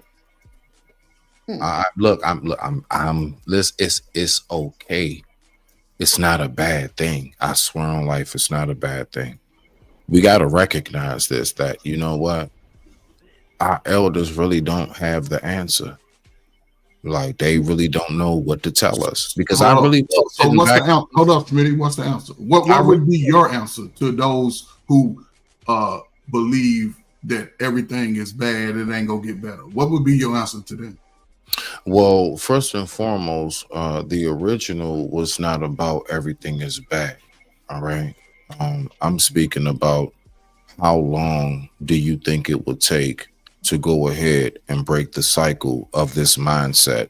I never spoke about everything was bad. It would take an individual 4 years, 4 to 5 years. One individual, 4 to 5 years, and you build from that. Uncle Ferg, my elder. None of that was ever said about anything being bad. I specifically spoke about it took quite some time to get us to this point of how we operate today. How long do you think it's going to take us to get out of this mind state? And you, as my elder, said about 4 years. Yep. And I know it's taken over 4 decades plus. I mean over 4 centuries, should I say, centuries, okay, plus, to even get us to this point where we are at 2025. You know, let's just think about it. I mean, I'm an 80s baby. I can just go back to just almost 25 years ago and tell you it wasn't as bad. It wasn't what bad? Nowhere near what we're looking at today. Smitty, we had some of the highest deletions in our country, amongst us and any other people on the planet. We were deleting each other. There was never a time where we was deleting each other still trying in to high numbers. That's true. Watch this. Watch this. Watch this. Here we go. You ready? 3, 2, 1. Uncle Ferg. It's over 4 centuries to get to this point. About how long would you say it's going to take us to get out of this? And what would you say is what we need to do to start the process? You saying as a collective? You saying as a collective, right? I mean, damn sure not as an individual. No, because, but that's where I'm saying that's where it starts for a man. It starts with his individual mindset. It has nothing to do with the collective. I asked you a very specific question. Smitty, like I say, I'm gonna keep saying it's like the thousands of young men I helped in Chicago. Once they realize that the bullshit is here, once they realize they have to be willing to step outside of their comfort zone. People, it's easy to be in mess. It's easy to stay in the bullshit. It's easy. It's comfortable because everybody likes me because I'm following the code. I'm hanging with my buddies. I'm not this. But when you step outside of that realm, it becomes more difficult because now everybody's pointing at you. They're telling you how wrong you are. And this is what I've always told young men. When you come to that point in life, if you want different results, you have to be willing to stand in the woods alone and figure out your own path. Because you've seen the path you've been following, it's all to a dead end. When you come to that age of reality, that when that third eye comes on in your brain, whether you're man or woman, you have to be willing to stand alone different. So now when I start building my tribe from the knowledge and information I've gained, I'm going to make sure I do it according to the best way. I like that. Not what I learned. Not what I grew up with. That's all I'm saying. Nah, that's beautiful. So that's what, now that we're tapped in, Cool Beans third eye always stays open. So now that we tapped in, you know how civilizations survive and thrive and keep on prospering is from what is passed down that is of substantial actual information. So again, I'm asking my elder, you're like, I look at you, you're an elder. I asked you for an answer. You an elder too, Smitty. What are you talking about? Yeah. What are you talking about? You're an elder too, nigga. You one shit. I'm not an elder yet. Yo, you an elder. All right. So I'm just You're an elder too. He killed me. Let's just look at it from the perspective of wow. My elder. Hey, all right, shit. All right, so we went to high school together. I'm not he was really a freshman when I was a senior, but he talking about I'm an elder. Nah, you an elder. That's right. I couldn't hang out with you back then. Okay, so look, we're gonna keep it. We're gonna keep that energy. We're gonna keep the same energy. I'm still a freshman. All right. Look, man, when we really take time to look at this, the fact is that, look, Uncle Ferg, everything that you say, I get you. I get you on the aspect of, and I'm not always right. I don't claim to be always right, but I can tell you. No, listen. That's really where I'm going. Slowly but surely, I am starting to recognize as much as information needs to be updated and upgraded, right? Some things just kind of get canceled out, so on and so forth, right? I'm also recognize there is a certain limitation that comes with my elders. there's a lot of stuff that we do learn from you guys. But when it comes to like how times move, there is a stopping point. And I recognize that. And as one who truly loves you all so much, right? Because I'm on my way to being you. That's right, in the next 20 years. No. What you talking about? But I'm just saying, right? You got 2 Christmases and your ass gonna be walking with a cane. Like no bullshit. Like I recognize it, and even myself, all jokes aside, yo, again, just like I said earlier, like I don't mind learning from nephew and them, because I'm recognizing, yo, it's a lot going on, dog. Let me tell y'all something. I looked at the freshman 2025 XXL cover. I am so lost. I don't know what's going on anymore. I don't have a clue of shit. I don't know the terminologies. I'm definitely late to the party of Pauls. Okay. I just come from the days of no homo. I get you, Uncle Ferg. But what I'm saying is that I believe that to land it, there's a very, very tough mindset of us as the elders and the ancient relics of time now being able to pass the buck, being able to say, you know what, let me learn from somebody who is younger than me. Let me go ahead and take time in, because, you know, I learn a lot from my daughter, Lord, certain terminologies, and I don't know what the hell she's saying. I don't know where the hell this coming from, but you know something, I'm not in a loop no more. And it's okay for me to say that. And I think a lot of us as the elders at this point, we just don't want to admit that shit because we're so used to being like that nigga. Real talk. I rest my mic is rock out. Oh, Smitty, listen, man. I listen. Most of the time, I think outside of being black, right? I've been black all my life, right? You light skin. You ain't got no choice. Only person that ever called me out of my name was black people. The only person tell me that I wasn't gonna be successful is black people. What I'm saying is this, right? Yes, I can learn from young folk. They can teach me the new dance. They can teach me the extra key on the computer board that I never saw, and they saw it, right? They can do that. And how to jailbreak your phone when you forgot your code. However, Smitty, the rules of life still apply. I'm talking about us as a group. We are not having any type of family dynamic. So everybody is going to go into this transitional life. Everybody is going to go into individual income. And everybody is going to be looking on the outside, talking about why they do us like that. I'm saying for any young, I got a 22-year-old son. The best advice I could have gave him was like, you better go out here and get what you want while you young. You are not going to come to 35-year-old like everybody think they do. Now, all of a sudden, I want this type of woman. Now, all of a sudden, I want this type of man. No, you got to still put in the work. You can't make reckless decisions that we made before. You can't say I didn't get taught, because Cat Williams said it last year. Ain't nothing hidden no more.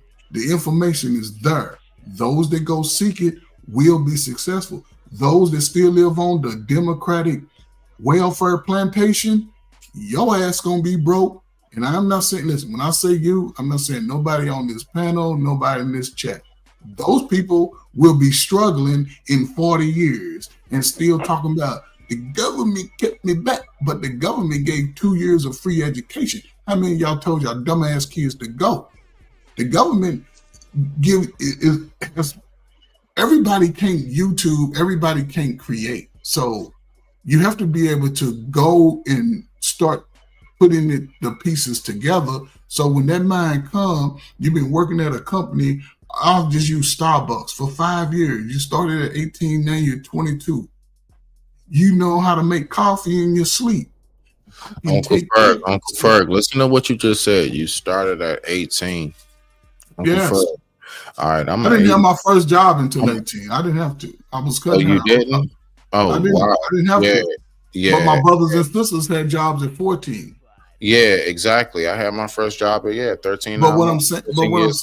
what I'm saying is, Smitty. And Think even about hold on. And even before actual tax paying jobs, we came up in the days where we made jobs for ourselves. It was called in the fall, I want to rake your leaves.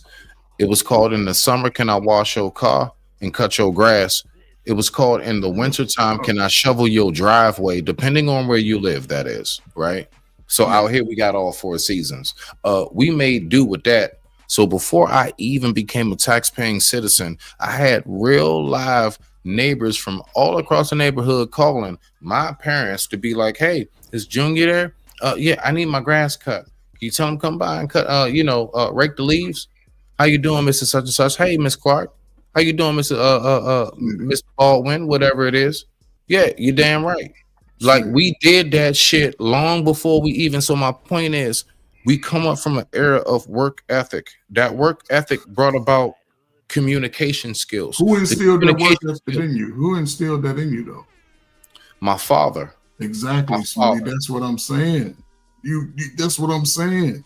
My strong ass father. Despite whatever issues parents had of that time, they didn't bring it to the child. They still gave you expectations to be better. Whether they gave you a hug or No. It wasn't that. It wasn't that. They wouldn't pay for my dates when I wanted to go out with my girlfriend at the he was movie. a teenager, get your own money. Movies and shit. Yeah, Okay. exactly. So I had to All go right. cut grass. I had to go rake your yard. I had to go wash your car. And I had to go ahead and shovel your driveway if I wanted to go do what I wanted to do. And it instilled work ethic. But Smitty, who put you in that But I had everything I needed in the house. But who put you in that position? Your parents did. They put you in that I position. put myself in that work position. My parents presented the opportunity for me to be able to flourish. But that's It's what I'm a saying. difference. It's the same thing. You're saying the same thing. No, it's a difference.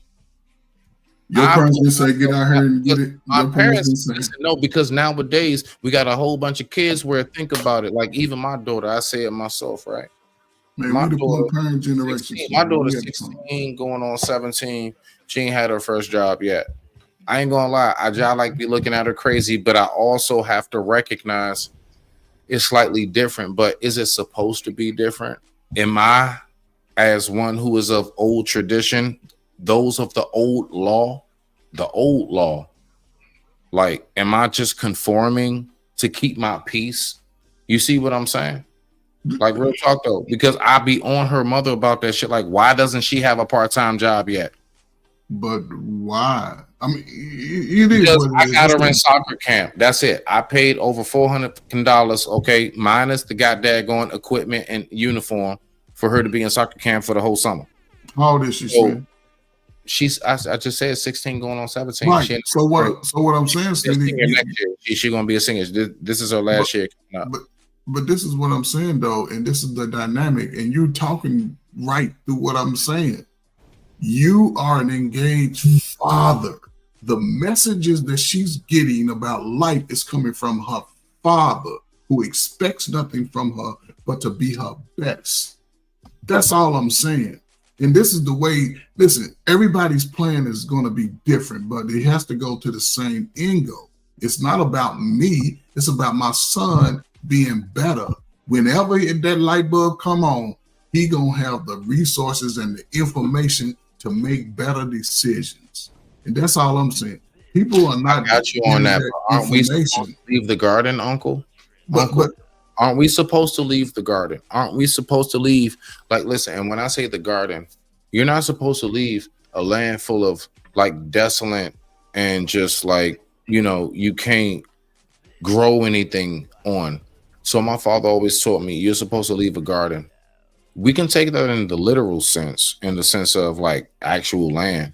No, a garden as far as what you teach your children.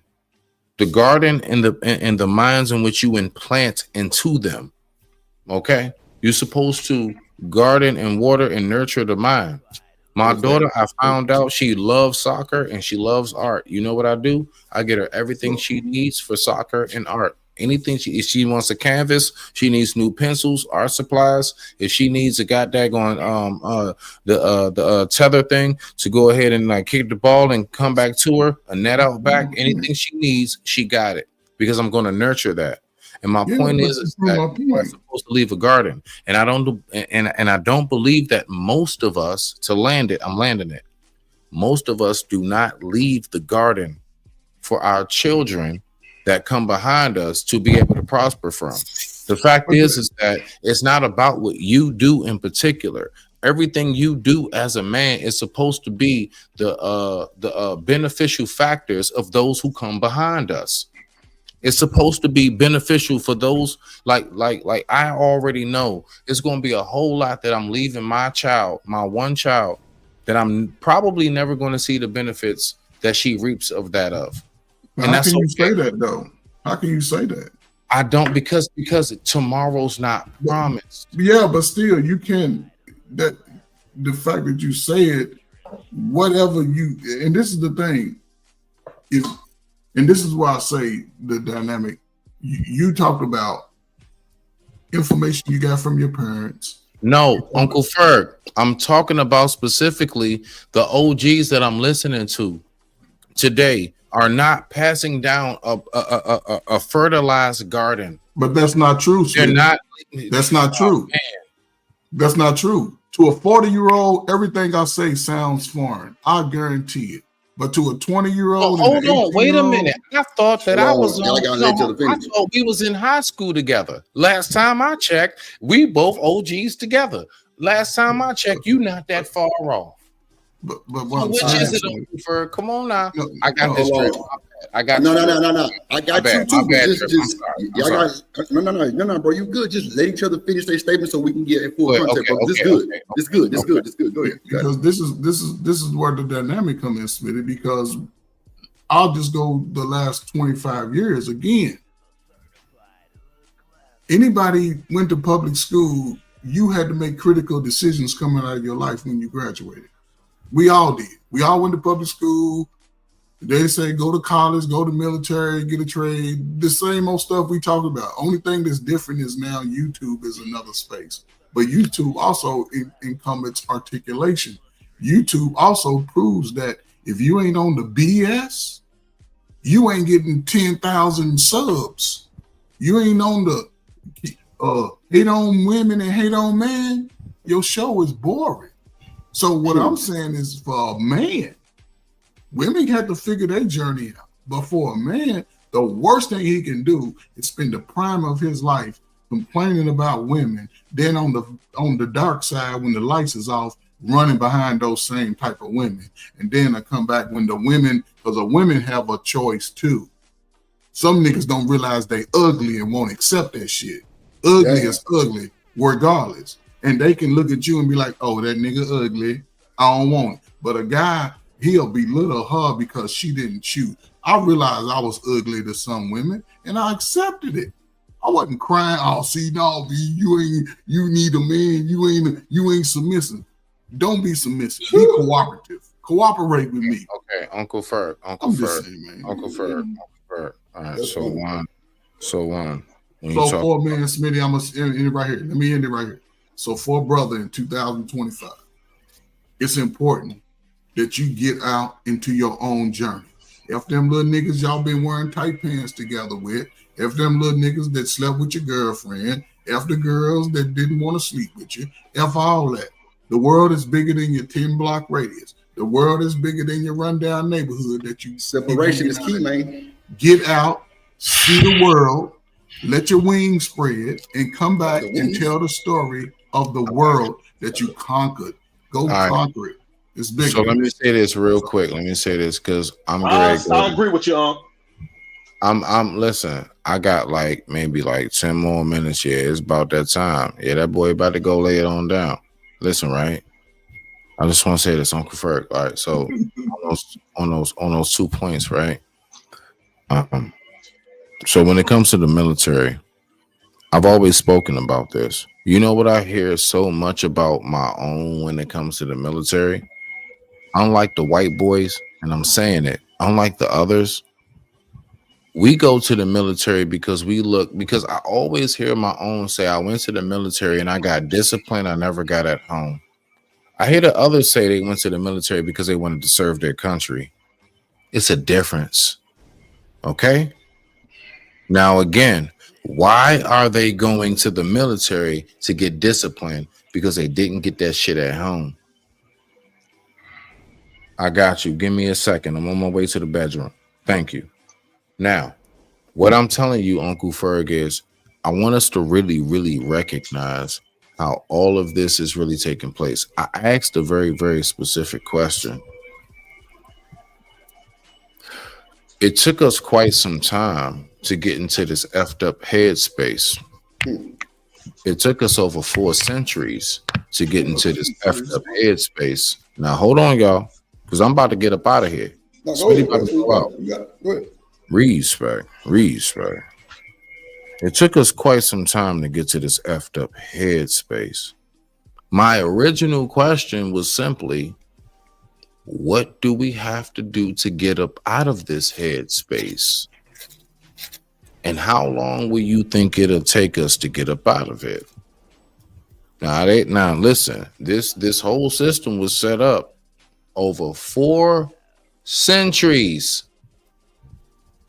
Over 4 centuries. Okay?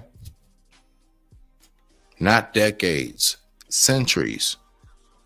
Over 400 years of mind manipulation, tearing families apart, everything. And you told me we can go ahead and we can get that shit fixed in 4 years.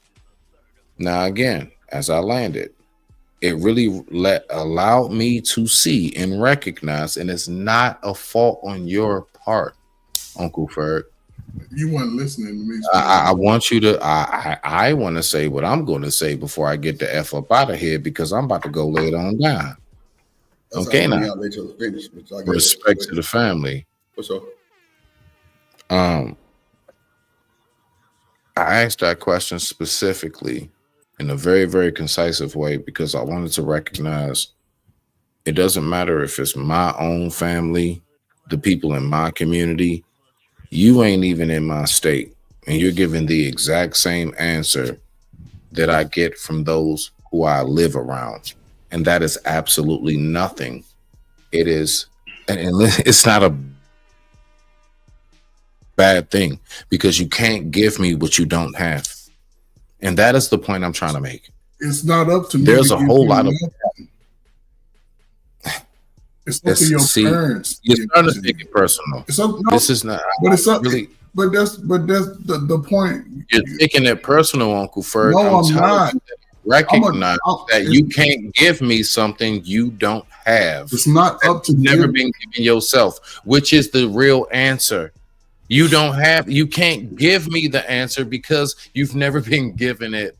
Smith, no, listen, Smith. Okay. What do you think I did for a job? What do you think I did? What do you think I did? I'm not just speaking out. I'm not just speaking based off what I feel. What do you think I did? Uncle Ferg, you have 7 minutes before I click the X button. Go ahead and tell me. What do you think I did? 7 minutes. Hold on. Hold on. 3, 2, 1. Starting now. Go. Most of my adult life, that's all I did was help the disadvantaged, right? And everybody has a sad story about what happened to them in their home life. And most of it, when you start peeling back the layers, same story. Everybody suffers from the daddy wound. Whether he was there or wasn't there, he didn't talk to me, he didn't hug me. Everybody got a similar story, right?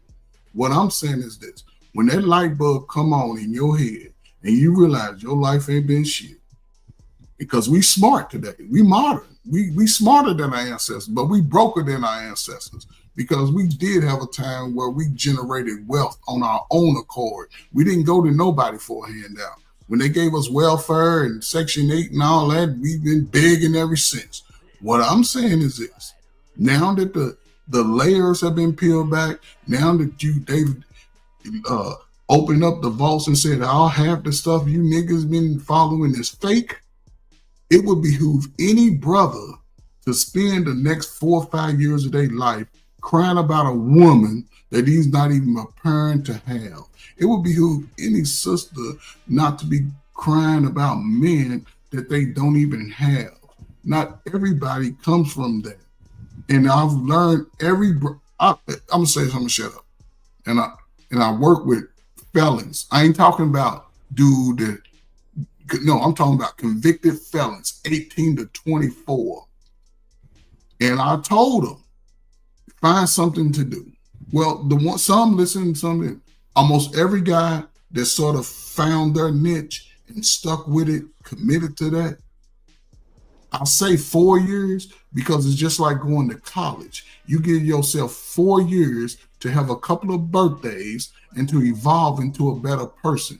Commit to something, study it, learn it, rewrite it, break it down, put it back together, put your own little twist on it, bottle it up, keep it safe space. And when your third light come on, present it to the world better than what it was. I got felons. Guys got 3 years of felons. I mean, he's been a felon, even got an escape charge. The dude ended up being the manager of the city that used to lock him up.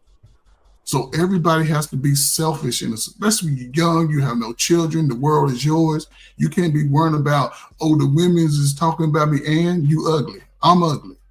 You can't be worrying about, my parents didn't do, okay, here you are. Here we are. We in this space now. Now we understand that what happened, how can I move better? And those that don't do that, they struggle for a long time. Those that do, it usually takes about 4 or 5 years. That tops 5 years, just like going to college. And when they commit to it, they start to realize I'm smart, I'm worthy, I can do it. I don't need other people to help me all the time. I can figure it out myself. And that's all I'm saying. This is a great time for anybody to leapfrog these 200 years or 400 years they've been oppressing us. The information is there. Go steal it. Go steal it. Everything is out there. Go steal it. But you gotta be willing to commit. If not, younger folk are looking at you. And they're gonna tell you, you ain't teach me shit. Well, and then and the first thing I'm gonna say is, well, my daddy didn't teach me. And then his daddy didn't teach him. Now I'm telling my kids, my whole bloodline ain't shit. But no, it can start with me. It can start with my children. But it just depends on how much I'm committed to it. So. I agree with you, bro. I agree with you, bro. Like you say, it started with it started as an individual. I'm getting out of here. Hey, I just want to go ahead and get my salutations. I appreciate everybody. Hey, Uncle, I appreciate, you know what I'm saying? This wasn't a back and forth. This wasn't an argument. For this sure. was I ain't gonna argue with no nigga. This is for the audience. This is for the audience, not you. Thank you. I thank you for that exchange in an intellectual way. I really do. I appreciate it. And for those who don't recognize, yes, Black men can have civil dialogue. Black women and men can have civil dialogue. And I do want to say this before I go. My question was never answered. I asked something very, very specifically. Uncle Ferg, I want you to go back and I want you to look at this video tomorrow for yourself. And I want you to really listen to how I keep pinpointing a question. And I'm not mad at you about not having an answer, because I can't be mad at you for not having something that you were never given. I digress. My mic is muted. Respect to the family. I got some cheeks to go lay up in. Big cheeks. You didn't let us know what that was. I just want to I just want to say, Stan, you ain't shit. Oh, yeah, Stan, and I wish that Smitty could have stayed around a little longer, because maybe I'm mistaken, but I feel like I got a concise answer. It may have been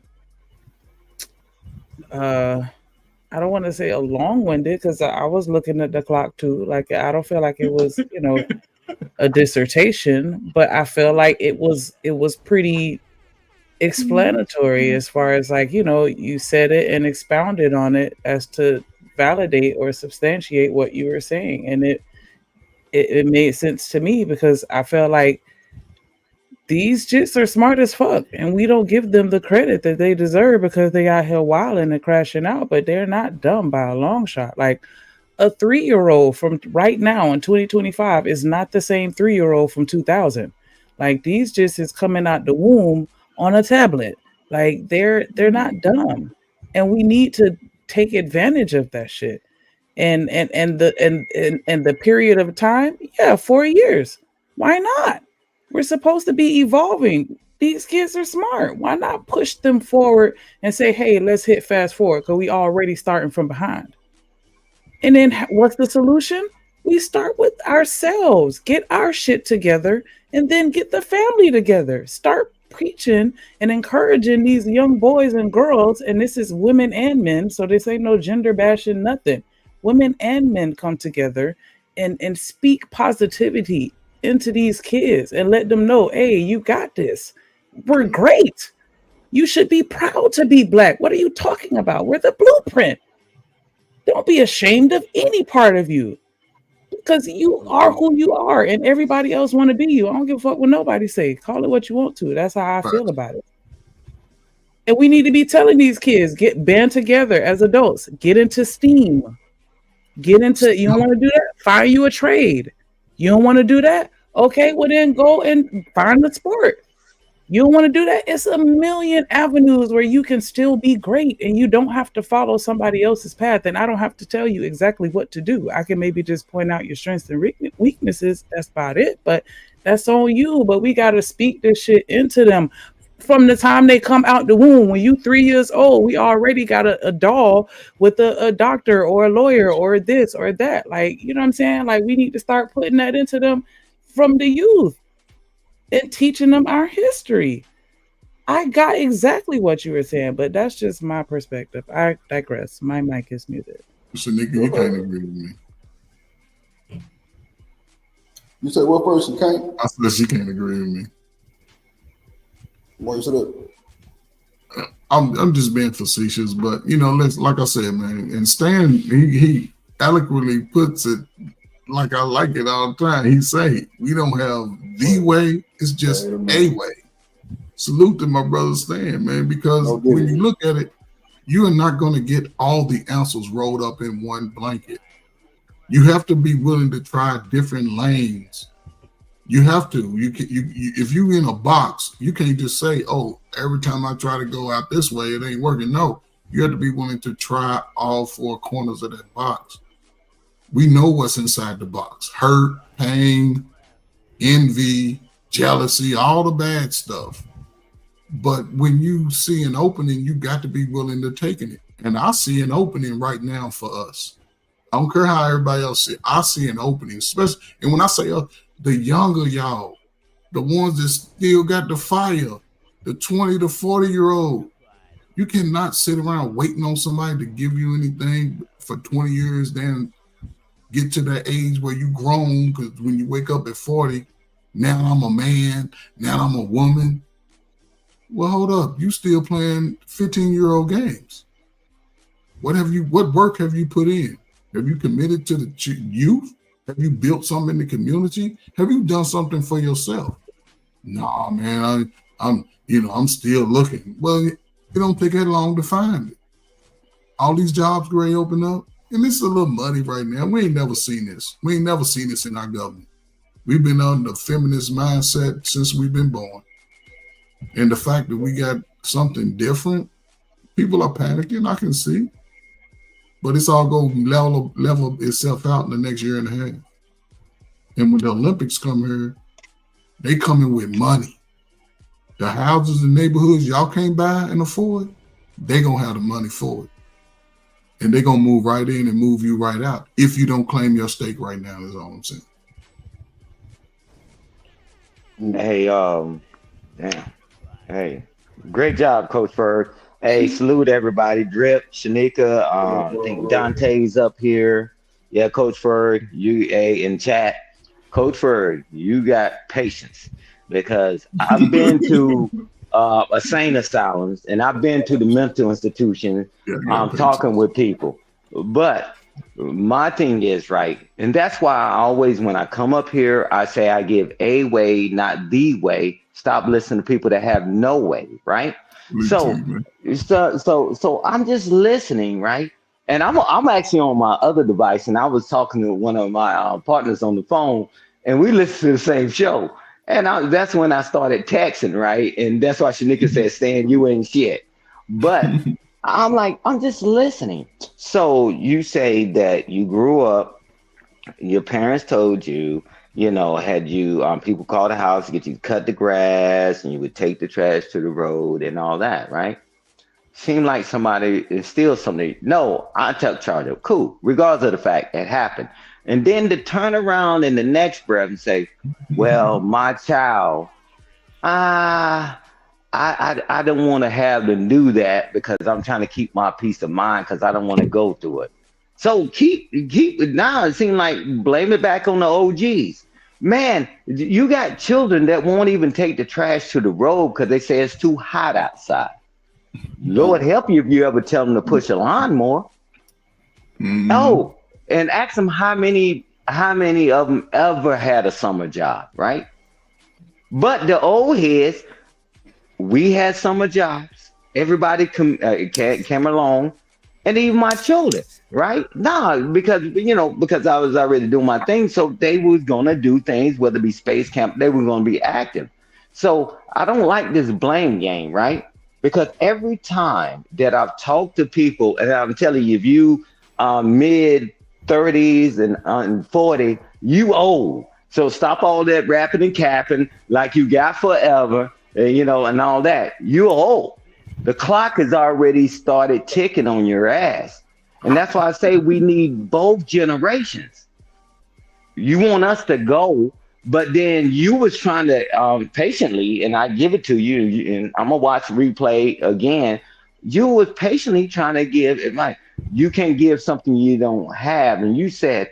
So I'm just thinking, and then you said it. You say, "Do you know what I did for a living?" Because you was already doing it on the panel. You do it all the time. Give something you don't have. I'm like, okay, cool. See, because I don't like when people ask a question, then they don't want the answer you give them because what you was given, it requires you to get up off your ass and do something. We ain't talking to damn children. We talking to grown ass men that want to play the blame game.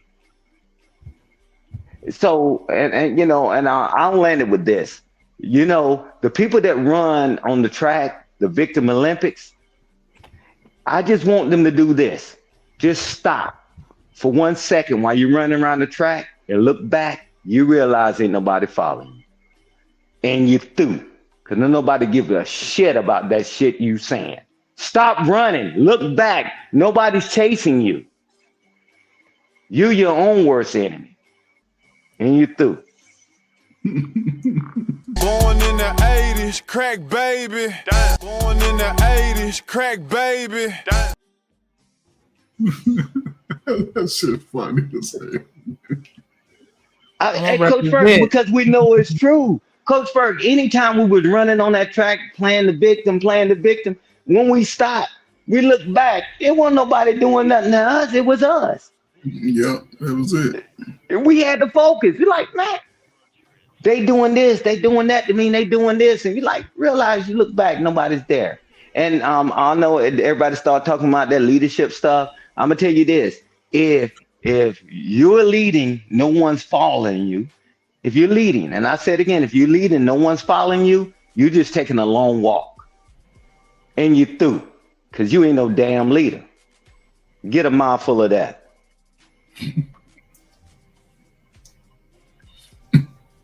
Well, okay. It's a great time, fellas. Ladies too, man. It's a great time for y'all, man. Take advantage of it. Don't let these people come over here, because when they get through sorting it out, because you got to think about it. And Stan, you know this. Anytime that there's conflict around the world, while they're rebuilding that country, people need a place to go. Absolutely. And what America has always done is say, hey, Send us your poor, your broken, your degenerates. Let them come over here and have a land of opportunity, because we don't want these ninjas to get in these spaces. I'm just saying right now, it seems murky, but guess what? They ain't chasing us. They ain't trying to get you hemmed up with your baby. It's creating a space where some people can get into those spaces, because there again, we all 100,000 nerds on YouTube. But some of these positions go pay 100,000, and you can get in those spaces if you're more intentional about just being a better person, a better, you know what I'm saying? Teaching your family. A lot of, you know what I learned? I believe some of my wealth becomes through my son too. You know, and just ensuring that he's always on his best. And I'll say, hey, you 18, 21, it's time for you to fly. I'm always here. You can always come back here, but go see the world and come back and tell me the stories. You can't sit up under me and do the things that I do. No, I'm not going to drink with my son until he's damn near 40. So, hey. But, Hey, you know, Coach it is what Ferg. it is. Hey, Coach Ferg. Think about it like this, right? Thinking about it, right? And not just from a military perspective, but what the country does, right? So what just happened with the two eyes, right? Iran and Israel, right? And Afghanistan. Them says, man. Just say in the Middle East, man. I get you. I Yeah. So watch this. Why do we go over there and stop them from doing all these things to their own people? And why don't we go to the hood and stop us from taking each other out? You have no value. And that's what Coach Ferg is saying. We got to get up. And when y'all was talking about something earlier, we got to get into politics. We got to go. And like Shanika was just saying, hey, show them how to do certain trades and all that.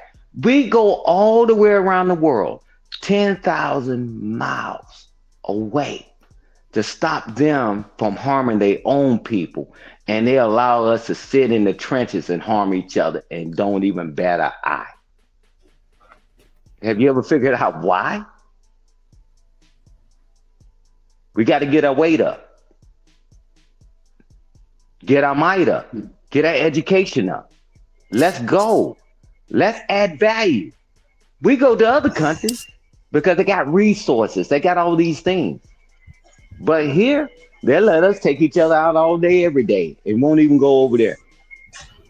They fly over there to go to other countries to go help them, and why not us in these places? Do the math. What's in there? All right. Think about it. Well, like Unc said, it's still gonna have to start with an individual self. When you start with your individual, it trickles down. I believe in the laws of physics. Yeah, it all trickles down when you start, huh? I disagree with you. I said physics, yes. Physics, yeah. Hey man, hey, I believe in your theory, brother. Because it will have to start with us as an individual, man. Because like I said, we got to set example. Only way we're gonna reach back and help the generation that's under us is we got to start by example. You start by example. You start with your home, and everything else just falls in place when it comes to the community. Hey, Dante, let's keep it a buck. Let's keep it a thou wow, right? Understand this, right? So me and Coach Ferg are men of a certain age, right? So I listen to younger people come up here and saying, go to the hood and do all this stuff. Been there, done that. Now it's y'all turn, right? It's y'all turn. And y'all is talking all this stuff. You know, a lot of people, we've already been in the trenches, and the people that come up here and talk the trash the most, y'all go out there and do it. And you know one thing about it, whenever you're competing in the hood, this is what happens. You already got the youth, right? And then you got the ones that's a little bit older that they already been indoctrinated because the guys that's on the street, they telling them, man, we trying to get this paper, and blah blah blah. And they tell us, you better get the hell out of here. Don't tell them about no school, don't tell them about no education and all that. So they want to try to shake you down and try to rob you because they don't want you there. So I've got a pledge to all you thug wannabes or thugs that say y'all really thug. Y'all go in there and tell them guys to quiet it down. So when people come over there and go to the auditorium or the community center, how about y'all let the youth come in there untouched, unscathed?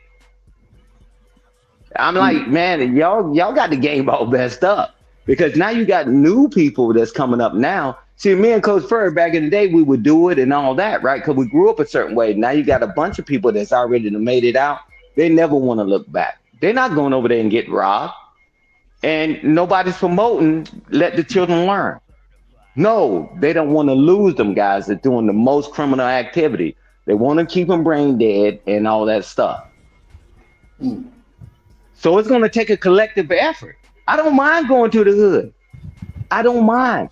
But you think I'm going in there now at my age now? I've already been there and done that. But at my age now, and now I got to shoot my way in, shoot my way out. For what?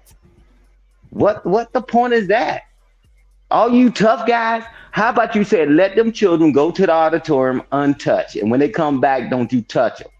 Nah, y'all ain't gonna never say that because you making money off the youth by exploiting them. Let's keep it a thou while. Let's keep it a buck because you don't want to touch it and put your hands on it because you know you're going forever. They're gonna get sent to juvie and all that other stuff.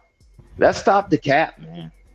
Do we really want to help or do we want to hinder? The choice is y'all. You're right, brother. You're right. Man, don't come up here with that motherfucking Jesse Jackson ass speech. Ain't nobody trying to hear that bullshit. No, that's what I said. Hey, that's Audrey Jackson. That's Audrey Jackson. No, me and Drip talk about this shit all the time. We like, how can you do both at the same time? We come in there, me and Drip rolling there, trying to help the youth, and then we got the other guys on the other side. We don't want them to get smart. How do you do both? So we got to collab some kind of way. We got to collab some kind of way. This is Reverend Jackson. All African Americans.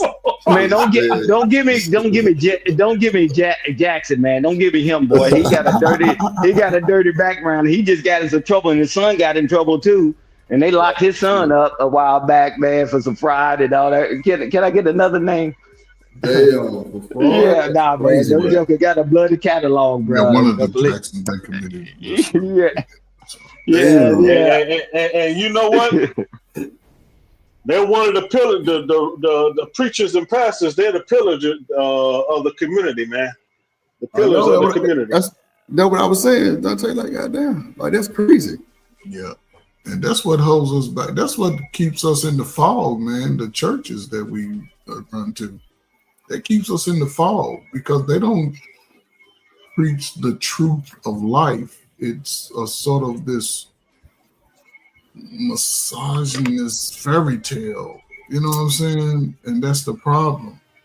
They don't because it has to be a reality to life that's being taught. I appreciate my father for always keeping it real with me, even when I didn't want to hear it. He used to just keep it real, man. And I think that's what's missing. A lot of people, when they realize that there's money involved, they'll play the game and be the yes man and no man just so they can get the money. And they'll let you crash out. You know, we see it all the time. But like I said, it's a great opportunity for everybody if we all can just look at ourselves. Like I said, man, I had to. And it's a never-ending journey. I'm gonna say this. I was asked yesterday, "What is my purpose?" I don't know. I remember that shit. Yep. I just know I'm gonna keep trying to find it, and I'm gonna keep trying to be better in finding it. You know what I'm saying? I don't think I can ever. The purpose, of course, would be find God, I'm like, at least I want God to be in me now. So when I come to the people, I can give something. Yeah, Ferg, see what I'm saying? see, Ferg, let me tell you something. I really respect you, bro, at an OG. Now, besides your little stock stories, I respect that too, bro, because everybody, bro, we like women, bro. Exactly. That's just, it is what it is, my nigga. If you would have told me a story without women, I would have looked at you funny. You feel me? But it's just this, though. No, for real, though, staying like bro, Ferg I talk know, too much. Drip. We Player talk shit about to it. not talk about no woman, though. Like, shit. Yeah, I'm with you, my bro. wife know I like women. She know I like a big Right. woman. And you married. Yeah, and you married, bro, and you got everything you want, Ferg. Like, for me, not having no kids and shit at the age like 36, 30, bro, I fucking love it because it gives me, well, I ain't gonna say hope, because I know I'm a player nigga regardless, but bro, it shows that people still doing that shit, bro. It's people that's out here that I'm dealing with on a daily, not my mom and them, like people who I'm talking to on the internet, and Ferg, bro, we might well say we fam band, bro, we talk every day, believe it or not, some way, somehow. Yeah. You know what I'm saying? Except probably like the weekend type shit, but Monday through Friday, we talking. Other than that, bro, but I respect your ways, bro, your whole story, bro, your kid's story, bro, all that shit, bro. And the fact that you be helping the youth, bro, and you work with the youth, and you really got love for these folks that's fucked up, and you got the patience, like Stan said, to deal with that shit. Ferg, that shit be fucked up, bro. I remember the story you told me about the people with the little boy who stole that card. Yeah. He stole the extra card. Bro, that shit hit, bro. Bro, that shit, bro. The fact that you came and talked to the parents. Ferg, these folks don't give a fuck about talking to the parents no more. Bro, I remember, bro, when teachers used to go to the house. Yeah. Come on, Ferg, that shit not there no more, bro. So for you, bro, I think your purpose is for these kids, bro. I for know. the youth release. You know what I'm saying? That's why, you know, that's what I'm saying, Drake. That's why when I come to YouTube, I don't give a fuck about people's feelings about the shit. Nah, for sure. Because it's adults. And if they will start, kids would tell you, I talk to a few of my students. I be talking to them on the phone, and I've been wanting to do an interview. They would tell you, one thing I never did to them is curse. I never cursed. When I was coaching, I might have said some shit, some dams, but I'm never right. You ain't shit, because I know the trauma is not as a result of me, and I'm just a recipient of the lash. I mean, of the right. They not. I know when people have gone through trauma, they're not talking to me. They're talking to the trauma. So I just my feelings, and I dismiss my feelings from it, because if I was in my feelings when I'm working with the LGBTQ, I wouldn't give them the best advice to be a better person. I'll be like, I don't want to talk to them, but here they are crying to me. Right, though. I can't lie to them. Like, listen, if you choose that life, it will be difficult for you as a black man or a black woman. It ain't gonna be easy. Yeah, it ain't, bro. You can't be a tambourine player and think it's easy. Hey, keep it 100. Keep it 100. When you lie to people, to make them the cater to their feelings, you hurting them more than not telling them the truth. Come on, Dante. It's a subtle way to do it. Again, I'm talking to grown folk on YouTube, so I don't have to be all tippy-toe. No.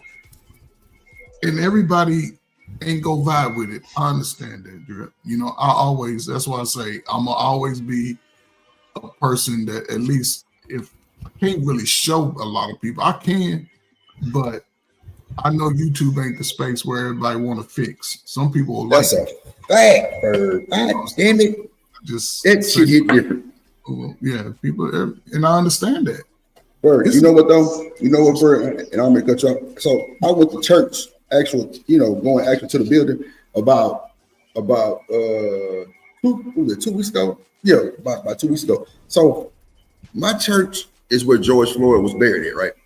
You know what I'm saying? Like the service, you know what I'm saying? Found the praise. That's the church I go to, right, Ferg? So with that being said, Ferg, bro, Pastor Wright has had women stand up in church and said, "You are the father of my child." Ferg, Ferg, no bullshit.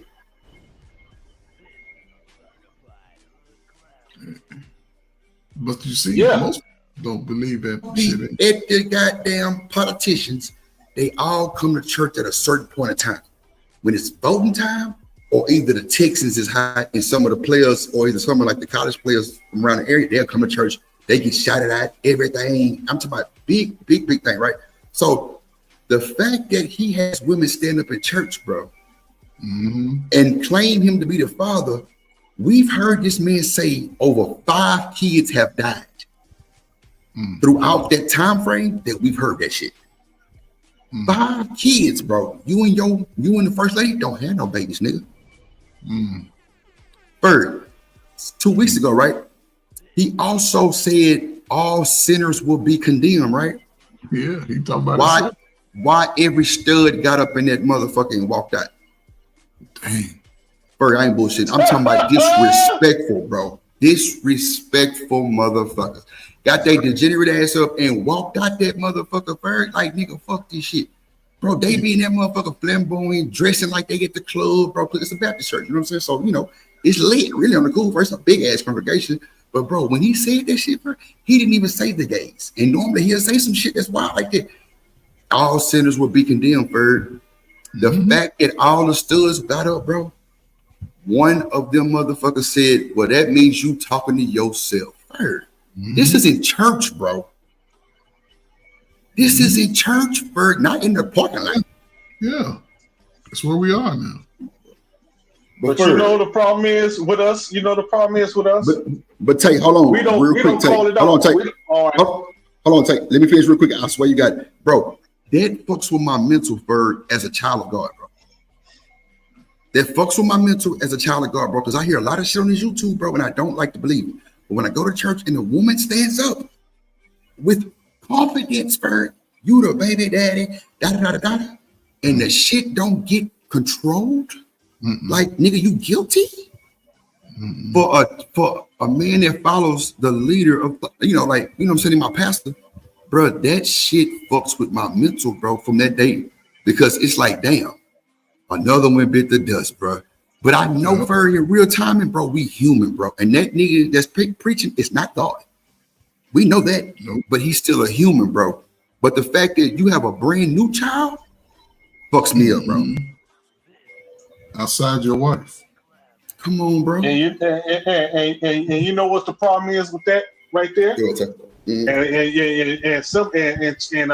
what I'm about to say may feather some people's feathers, but why should you blame them? Why should you blame them for doing what they're doing when we don't call them out, don't hold their feet to the fire, romanticize it, and everything else? We uphold it.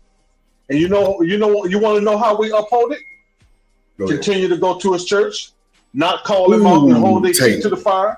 Ooh, Tate. Ooh, Tate. Oh my God. So how can you blame these charlatan cricket preachers? How could you blame them? You can't blame them because they only doing what the people allow them to do.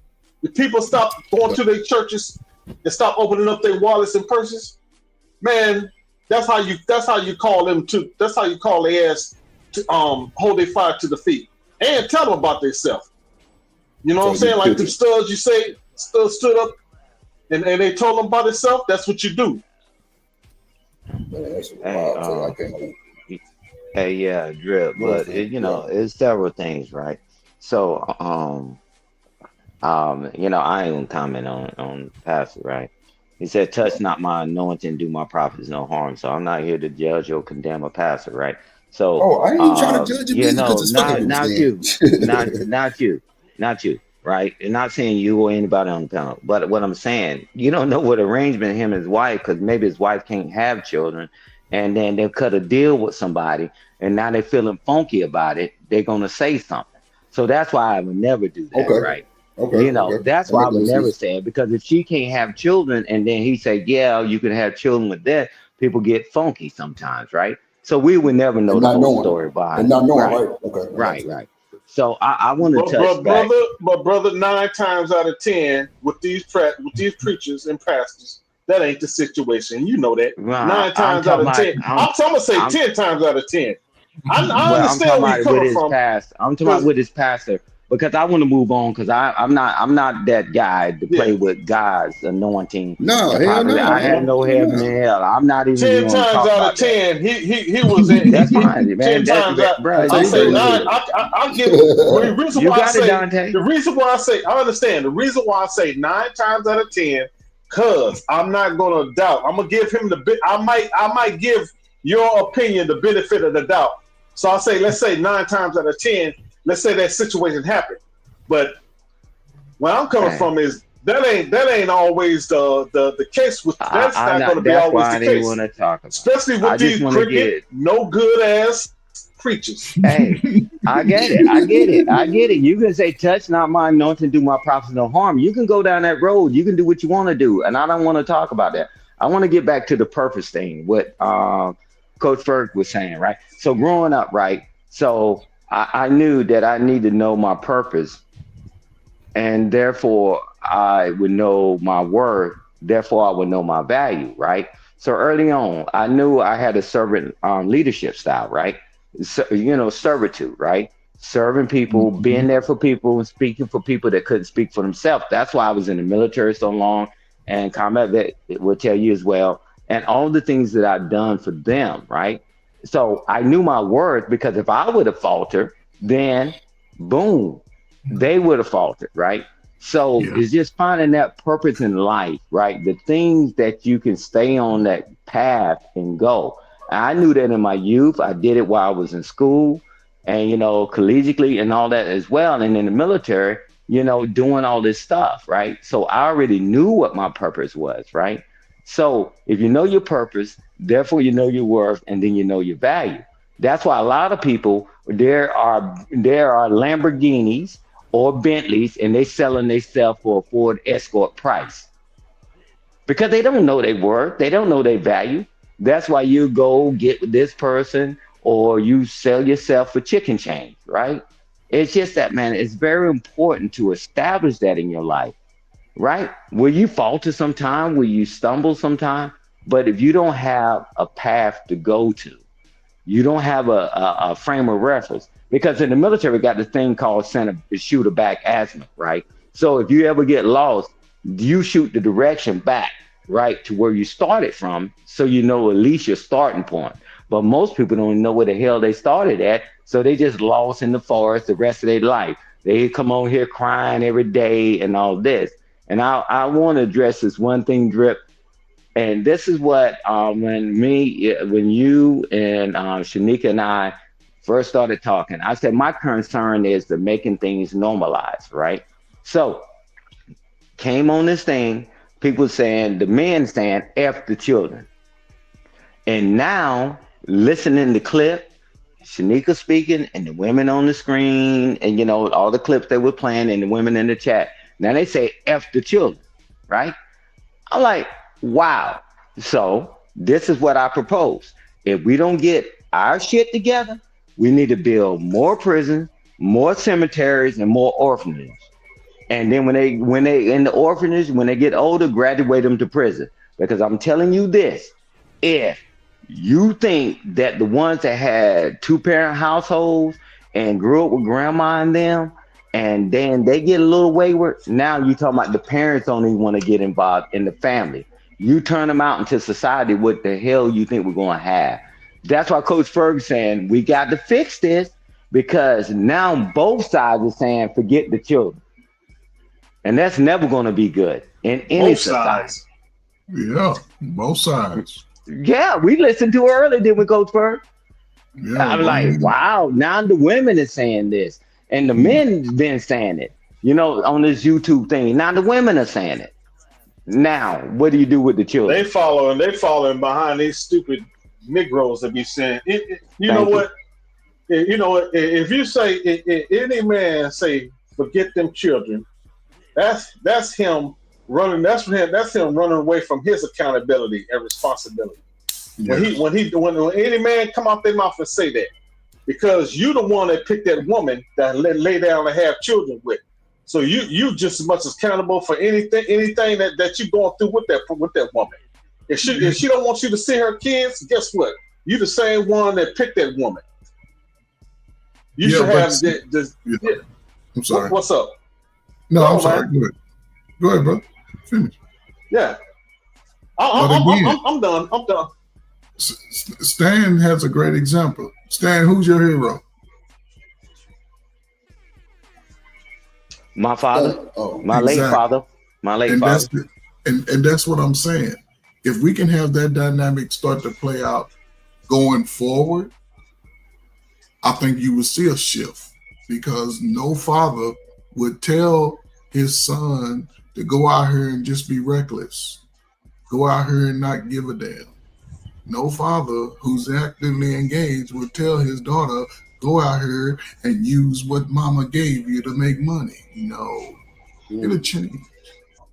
And as far as the individual level, as a man today, you don't have time to waste like it was 20 years ago.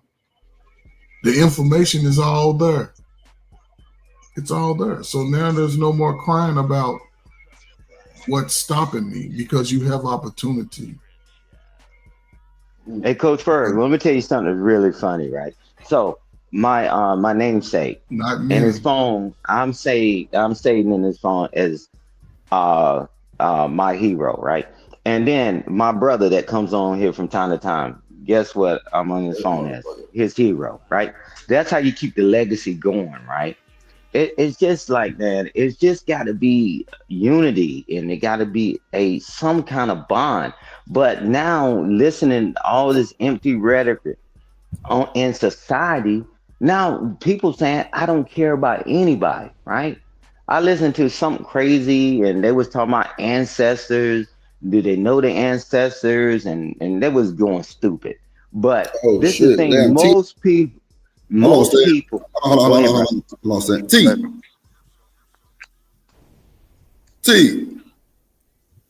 I'm sorry. What's up?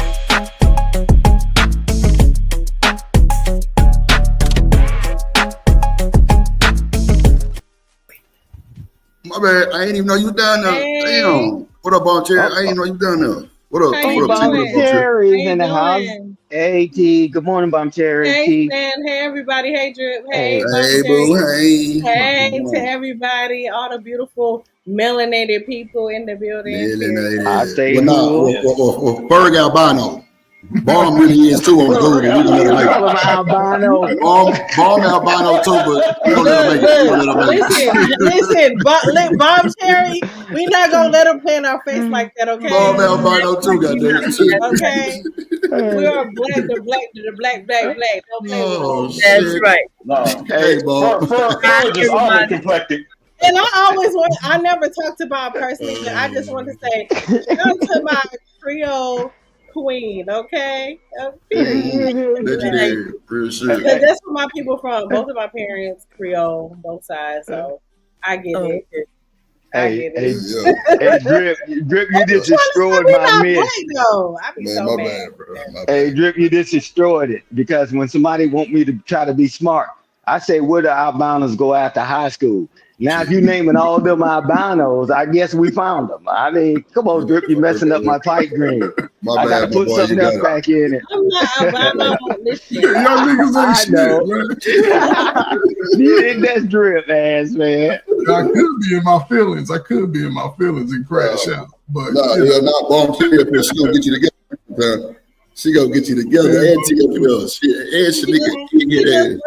Look, just say we still light skin. Don't play with us, but we black. Like I get tired of people. Like I've been on CT channel so many times trying to like plead to my blackness. Like they not feeling it. Oh, you too light skinned to be black. I'm like, nigga, but I'm black as fuck. Like I grew up in a black society, black culture. I know all about the black culture. My family is Creole, black, indigenous, Indian, whatever you want to call it. Like my people from Louisiana, like they was here before Christopher Columbus got his white ass here. I know that. So we didn't come on no slave shipping, bitch. Okay, that part. We was here already. Yeah, the mother was already here. Hey, T, good thing you went on chaotic yesterday, boy. You would have dang I was blew trying a to get on head. there tonight. I was trying to get on there tonight, like literally a few hours ago. But the studio was full every time I try to click. I was refreshing my screen, because I was from the fucking blues, just like I did on Monday. I left Drip Monday and went to CT. Gave him the blues. Damn. Yeah. We'll see. You mean chaotic? Oh, I'm going chaotic every once in a while. When I'm like, when I'm really like, when they really trigger me, I'll go in there and just. They trigger you too. I can't deal with chaotic, man. Glasses of wine, I'm in that bitch. Yeah. Don't let them trigger you, T. Man, chaotic to throw me off his panel. I'm telling him how many coon. I call him a coon all the time. He don't kick me out because he knows better. But tell him again, Bomb Cherry. Tell him again. He won't kick you off. Oh, he won't kick me off. Oh, when I get up there, he never kicked me off too. But he never saw me up there because the studio was full. But when I get up there, he be putting me on the big screen and all. Oh yeah. He has like a, and I hate to say this, he has an affection for light skinned women. I gotta say it. Yeah. Most it's people don't like he has. Am I right, Bob Cherry? Like when a light skinned woman get up there, he be like, "Ooh," he get excited. He just be excited. He the most self-hating Negro that's on here. Of course, he loves brightness. Yeah, that's what I'm saying. Yes, that's what I'm saying. He actually don't believe in really mouth. Even though he be talking shit about the Negroes. That nigga there, he's a special kind of weird. I hate to say that, but that nigga is a special kind of weird. I fuck with chaotic on a different, like it's weird. It's a different. I can't deal with that. That's too much of a coon. He's a special kind of weird. But I call him out for. But what's the thing? I call him out every time on his coonery vibes. I call him out every time though. I don't shy away from. Yeah, he don't believe anything he say, y'all. It's all about money. I remember when we called him Labuda. That his name. That's his name. No, that was on YouTube before he. What was his name again? What was it again? Labuda, and he was Buddha. He used to come in our areas and sing songs and shit. And then got with what's his name? That other coon, but the older coon who married. The one who helped all these black people start this channel, like the channel we're looking at. He's from Wisconsin. Who I'm thinking about? Damn, why I can't think of his name? Honestly, I don't think about it. He had Fight Club. What his name is? Not Aaron O. Huh? Come on, Antoine. Anton Dane. Anton. Okay. But when they got with Anton, he asked a few of them, did they want to make money? He gave them the told them what to do. They become coons and they make money. For some reason, we like going over there help with the races. The races are in the chat, giving them money, and then our dumbasses like to go over there and participate. Antoine is a coon, and he effeminate. With his uncle, Mr. Fleece Johnson, with his uncle. That's his uncle. No, that's the Fleece Johnson wanted to make love to him. I did a whole video about that. Wait a minute. Lord Jesus, boy, y'all. Wow. Where's Vanilla? You remember when he interviewed Fleece Johnson and he told him that his booty looking good? And Anton was smiling like he was blushing. He was like, me? And he was like, yeah, if you give me permission, I'd like to dig all in there. Oh, damn, dig in it. Oh, my God. That's down. Boy, y'all are so wow. That's this interview. He put that out there. Oh, shit. He interviewed Fleece Johnson, who said, I want ya. I want ya. Now, can I say something? And y'all please don't judge because I'm gonna judge myself too. Because I ain't gonna hold you. I have kind of like a big back now, a little piece of a big back. I can't do it. Huh? See what I have a little piece of a big bag. But I'm looking at the Lapeef panel, and I'm looking at Amra. A couple of years ago, she had a skinny bag, and she was judging all the big bikes. She was She was judging all the big bike black women. That's why y'all can't keep no man because y'all bikes too big. Now her back look a little chunky. Now you see what I'm saying? Am I lying? She had that thing covering her head and shit. She had a little chunky back. No, she ain't had that cover her head. Nope, she ain't had that cover her head. Who's that? The one in the middle at the top. No, smoking weed. She was Only smoking weed. non-black one up there. She was smoking weed earlier. Yes, the one who used to, because that's how I met her off of CT channel years ago, 2-3 years ago. And she used to be like real skinny, petite, skinny face, oh, real cute. I said, oh, she cute, you know what I'm saying? She was about to get married and everything. Maybe she done had a couple of kids. And I get it, but girl, this is why people got to humble themselves. Because you don't know, excuse me, what your body gonna do after you have a couple of churn, okay? Sure, you can't say I said churn because I'm from down south. Yes, Louisiana. Yes, Lord. You cannot sit up here and just talk about people left and right. Ooh, black women need to do this. Black women need to stop eating Burger King. And yes, we do need to stop eating Burger King and McDonald's. Yes, but it looks like you've been eating a little piece of Burger King and McDonald's. Lord Jesus, what Riz? I'm just saying. I don't even know what this video was about. What you say on this I don't even know how we got here, but I'm just saying she look a little thick like me now. Ain't no wrong with it. I'm just saying, call it out. Hold on. Let me play. Let's see exactly. Let me see exactly what they say, y'all. Hold on, give me like 30 seconds of it real quick. Let me see, because I forgot what the video. Come on, man, Trav. You making this difficult, and Sweetie ain't doing no better with the fucking sound effects.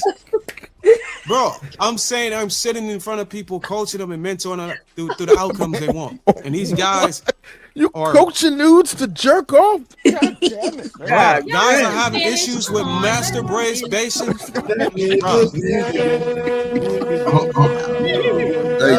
with the music. I can't play the music. They stop it for a second so we can bring context to the people who just came up. Now, what my brother Darren has stated that his advice to young men was to be, what's that word he used to what the women?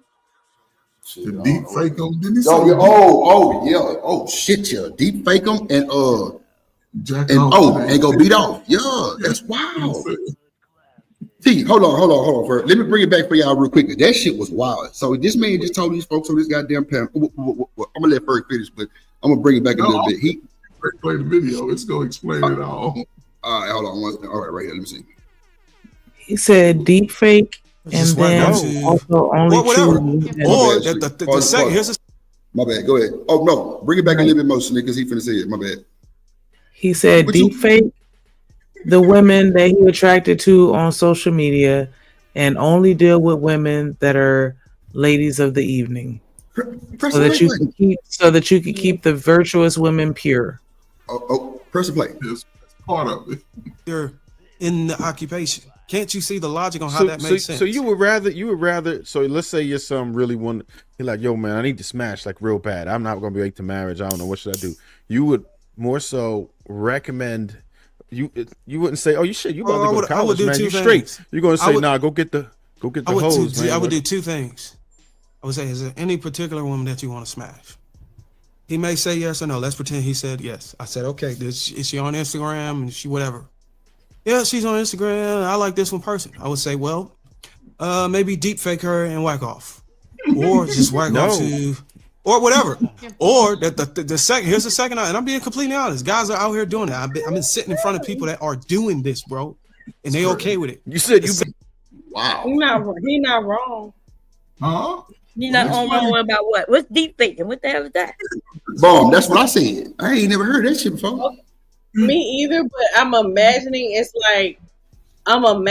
my head it's like, oh, you're just playing the game just enough to get. No. Deep faking is when I take a picture off of your social media, I take your Instagram photo, and I use AI technology to create porn with your images on it. Wait a minute, come on, Shanika. That's I said porn. Okay, my bad. That's some illegal shit right there. And so he's telling the people, go to T page, grab her picture, use the AI to deep fake her and whack off. What?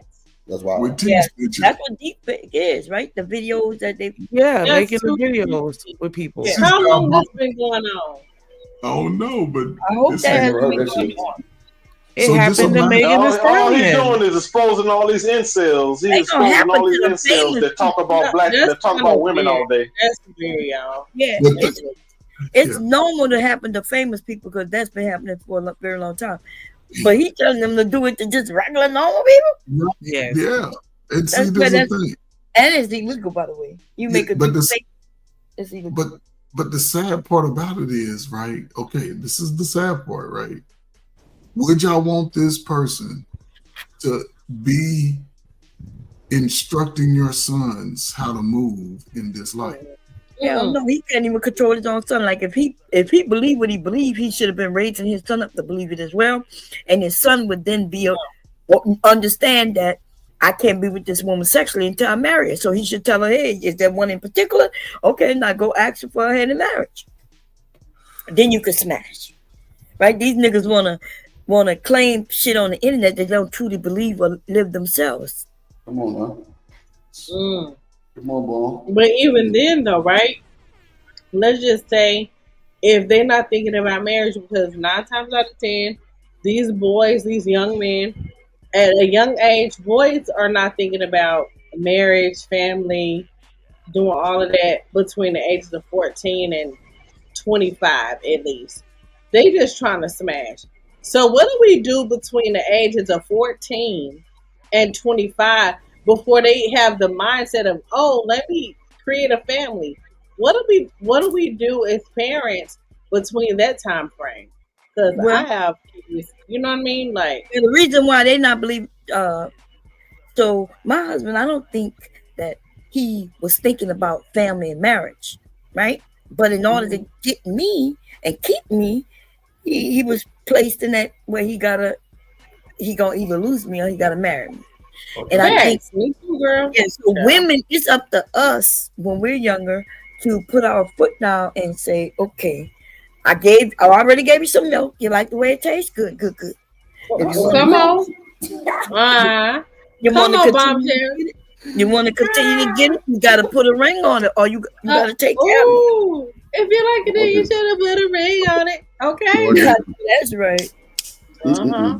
But there's the dynamic Miss Bomb, I've been married since Bomb was a bad. Bomb's still a bad. Y'all got the game fucked up.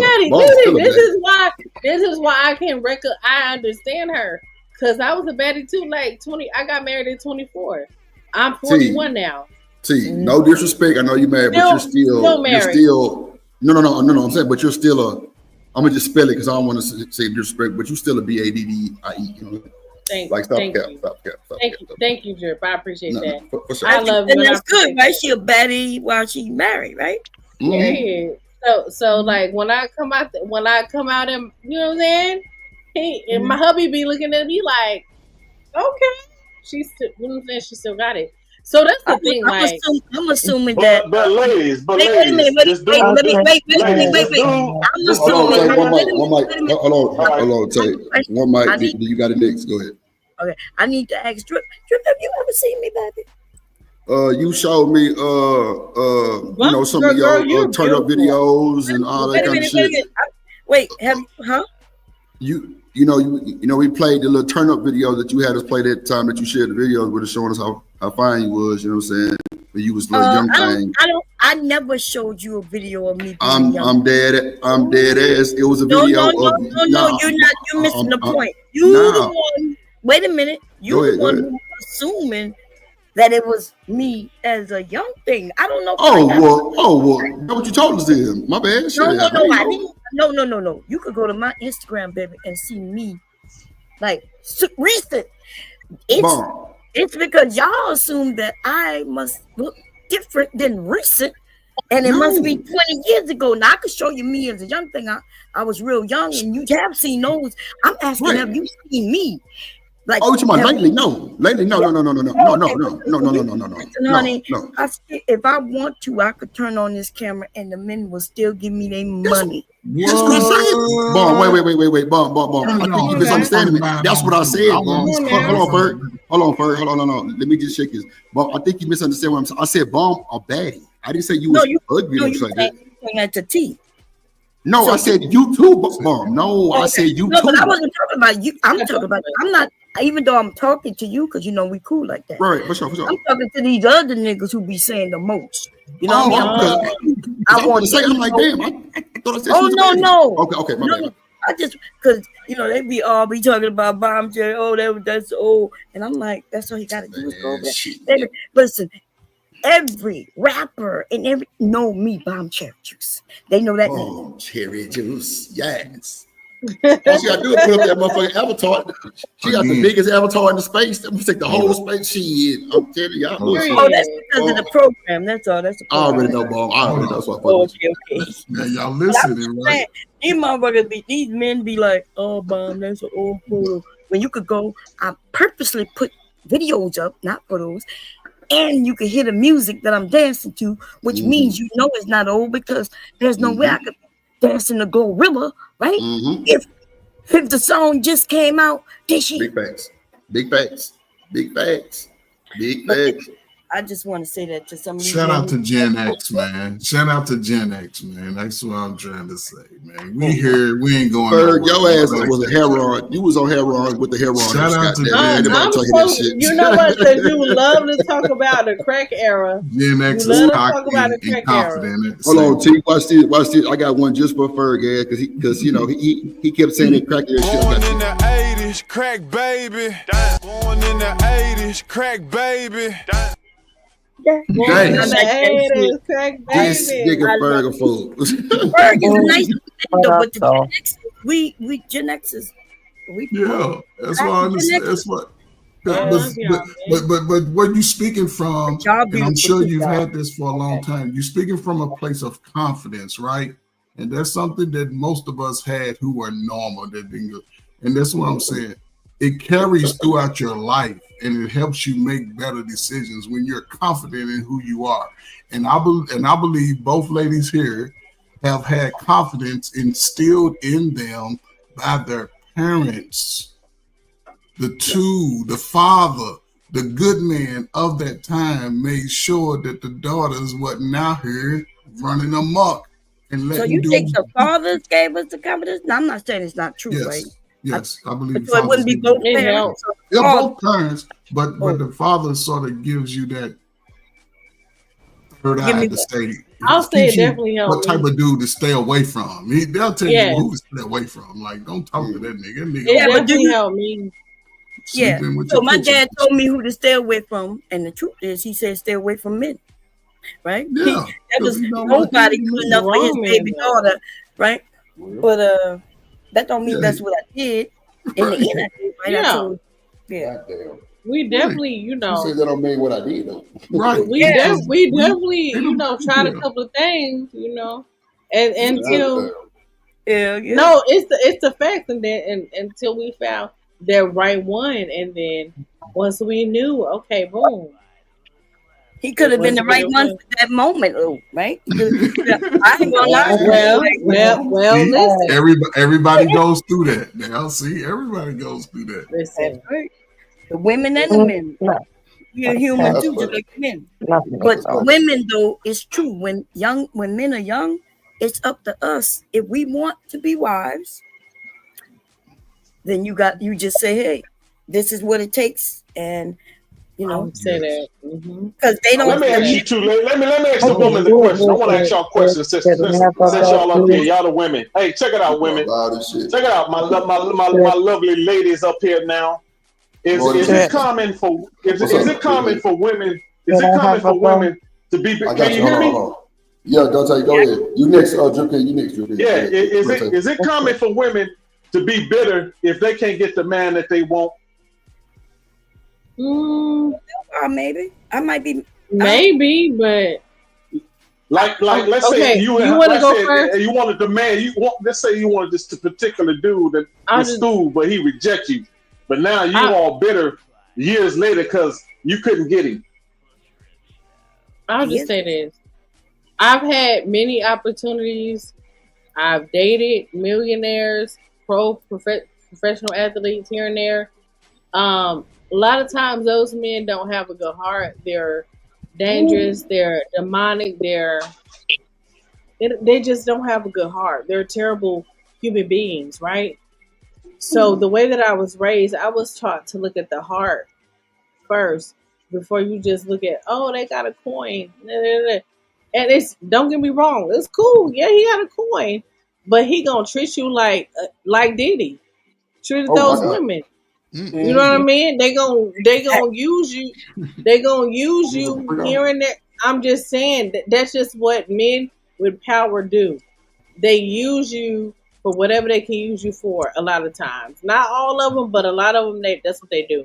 But T, watch this, T. Let me say this to you, T, real quick. But guess what? Niggas in this space. I dated those men. I'm just saying. No. You absolutely right. So watch this though. So why do niggas in this space say when you got over 6 figures, you have the right to exercise your fucking option? That shit sounds dumb as fuck. Why do they say that? Right. Because they saying the same thing. Right?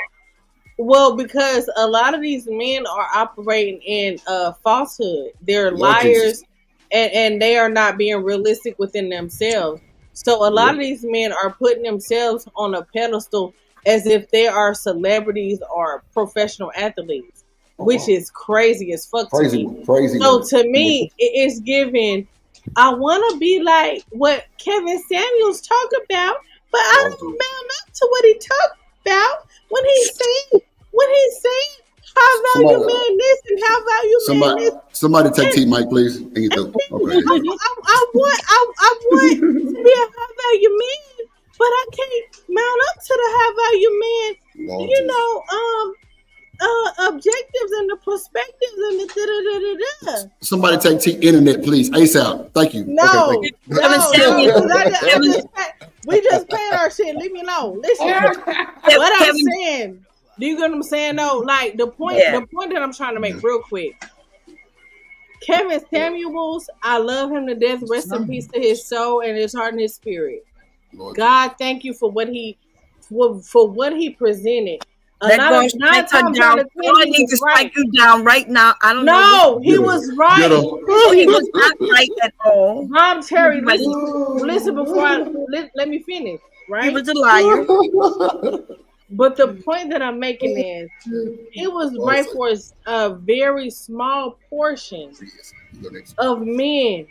The problem that he brought in the community was that he made niggas who made $9 and $10 an hour think that they were high value men. Because that's the reason they thought that, because that's the problem. See, he made $9 an hour. So of course he wanted to be a high value man.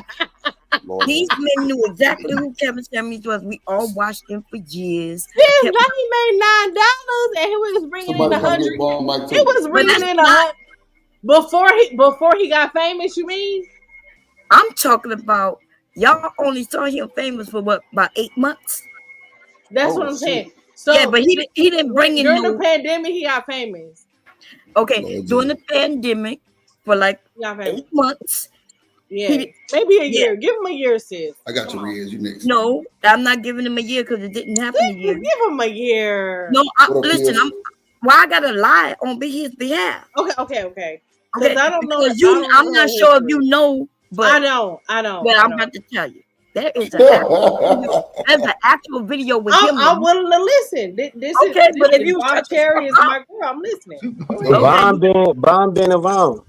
Okay, so what I'm telling you, there is an actual factual video of him with a mask on, right? Which tells you that was during COVID, right?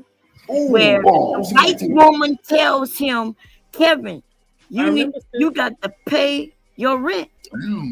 Right? He was living in a house filled with men sharing he was sharing a room with a house full of men. Oh, He couldn't pay his portion. Bomb. You talking about when he got caught on camera in the bed with another man, right? Yes, he was living. Yes, he was When he living had in that his camera house. slip. That's Not right. the With a Diddy. man in his bed. I remember that. I remember that. Yeah, Okay. but there's a clear one up, killer? where he's outside and the white woman who owned the house tells him that he got to pay. And he says, well, I don't want to pay. I can't pay because something about, because everybody working from home now, that the electric bill went up. And she was like, Right. yeah, you got to pay. Now, that means that happened during COVID. Oh, No. Let me. I feel like That's Reese. C-word. I don't know who Reese is. Shout out to Reese. But can I address Reese real quick?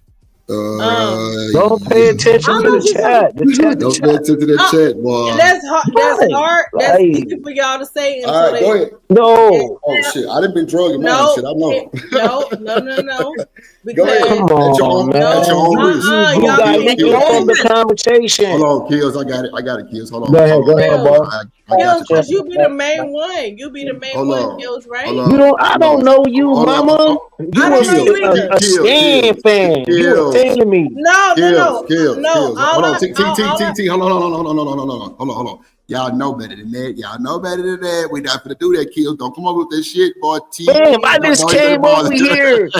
I ain't even been over here 10 minutes. I've been over here for an hour. And have Hold you on, seen T. She been over here a whole hour. I've been So over here for a couple of seconds, boss. So y'all just don't hear me, right? Yo, Okay, so hold on, T, hold man. on. Kills. Chill out, bro, please. T, hold on. Let's not interrupt Drip. Let's read the panel etiquette rules. So we're gonna let everybody get their shit out first. You know what I'm saying? So everybody give full statements. T, you can go ahead and finish your statement. Let's not do all of that. Let me just show y'all something real quick. The rule book, because y'all wilding and profiling. I got my tent baby mama up here. And y'all with the bullshit. So I need some tacos in the morning. I got you, but I'm trying to figure out how to fuck my shit not. Okay, so anyway, I can't move this shit. I don't know why. I don't know why my shit look like that. Oh, okay, there we go. Hold on, let me see something real quick. Hold on, man. Let me pull up the rule book, Craig. Damn, why it ain't doing? Oh, there we go. Hold on. All right, there we go. All right, so the rule book says. Hold on, let me put it right there. Damn, see. This shit crazy. Hold on. All right. Hold on. I'm on my goddamn laptop. It look different than the motherfucker. Hold on. Okay. Let me see. Okay, right there. Can So you let me add remove the one video. more? No fans. No, hold on. Let me remove the video real quick. Dang, he got a bad connection. I don't even know all my fans, man. This shit is crazy. He said his fans. Your niggas is crazy. I just want to say to my baby daddy, I love you. Baby daddy, the babies need some milk, okay? Okay, there we go. So let me go back to the thing. There we go. That's the rule book, Craig. My shit was freezing up like a motherfucker. My bad, y'all. Yeah. Oh, damn, and they did it again. Okay, there we go.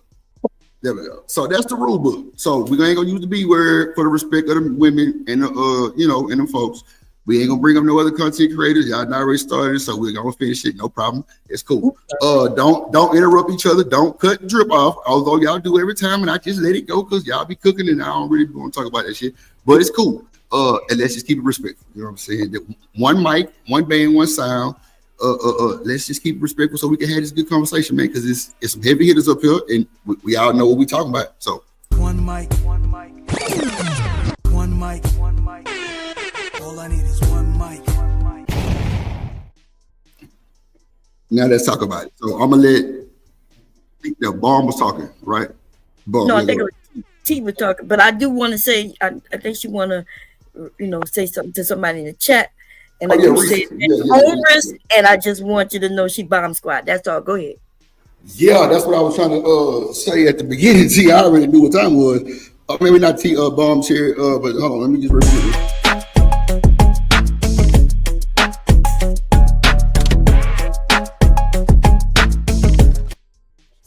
So I'm gonna say enter at your own risk to the chat. T, you got it. Go ahead.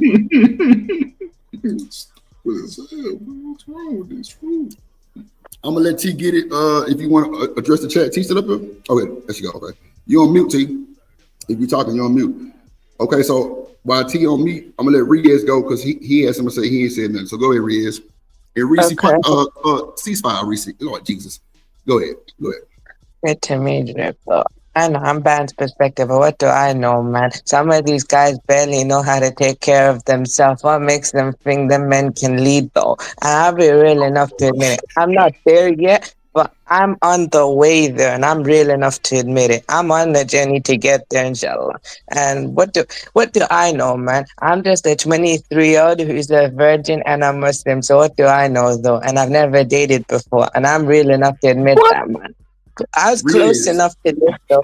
I've had opportunities to date, but I chose not to because I could have been in a relationship multiple times. Wallah, I chose not to, though, because I was focused on myself. Now you can continue. Well, goddamn, we're talking about that. So wait, hold on, kid. Watch this. Young Reyes, the Drip King. Now you know when you on my panel, I am Lil Drip. I'm Lil Drip. I ain't Big Drip. I'm Lil Drip because I know you're the Drip King, right? So watch this, bro. Run as fast as you can and click that motherfucking red X on the side of your screen right now, bro. Don't let these folks take your motherfucking life, bro. Your future, my nigga.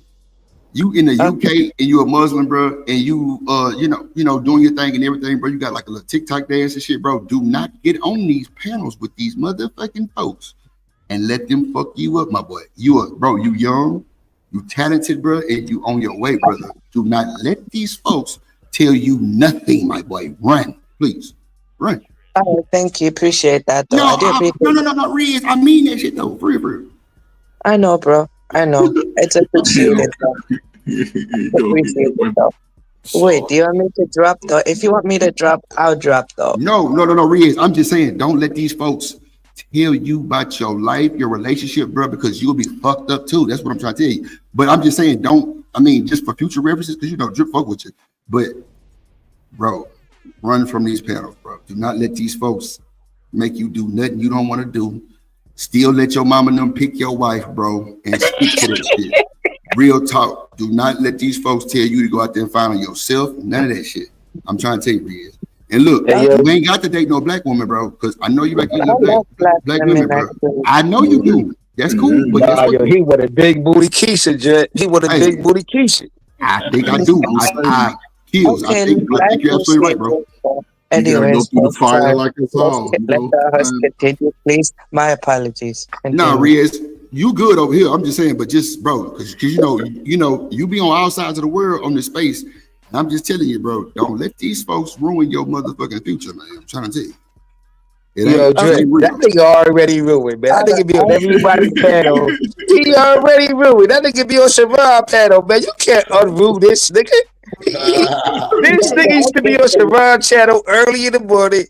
Yo, it's over for that nigga, man. That nigga want a big booty Keisha. Ain't that wrong with a big booty black woman Keisha? That nigga want an Aphrodite, nigga. That's cool. Okay. I'm just saying, don't let these niggas only tell you nothing different that you already think or believe. You know what I'm saying? Don't let them change. Okay, I was just saying that to basically tease, but anyways, I got you on that though. You're correct, and I appreciate that, man. No, and also, I know there's plenty black and Muslim out there. It's just about I'm a firm believer of what I put out is the same thing I'm gonna get back. Because we're conscious beings though, and I'm a believer though.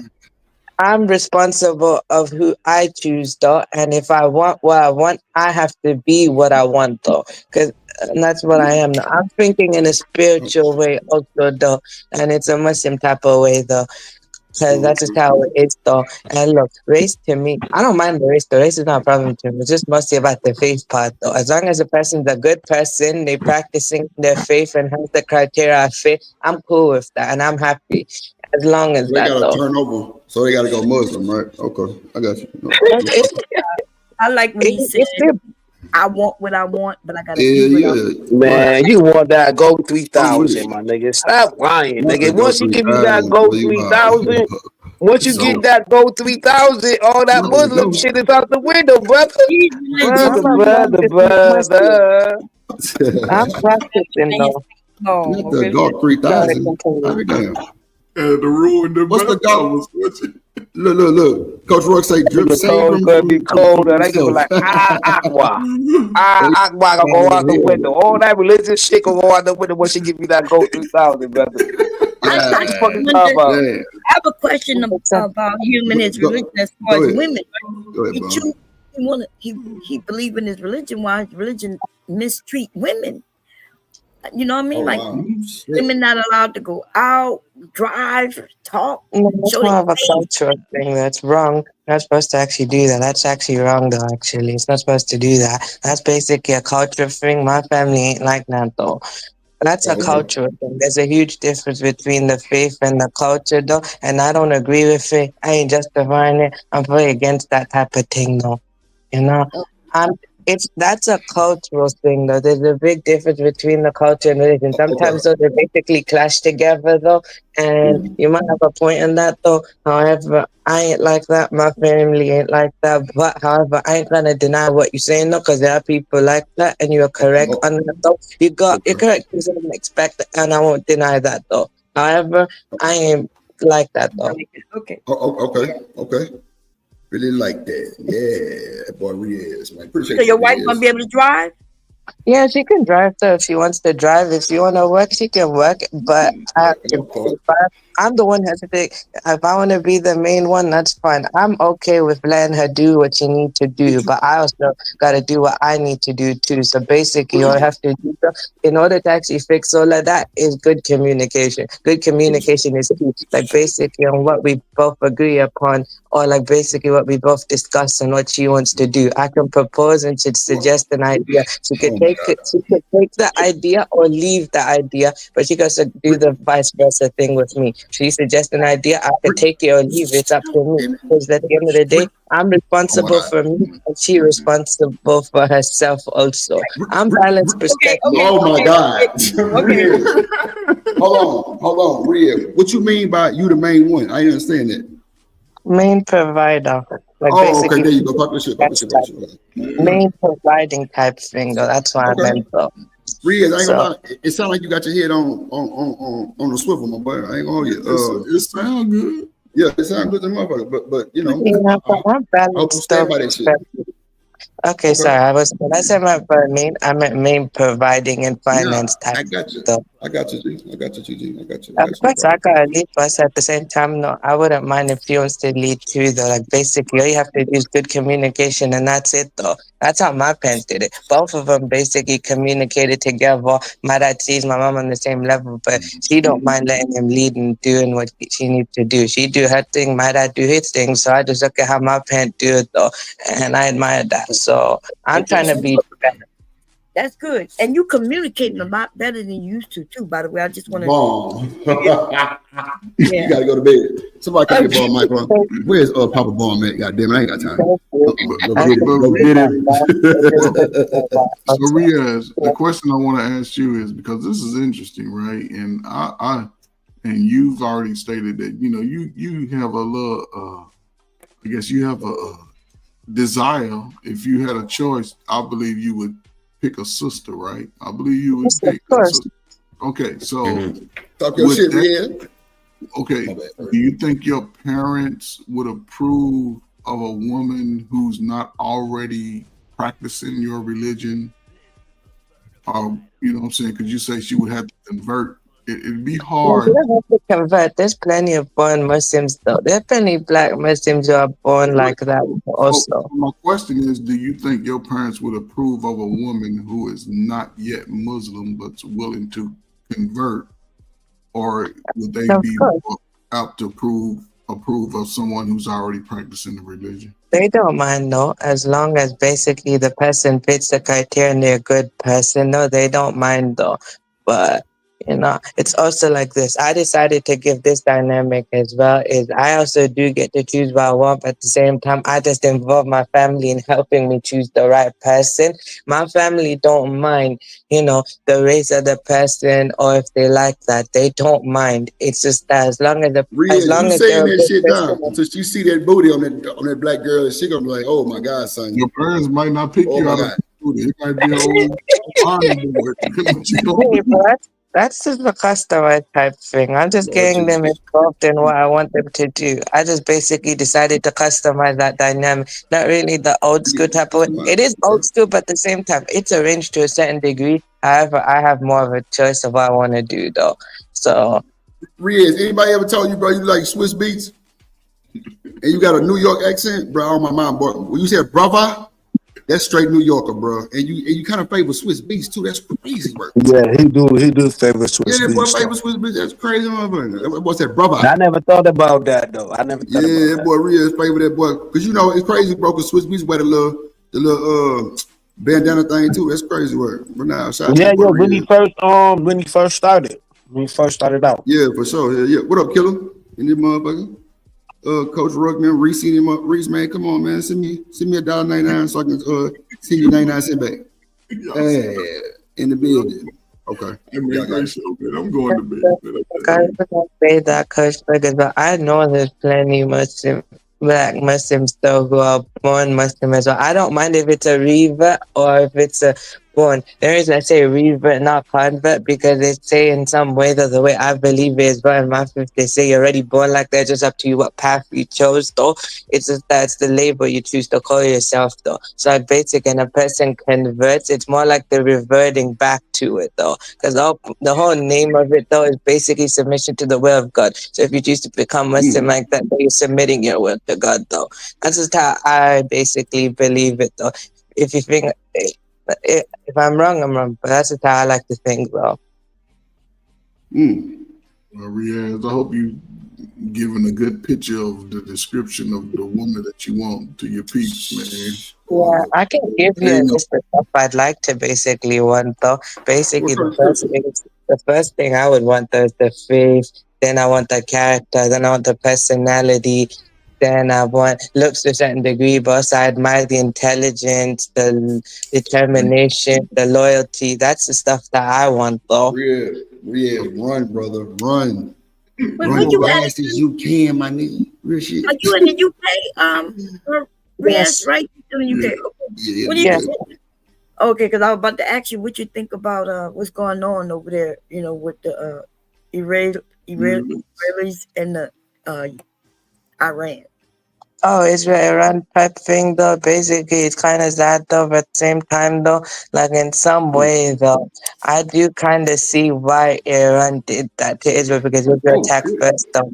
Israel attacked first, to be honest, though, right? And Iran is basically doing the retaliation type thing. It's just like basically, imagine it's yourself, though. Someone does that to you, it does that to you, though, you're going to do the same thing back. They said, though, basically, I heard, from what I think, basically, is they basically said, is like, look, we'll stop if they stop. And they're willing to do that, though. And I'm not for Iran, but I'm not against Iran neither, though. I'm just basically just observing, though. I don't check too much news, though, because, it's too much, though. But I do check when I check, though, So I'm just going to go off with what I know right now. Okay, Riaz. I wouldn't talk too much about that subject, sir. I would have said I digress. I was like, I digress. My mic is muted. That's like, hey yo, fellas. You know they about to have a Muslim mayor in New York. Shit, chaotic too. Talked about that. We already got Muslim people in Congress and mayors and all over this nation. No, I'm talking about a mayor in New York, though. I don't know about no other states. Yeah, but we have a Muslim mayor. No, you got more women. You got more women mayors now than you ever seen before in life. Because we just had a mayor black mayor up here. You have Fannie Williams that was a mayor. You got more women that's mayors now. So salute to that. Salute to that. No mayor. She was a district. Yes. This was attorney. Oh, yeah. Okay. Hold on, Kills. How you copy your shit that hard and give us the wrong goddamn information? He said she was a mayor. My bad, yo. I thought she was the mayor. My bad, brother. Oh,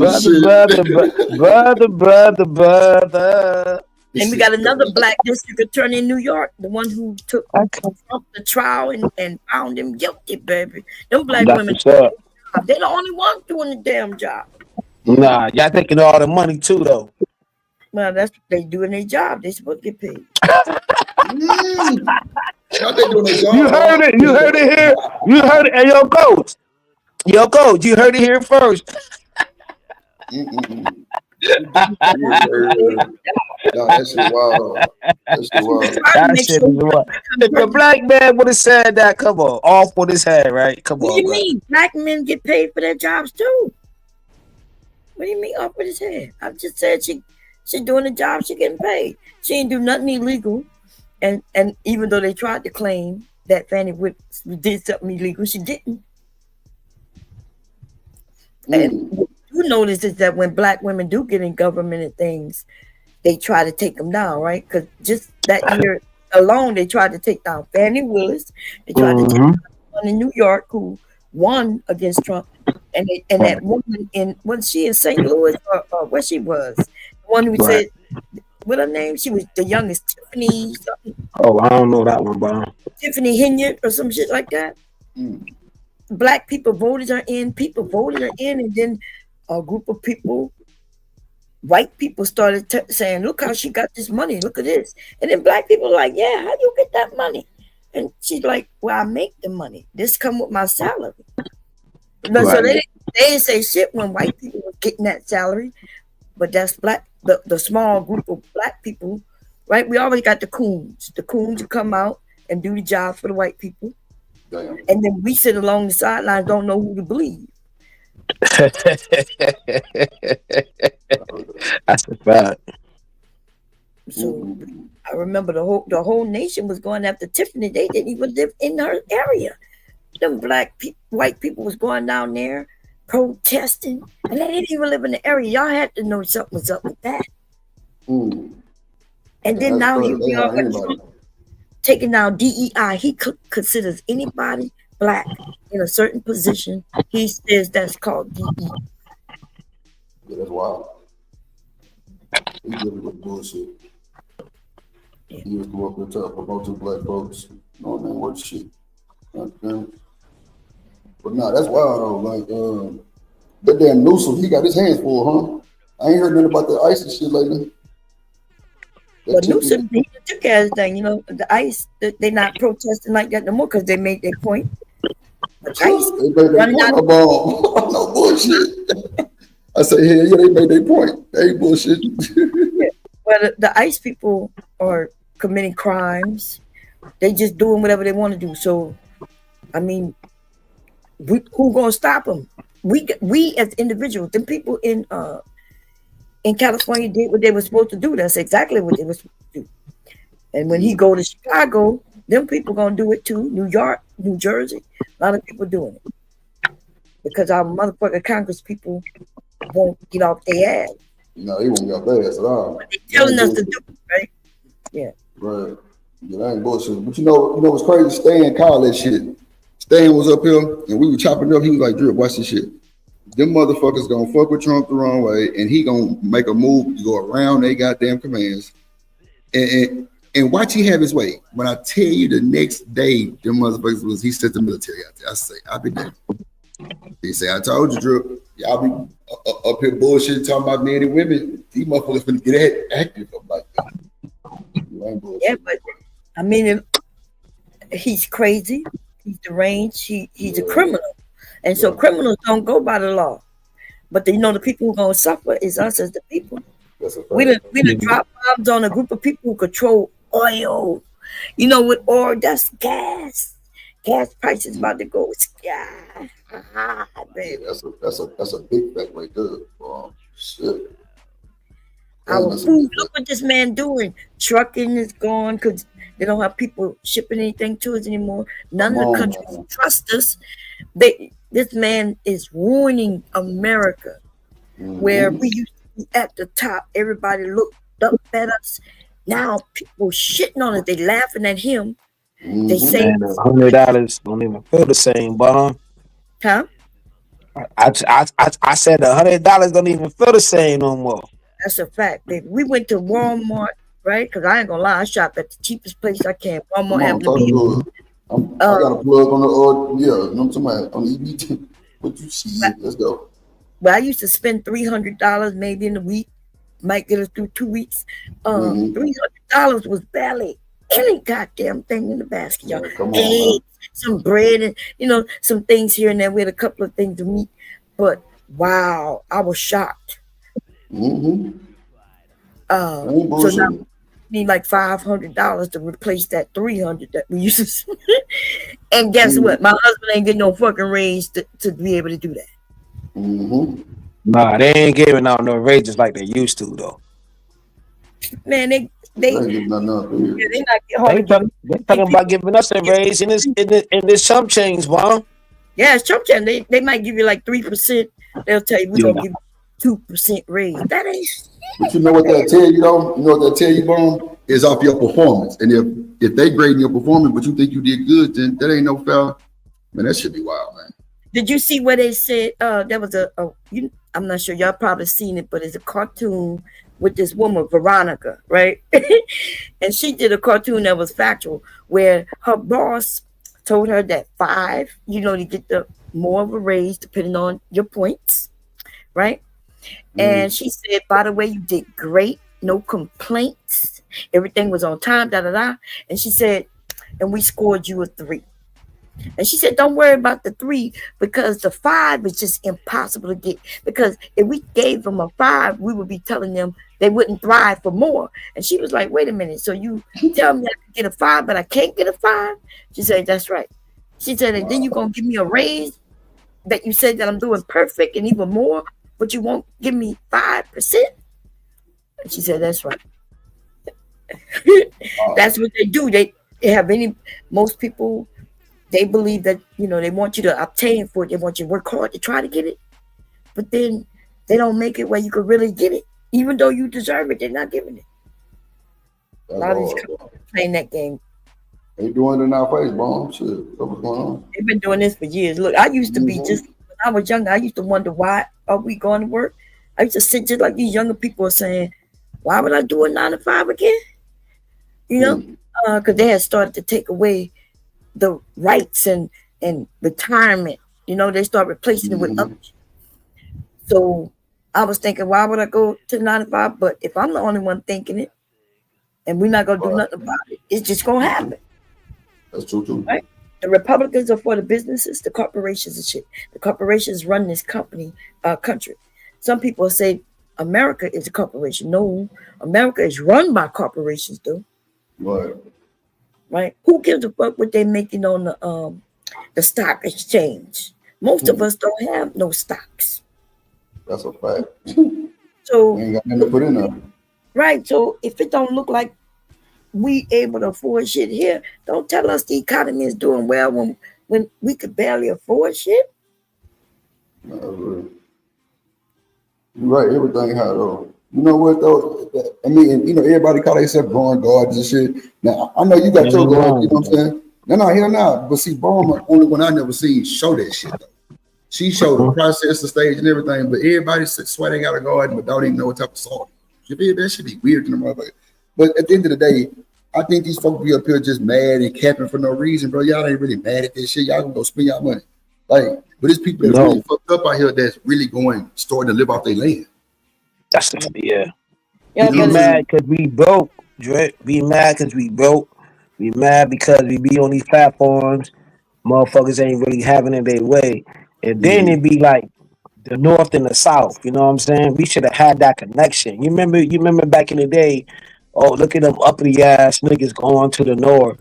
You know what I'm saying? And the North ain't like reach back and trying to get us. So there's a disconnect with the North, like New York niggas, down South niggas. It's still that shit like that. Like, nigga, he think he better than me and shit. You know what I mean?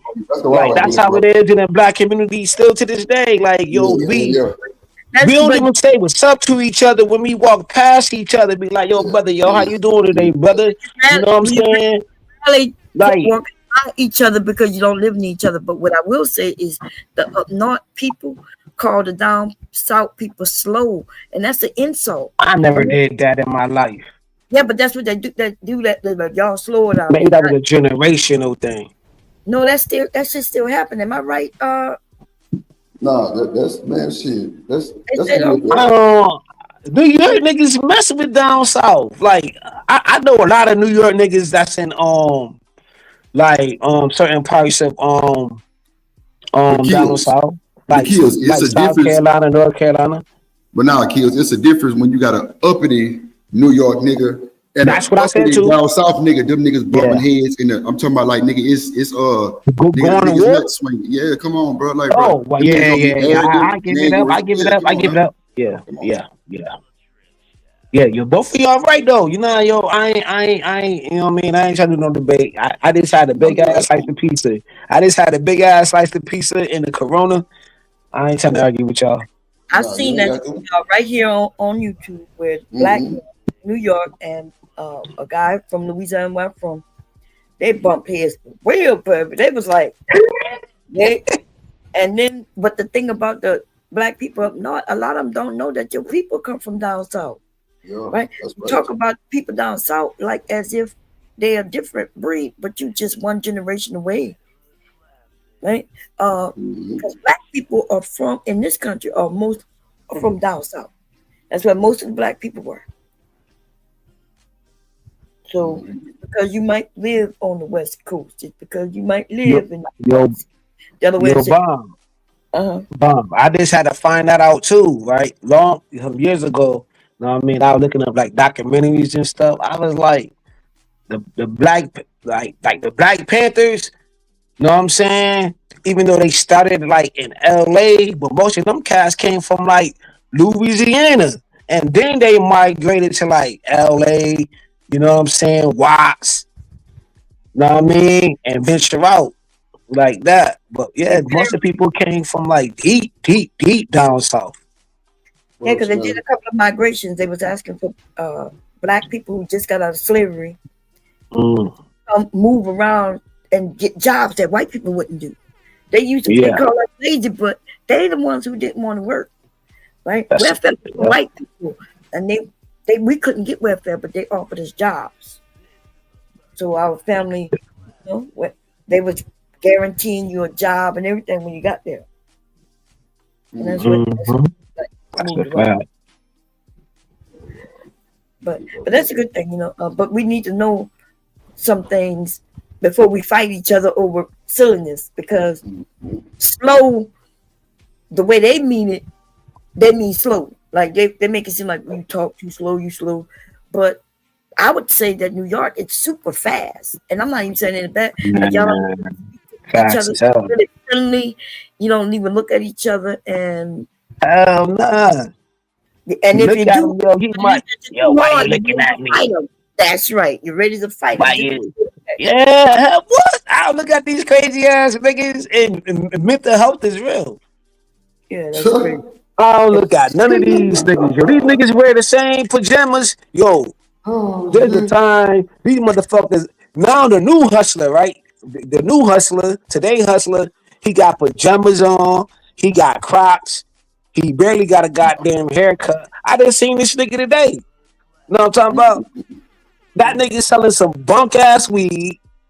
Come on, man. Like, come on, bro. I don't want to diss my people like that, but yo, the new hustler look fucked up. I don't give a fuck. Hard to get the good shit. You could go to the. That ain't no good shit. That nigga stepping on that shit. You could go to the store. What they call you gotta go to the dispensary. Yeah, dispensary to get the good shit. Huh? Yep. I ain't buying no weed from these crazy ass jokers outside. That nigga work. That nigga wearing pajamas. That means you naked. Old term, that means you still naked. Wow. Yeah, it's the old terminology. If you wear your night clothes outside, something wrong. Who wear your night clothes outside? Well, the thing is, right? They're not really not. So, what is the such thing as a night clothes or pajamas? Yeah, but only in our country. I never in my years seen nobody wear pajamas outside. Yeah, but pajamas are usually pants and shirt or shorts. I'm talking about pajamas you go to bed with. Yeah, no, but what I'm saying is, only in America do we call something pajamas night clothes. In other We used to countries, call it night clothes back in the day. I'm talking about, okay, yo, the no. hustler used to have on felines, know what I'm saying? He used to have on polo, whatever the era was for whatever clothes that was going on in that particular time and era. And you know what I'm saying? When you used to watch Paid in Full, you watch Okay. Paid in Full, you watch Nino Brown, you know what I'm saying? You watch Movies. New Jack City, right? Hold on, kid. I don't want to argue. No, I'm you not good. talking to argue, but you're I'm just giving her a visual No, of what I was got the you. fashion I back got in you. the day. Yeah, I but got you you. can't give me a visual by talking about movies. If you want to give me a That visual, was reality. listen, no, that wasn't reality. Listen, What? You ain't yes, had dudes outside with dookie ropes and wearing freaking Stacey Adams and being slick and being fly and fur coats and this and that and whatever they was going on. Yes, art no, imitate life. no, but no, Google is your friend. no. This Google. the thing is that you even have to say Google when I'm Dudes talking. used to wear suits in your era. Hold on, Kill. Back in your Hold era, on. dudes was wearing suits. This Hold is on. You gotta go ahead. Go ahead, Like, bro. what we talking about, bro? Hold on, Kills. Let her finish the statement. Go because ahead. my point No, is she a whole lot. the whole point is you talked about pajamas, right? So yes, you're right. Yeah, There was yeah. See. You wait a like them minute. JP Oh ass my niggas. Hold on. Kills. Hold on. Let her finish. Go So ahead. there was men in fur coats. There were men wearing leather, and they also had men in just regular what you or we would call pajamas back then, right? So there was people who wasn't dressing because they didn't care about their clothes like that. So they weren't gonna put all their money in clothes. In fact, you don't know what you're talking about. Like people didn't I know what I'm talking about. the name brand like that. When you mention that stuff, that's a whole nother generation. No, And it's not. everybody didn't do that. They would rather put your money in a house, but they was putting their money, black men started putting their money in old raggedy cars that they would fix up. That if they have an accident, if you fix a new car, an old car up, put $100,000 in it. Did you know when you have an accident, it's only worth the blue book value of what that old ass car is worth today? They don't give a shit about the radio system, the butterfly doors. Oh no, that shit that might be worth $1,200. It's only worth $1,200 even if you put $100,000 into it. That's a fact. They ain't going up and down them wheels. They don't give a fuck about this shit. That's right. You I ain't talking gonna lie. about that? You talking about that nigga? You talking about that nigga? You know what I'm saying? Who come home every day, give his woman whatever, wear that raggedy ass car. I'm talking about the hustlers of the times. I'm talking about like the 80s. I'm talking about the 80s. I'm talking about the 80s. I'm talking Didn't they about buy them old ass I'm cars? talking about the 70s. I'm Didn't they talking buy about them old ass? motherfuckers used to have nice ass cars. Motherfuckers used to have nice ass. I seen it. You seen it.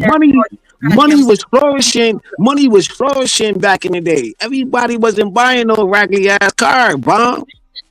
People was getting real money back in the day, bum. I don't know what you're talking about, sister. Okay, hold on. All right, go ahead. That's what you think because you look at movies. I'm talking about real life. I'm talking about real life, yo. No, My brother had a couple of cars. A couple of in the cars. 90s, in the 90s, in the 80s, in the 80s. What My brother cars had a nice ass car. What car? He had a BMW. Okay. He had a BMW in the 80s. Yes, he had a BMW in a motorcycle. Okay, in I'm a not motorcycle. Now, how many other of your friends? A lot of niggas was getting it, yo. A lot of niggas was getting money. Hold on. You gotta let her answer the question before you kids. Go ahead, bro. Yeah, because we know he lying, right? We know he lying. Why I gotta lie? I got pictures. He got pictures. I am not saying that no men had cars. You are missing the point, and that's what the problem What is your goddamn point? Kids. You talking about some old dusty ass niggas who go to work every fucking day. You know what I'm saying? We started off talking about pajamas. And I was just saying that. Yeah, I said the new hustlers is some dusty ass you gotta niggas. stop cutting her off though, so she can finish, so we can all understand, bro. Go ahead, Everybody. Mom. Come on, Gil. I don't. So when I see the men in their pajamas, the ones you talking about, them pajamas are clean. But we call them pajamas. So I was saying that in this country, right? And I'm gonna give you another example. Let's get off the clothes. In this country, we have something called breakfast. And we have assigned certain foods to breakfast. In other countries, though, those foods are not considered breakfast. They can eat those foods at any time. And that's what I'm saying about what clothes, what we have done with what we call PJs, right? Because we decided that, oh, this shirt with them pants, even though it match, even though it look good, it's clean and smell good, we now considering it sleeping clothes. Even if they go out in it with the shoes and everything looking match. Why? It's what I'm asking. Back in your day, right? Bomb. Back in your day, right? Back in our days, if we seen somebody come outside in some pajamas, people would call him weird. People would have called him homeless. You could YouTube this in a Great Depression or whatever the case may be. People actually, black folks used to come outside in suits. It was called it was called the fuck that shit was called back in the days. It was called something. The fucking Renaissance, fucking era.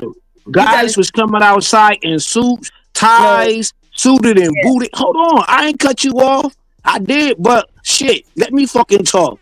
If somebody came outside looking like that in pajamas in this modern day era. Hold on, kills. Hold on. Now, bro, you know we don't get like that over here. Come on, brother. We got to keep it respectful, G. Come on. Let's keep it above. Go ahead and finish the statement, bro. But let's just kind of like pipe down on the cussing shit. If somebody would have came outside like that in the 50s, I'm talking about right now, how we see these people coming outside wearing pajamas, you know what I'm saying, in the grocery stores. Back in the day, we would consider them people weird. Weird as hell. Okay, you done? That's crazy. And I'm standing on it. Wait a minute, but you're wrong though. Now you're wrong. They didn't have. You're lying. Okay, see, look, he won't stop. Kills, bro. You need to let people talk, bro. She just let you talk. Come on, G. You need to look and see when anything other than it wasn't no suit, a pair of pants and a shirt and tie came out, or a jacket, right? Because there was no such thing as a track suit, that was sweatpants or sneakers. So what I am saying, even back then, when they wore a pair of pants, which were called slacks, the jeans wasn't a thing, right? I think jeans came out somewhere in the 50s, right? So even then, they would be passed down from their brother, their cousins, be high water on them. We mended socks, right? What generation you talking about? You the one who made it seem like in my generation they came out wearing a certain thing. Yes. You just say they hand down hand-me clothes. You went all the way to 50. Yes. You say they hand down. What generation they hand down hand-me clothes? What generation you talking about? I'm talking about when you went back all the way to 50. You the one who said they wore suits all the time. They did. They did. They will hand me down. That I'm answering your question. Now go and look at a picture of a man in a suit in the 50s. Go look at it and tell me what you're talking about. What you talking about? Down south type of shit? I'm talking about even up north. Go and pull it up. Not even up north. Even up north, motherfuckers was getting to the money. They was getting to the money. Everybody was getting to the money. What are you talking about? Hell yeah, because motherfuckers wanted better. Motherfuckers got tired of wearing raggedy ass shoes and fucking hand-me-downs. Motherfuckers wanted a better way. So motherfuckers had to get off that porch and go get to it. You know what I'm saying? The black man got tired of wearing hand-me-downs and running down shoes and sleeping on whatever they had to sleep on back in the day with 9 kids and seeing their mama, you know what I mean, struggling and everything like that. Motherfuckers actually got to it. It's documentaries of that. It's actually documentaries of motherfuckers risking their lives to have a better situation. Okay. I'm not. So what are you talking about? What is you actually talking about? See, you like to see black men in the struggle. You don't like to see black men actually doing good. That's our problems on these platforms. So now you want to see black men fucked up, raggedy. Kills. Oh, okay. Hold on. Let her respond to you. This nigga wild. Go ahead, boy. Yes, because at no time did I say that black men. I wasn't even just speak about black men. At no time did I say black men was raggedy ain't shit. Yeah, some hand-me-downs is raggedy. Hold on, Kill. Let No. her finish. You the one who said they were hand-me-downs and raggedy, but I didn't even say it was just white black people. It was white people. That was the time they was in. You the one who imagined it raggedy because you keep focusing on what you saw on TV. Nah, I was outside, baby. No, you wasn't outside in the 50s. Okay, when they did, most men didn't even have a belt for them big ass pants. So you said so. When they had so to put a rope in them to hold them up. I knew she was gonna say that. Yeah, but I So didn't. Then you started to seem like I'm attacking black men. Wow, I was just talking about, you are. I think you are. Well, listen, if that's how people lived, then that's how they lived, and it was normal. And remember what I was talking about pajamas? I was just saying that most pajamas is a shirt and a pair of pants, or a shirt and shorts. Women pajamas that it's obvious pajamas. It's this long ass gown thing, right? That's the basic pajamas, right? Even back in the day, the pajamas was worn out. You didn't know that? So why you gonna be showing no pictures on your avatar? The pajamas was worn out underneath their regular clothes. The sleeves and the collar was their pajamas. See, that's all I'm telling. So you telling me that okay, they did that, right? Oh, the But shift. then you had the Renaissance. Look up the Renaissance era when people was migrating from the South to New York City or to all of these There areas, was New no New York, York City LA, Renaissance, New you York, dumbass. LA, What other Renaissance are places you talking because about? they wanted to find a better way, a better living. Oh You know what I'm my saying? Freaking God. move into Detroit, all of these places, working up in these car factories and everything like that, trying to make a better living. You know what I'm saying? Wait a minute, baby. Let me Fashion back. change. No, listen. The Not Renaissance. everybody was wearing no goddamn pants with no goddamn shoestrings and all of that shit and tied the fuck up. This is some weird ass shit. The Renaissance, there was no America with no New York. See, that's what I'm saying. Like, it's almost like it's ridiculous. The Renaissance happened in Europe. You the one who mentioned the Renaissance, and then you talking about people who Yeah, New York is the Mecca. Fuck goddamn Europe. Yo, we not in no goddamn Europe. Yo, we right here in America. We right here in America. Bro, this nigga lost his rabbit ass mind, bro. No, bro. No, bro. You wild, bro. God damn. I just want to agree with him, right? We are in America, but you mentioned the Renaissance, and the Renaissance did not happen in America.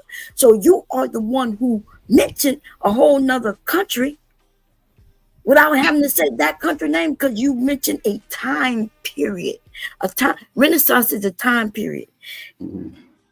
Okay, it happened in the 15th and the 16th century. In another country, in Europe over there. Right. This nigga kills crazy as hell. Bro, Shanique, you down there, Shanique?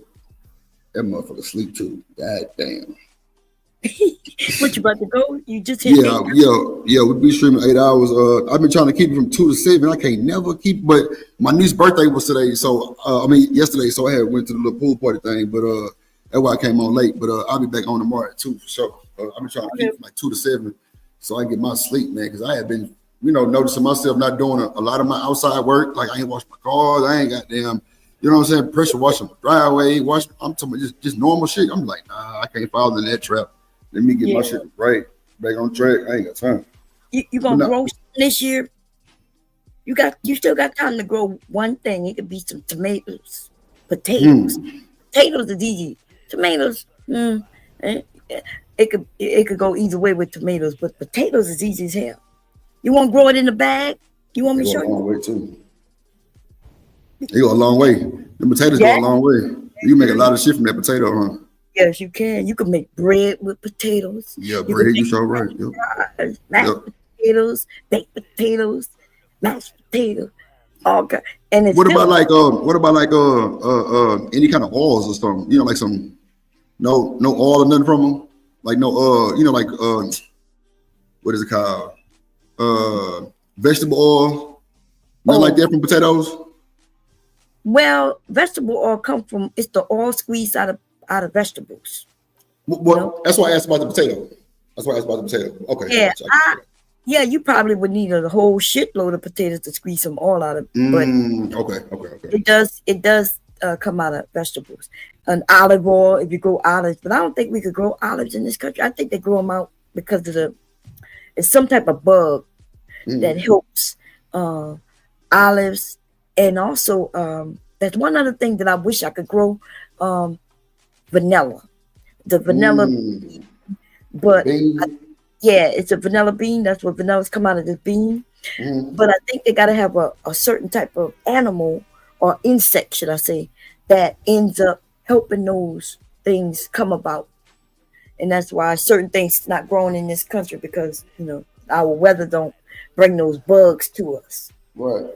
That's why like certain climates in different states grow different shit, because they got that motherfucking bug or that climate for that shit. Right. Yeah, see where you at, man. Y'all could grow y'all could grow damn farm, a big ass McDonald's. For real. I'm talking about this bomb. Man, you still see right now going down like 10 or 290, man. Motherfucker got goddamn blue bonnet fields, cotton, all kind of shit, corn. Yeah. Bullshit. Big ass crops of the motherfuckers. I'm like, damn, they still. I'm talking about big tractor just cropping. They harvesting and cropping. Yup. Now let me tell you, I couldn't even start my garden until this week officially, because every time when I put things out, because I was doing it too early, I was hoping they would warm up, and then I would go out there a week later and the shit dead or something would eat it. It just warmed up this week when it officially turned summer. We had 2 days where it still went into the 60s at night, and now it's in the 70s at night. And hopefully now I can put out my cucumbers and watermelon and everything. I can put everything out now. Bomb. That was like my mama. She was growing peppers and some greens and shit. Them goddamn squirrels. Oh my god. Oh yeah. It was like, I'm talking about. She put wires out there, all kind of bullshit. I'm like, mama, that shit ain't gonna stop nothing. Them motherfuckers used to literally crawl. Man, I don't know how they did it, but them motherfuckers would get through the wire. I'm like, that's the same. So then she would put it up, and then the birds got a hold to it. I'm like, yeah, you got birds would. Yeah. So I had a big, pretty cabbage growing, and then 2 days I went out. I didn't go out there for 2 days. I went, now my cabbage gone, right? And then I was putting out my cucumbers early, even though I knew they was too small. And the bird, I went out there to go water them, the shit gone. I'm like, what happened? I'm like, am I sure I planted? And then I went and looked, and I could see the stem, a bird, squirrel. And if you ever had a cucumber seed and you let it germinate, it smells so good. Oh yeah, that's a smell they bring them motherfuckers. It's all right too. Yeah, you could smell the cucumber. That's how you always know a cucumber plant, because you could actually smell it before it even get tall. Ooh, that motherfucker cucumber. I'm gonna let you go, but you in the area where you could grow year round, but you can't grow everything all year. Bomb, I ain't gonna lie. My grandma used to grow aloe vera. She used to tell us go outside, break a piece of that goddamn plant, and shit. But we would rub some goddamn mosquito bites, all kind of shit with it. Yeah. Aloe vera is in cure-all. It helps with a lot of things. Yes, indeed. Skin and yes, all. indeed. That's a plant, though. That's a plant too. Right. What about garlic, Bomb? You ever grew garlic? Yeah, I'm growing garlic. So look, let me tell you about my grandpa. No, saying before he passed, my grandpa used to make garlic with honey on it. And I never figured it out why he used to eat big ass. I'm talking about like he would like a fresh garlic. Garlic tastes good. You ever ate it raw? Fresh out the raw. That's what I'm saying. No, I ain't never had it raw, man. He used to put that shit in the oven with some honey on it. Yeah. And eat that motherfucker. But he lived to 101. Ain't that some shit? Hell yeah. The things we not eating is what got them people to be in their hundreds. And that's why we not living long, and then they'll rather sell us medicine. But medicines are made from these herbs and vegetables and things. So instead, they take it and put it in a pill form or whatever, and then tell us not to eat it. Did you know high blood pressure, right, y'all? Take a high blood pressure pill, they tell you not to eat grapefruit. You know why? Because grapefruit will drop your blood pressure. If you ate a grapefruit, you won't have to need no high blood pressure pill. But if you take a pill that's gonna drop your blood pressure, then eat a grapefruit that's gonna drop it even further. You see what I'm saying? How many of y'all been eating grapefruits? I haven't even seen a grapefruit. Yeah, me neither, Bob. I ain't gonna hold you. They don't really sell it. I haven't seen it in a while in any stores that I've been to. And but those herbs and spices, y'all, all you gotta do is eat them raw. An onion, you ever ate an onion raw? Nah, hell no. Let me tell you about an onion raw. You can eat an onion. If you close your nose and bite into it, and I gave you an onion, you would think it's an apple. Right. An apple and an onion taste the same. But you know what throws it off is the smell. That they're almost the same as scientifically, except there's something called, I think it's called onum or something. It's something I can't pronounce that makes one stronger in the smell department. But my grandson will grab I know my dad used to do it, my grandmother used to do it, my grandson when baby and young, he would grab an onion and just bite into it and eat it. Wow. Yes. Just bite into it, just bite it. But you know what? I think that's what my grandma said. As I asked her that shit about 4-5 years ago. I'm like, Grandma, why did Grandpa eat that goddamn garlic like just fresh off the goddamn beanstalk? And then he'll put it in the oven with some honey on it. He say, baby, that kept the blood pressure away. I say, oh my God. That's right. Look at it. She wasn't bullshitting. Yeah, people had high blood pressure, but not as much because they used to eat certain things. Sugar, I remember they used to call it sugar. He got that sugar. My grandfather had sugar. He lost his eyesight because of his sugar. Yeah, but you know the men. Some of the men wanted to take care of themselves. So, man, I ain't gonna lie, bro. It was the grace of God of my football coaches. All my coaches, man, I'm talking about they stayed on us because you know I played at like a high profile college level. Like, bomb, it wasn't not going to no doctor. Hell no, nigga. What? Bomb, the trainers will come get you out of class. Come on. Yeah. I'm talking about blood pressure, check your nuts, you got a cough. I'm talking about hernia, all that shit, bomb. They made sure you take 2 physicals a year. They wasn't bullshit. That's good. And black men need to keep that up, you know, because y'all men get colon cancer. Did you know men get breast cancer too? I heard that. Matter of fact, bomb, Beyonce daddy got it. Oh, did he? They even know. Yeah, put it up. Yes, sir. It's a fact. Well, I believe you. Yeah, that's a fact. Yeah, that boy had, or either he had it or either he still got it, one or two. But that's what I'm talking about. That was the thing. Like everybody in the city of Houston was shocked. But yeah, they definitely get that. You know. Prostate cancer, colon cancer. Yeah, my uncle Ed died from that damn prostate. That was bad. Yeah, the men need to get themselves checked on that one. Boom. This man was like about 280. Man, I seen that boy one year. In the next year, I want to say, or a year and a half, we seen him again. Ooh, boy. That boy was about 57 pounds. I ain't lying to you, wet. Yeah. And I'm just like, God damn, boy, I'm talking about that shit took him that fast. Yeah, cancer eats you up from the inside. And it's a hard debt too. It's not an easy bet. Lord, I'm talking about painful. People be begging. I had an uncle. When my dad passed away, I went there to visit, do everything. And I sat there talking to my uncle, and he told me he wished it was him. He was fighting cancer at the time. And it made me feel so bad, right? Because I'm like, I just lost my dad. And I don't even want to think about losing nobody else, right? That's crazy. Man, look, that shit come. Man, look, I told my story on this here about me staying at the hospice place for 28 days straight, bomb. No shower, no nothing with my grandpa, no bullshit. It went from him talking a little bit to me feeding him Insure to nothing, bomb. And that I'm talking about that 28th day, my grandma and them had to call the goddamn constables in the goddamn county and told them to come get me from that motherfucker, first of all, bomb. Because she thought that I was being selfish. And I thought that was so fucked up because I'm like, man, this is my motherfucking me superhero. And I'm 20-something years old, bomb, no bullshit. That man there was a legend, man. Like all kind of shit he did that I didn't know. But Bomb. Soon as I left the goddamn hospice place, bomb. He passed away. He passed away. Yeah. No bullshit. I didn't even make it out, damn near down the street, bomb. Yeah. When he passed away from cancer, or was it dementia? Bomb, watch this. He had dementia too, but he took too much medicine, bomb. That's a fact. Kidneys. You know that dementia, boy, the way that eats people up. Yeah. They'll know they first they don't remember people. Then they revert back to childhood. Yeah, you know that bodies forget to breathe. When they die, they suffocate. Bomb, that's wild because his mouth would stay open like in a crate. Oh man, I ain't gonna lie, bomb. You finna make a nigga get. So I have memories about that shit. Like that shit, bro. What you just said right there hit so different, bomb, because that boy mouth was propped open when he, man, bomb. That's crazy. Did you know that I thought my husband died? But that was like a week ago or something. I went down there and I was in front of him, just like able to touch him. I kept saying, Mark.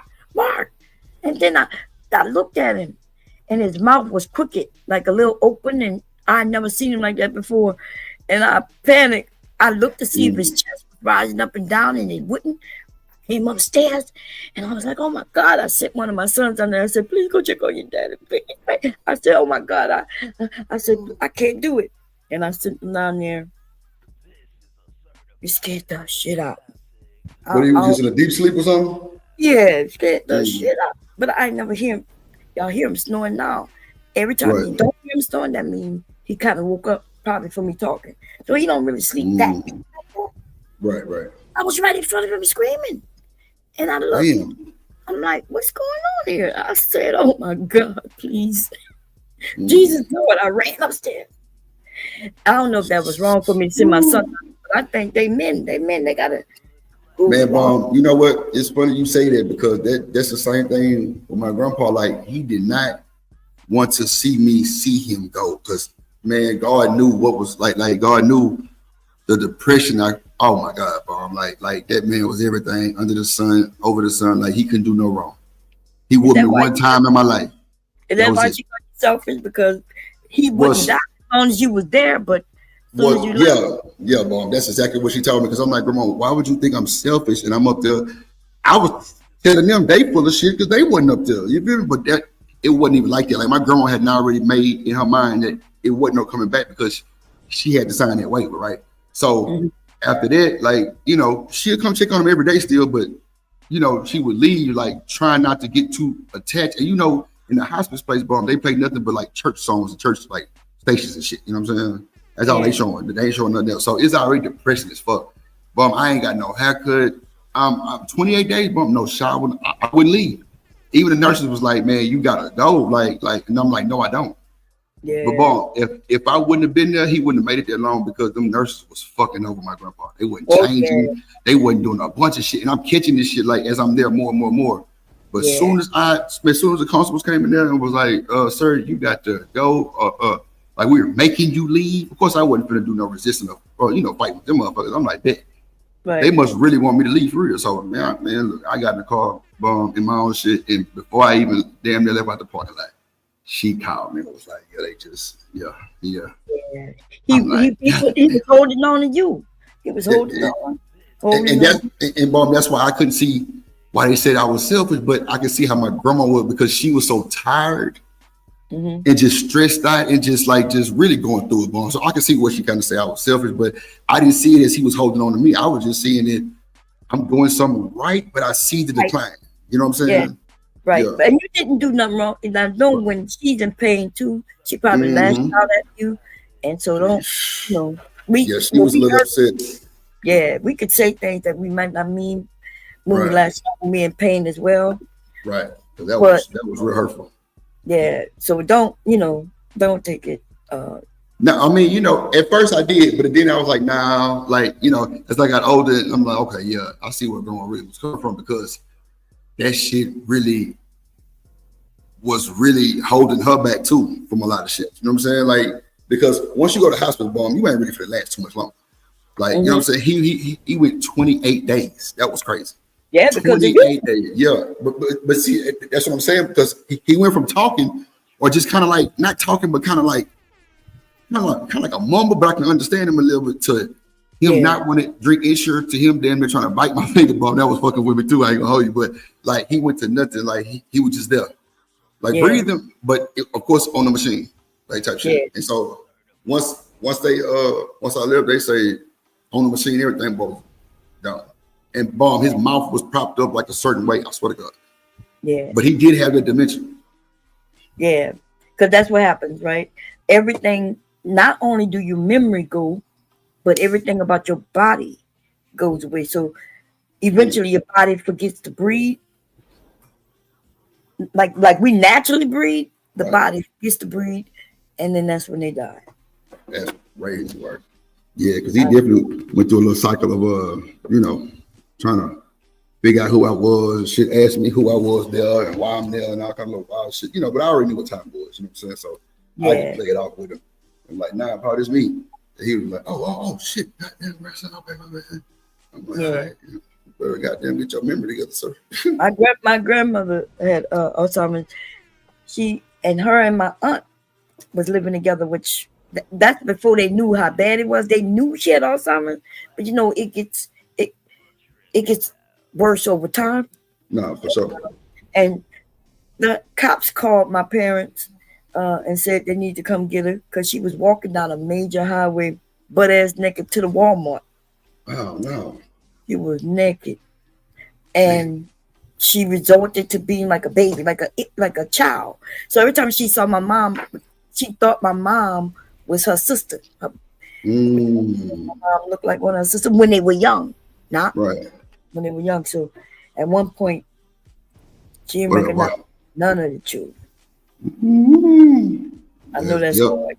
I said it would be hard on me if I saw my mom, but she, like, I love her, and she don't even recognize me. But because I know how the disease works, I would just, Right, yeah. You already knew. Yeah. You already knew. Yeah. But I ain't gonna lie, this was an interesting conversation. I'm gonna take my ass to bed and get me some shut. Appreciate you always. Look, I'm gonna talk like get some sleep, my boy. Thank you, Bomb. I appreciate you always coming through, man. For sure. Appreciate you. We love you, Bomb Squad and Drip Nation, baby. I'll see y'all later. That's a bit, Bomb. Good night. Shout out to Bomb Chair, man. I'm talking about boy, that woman up, boy. Look, boy, platinum conversation, and she gonna keep it a thought while every time. Oh man, platinum conversation, man. Shout out to Bomb Chair, Juice this motherfucker. Man, we had an excellent show. Hit the like button, please. We on Twitch, Kick, Twitter, and YouTube. You know what I'm saying? Across like 9 channels right now. You know what I'm saying? Appreciate everybody for the super chats and everything. I think Shanika had sleep. See through.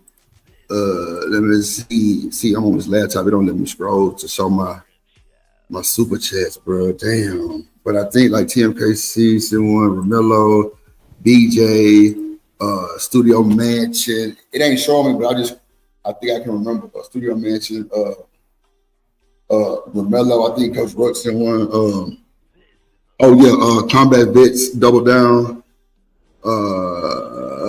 Let me see if I can scroll up real quick because it ain't letting me look at the ones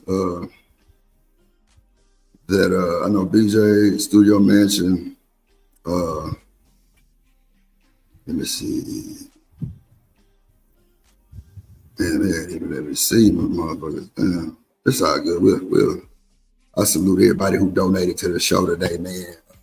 Now, hello, I think goddamn Taylor Bell someone. I don't want to say that and be wrong and forget the people who sent one, but for sure. Shout out to goddamn the Bomb Squad, man. Shout out to Black Beauty and them, seeing Anton. What up, Anton in the building? What up, gang? Kinfolk dripping this motherfucker. What up, why? Goddamn Black Beauty gaming, man. Staying the man in this motherfucker. Bomb Cherry. Yeah, man. Shout out to seeing. She said she went through this shit too. I seen that seeing Robert Platinum, TMKC.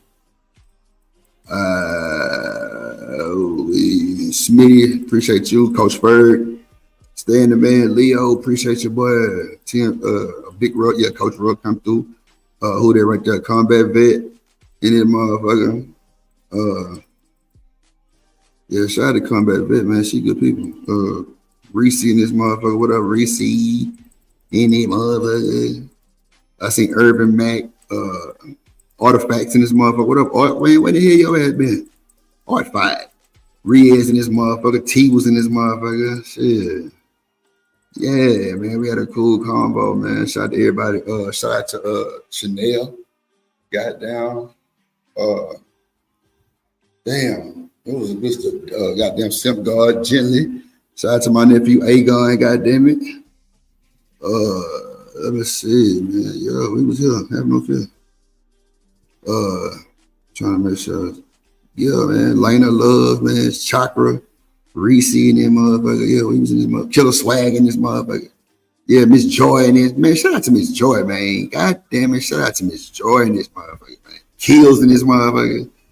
Yeah, Killer. Yeah, shout out to Miss Joy, though, man. She goddamn on her shit. She popping her shit. She moving forward on these sucker ass niggas. These niggas be upset. They want to get live and shit. Yeah, man. Shout out to Miss Joy holding it down for the South Side. You know what I'm saying? Miss Joy, just no trouble don't last always. Karma come back 20 times worse on a nigga ass. Fuck them. Yeah, keep thriving and shining and goddamn reclining. Shout out to the Drip Nation. You know what I'm saying? As a whole, you know what I'm saying? A staff, an organization. You feel me? Yeah, man. Shit. Goddamn, standing man. Shout out to Jerome motherfucking ass here. Goddamn. His ass probably sleep with 9 humidifiers in his goddamn high. The hell? Shout out to my boy Two Cents, man. Shout out to everybody, man. Combat Vet, Chanel. God damn it, Shanika motherfucking ass. She sleep. Get up out of here. Nah, man, I appreciate everybody though. Donations, super chats. Everybody who donated, man. Staying at the Discord, I think we might go to the Discord, y'all. Somebody dropped the Discord in the chat. I think we might finna go to the Discord for a little bit.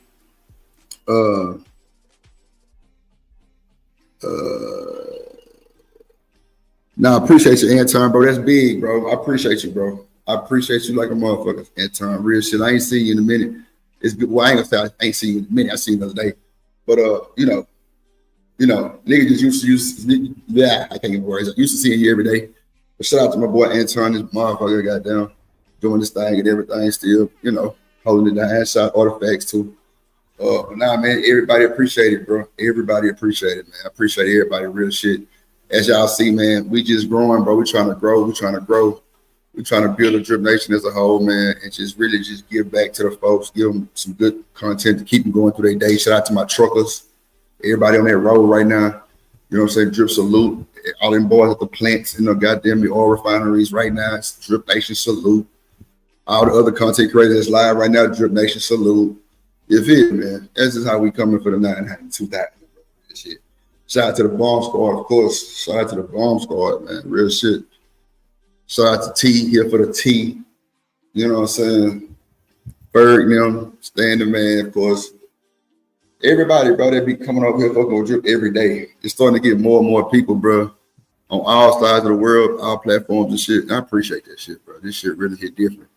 That, like, for the most part, I can have cool conversations with these folks. You know what I'm saying? And it be real.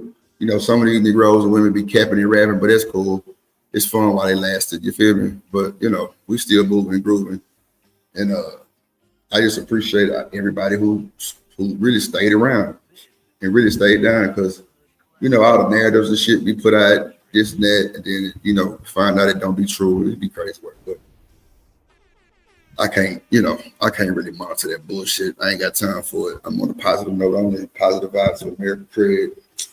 Stan, put the Discord link in the chat. We're going to slide to the Discord. I was on a Zot break this whole time. Yes, Lord.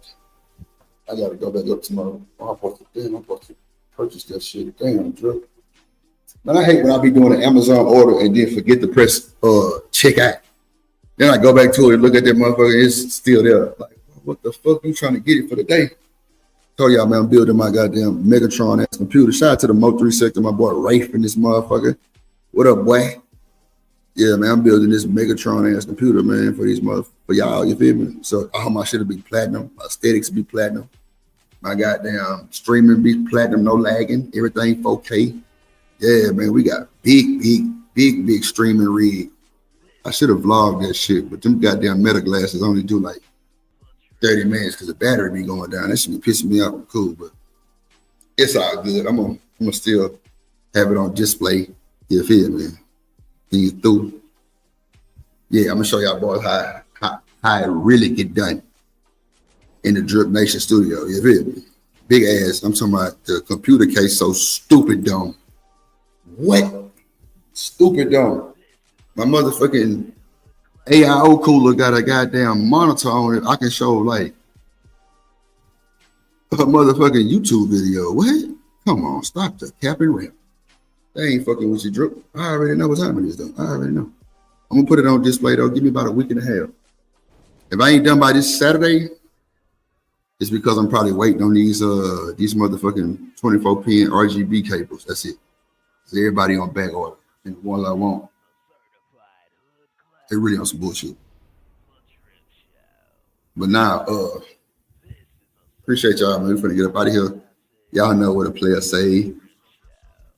Sometimes you wanna go where everybody knows your name. And you're fucking through.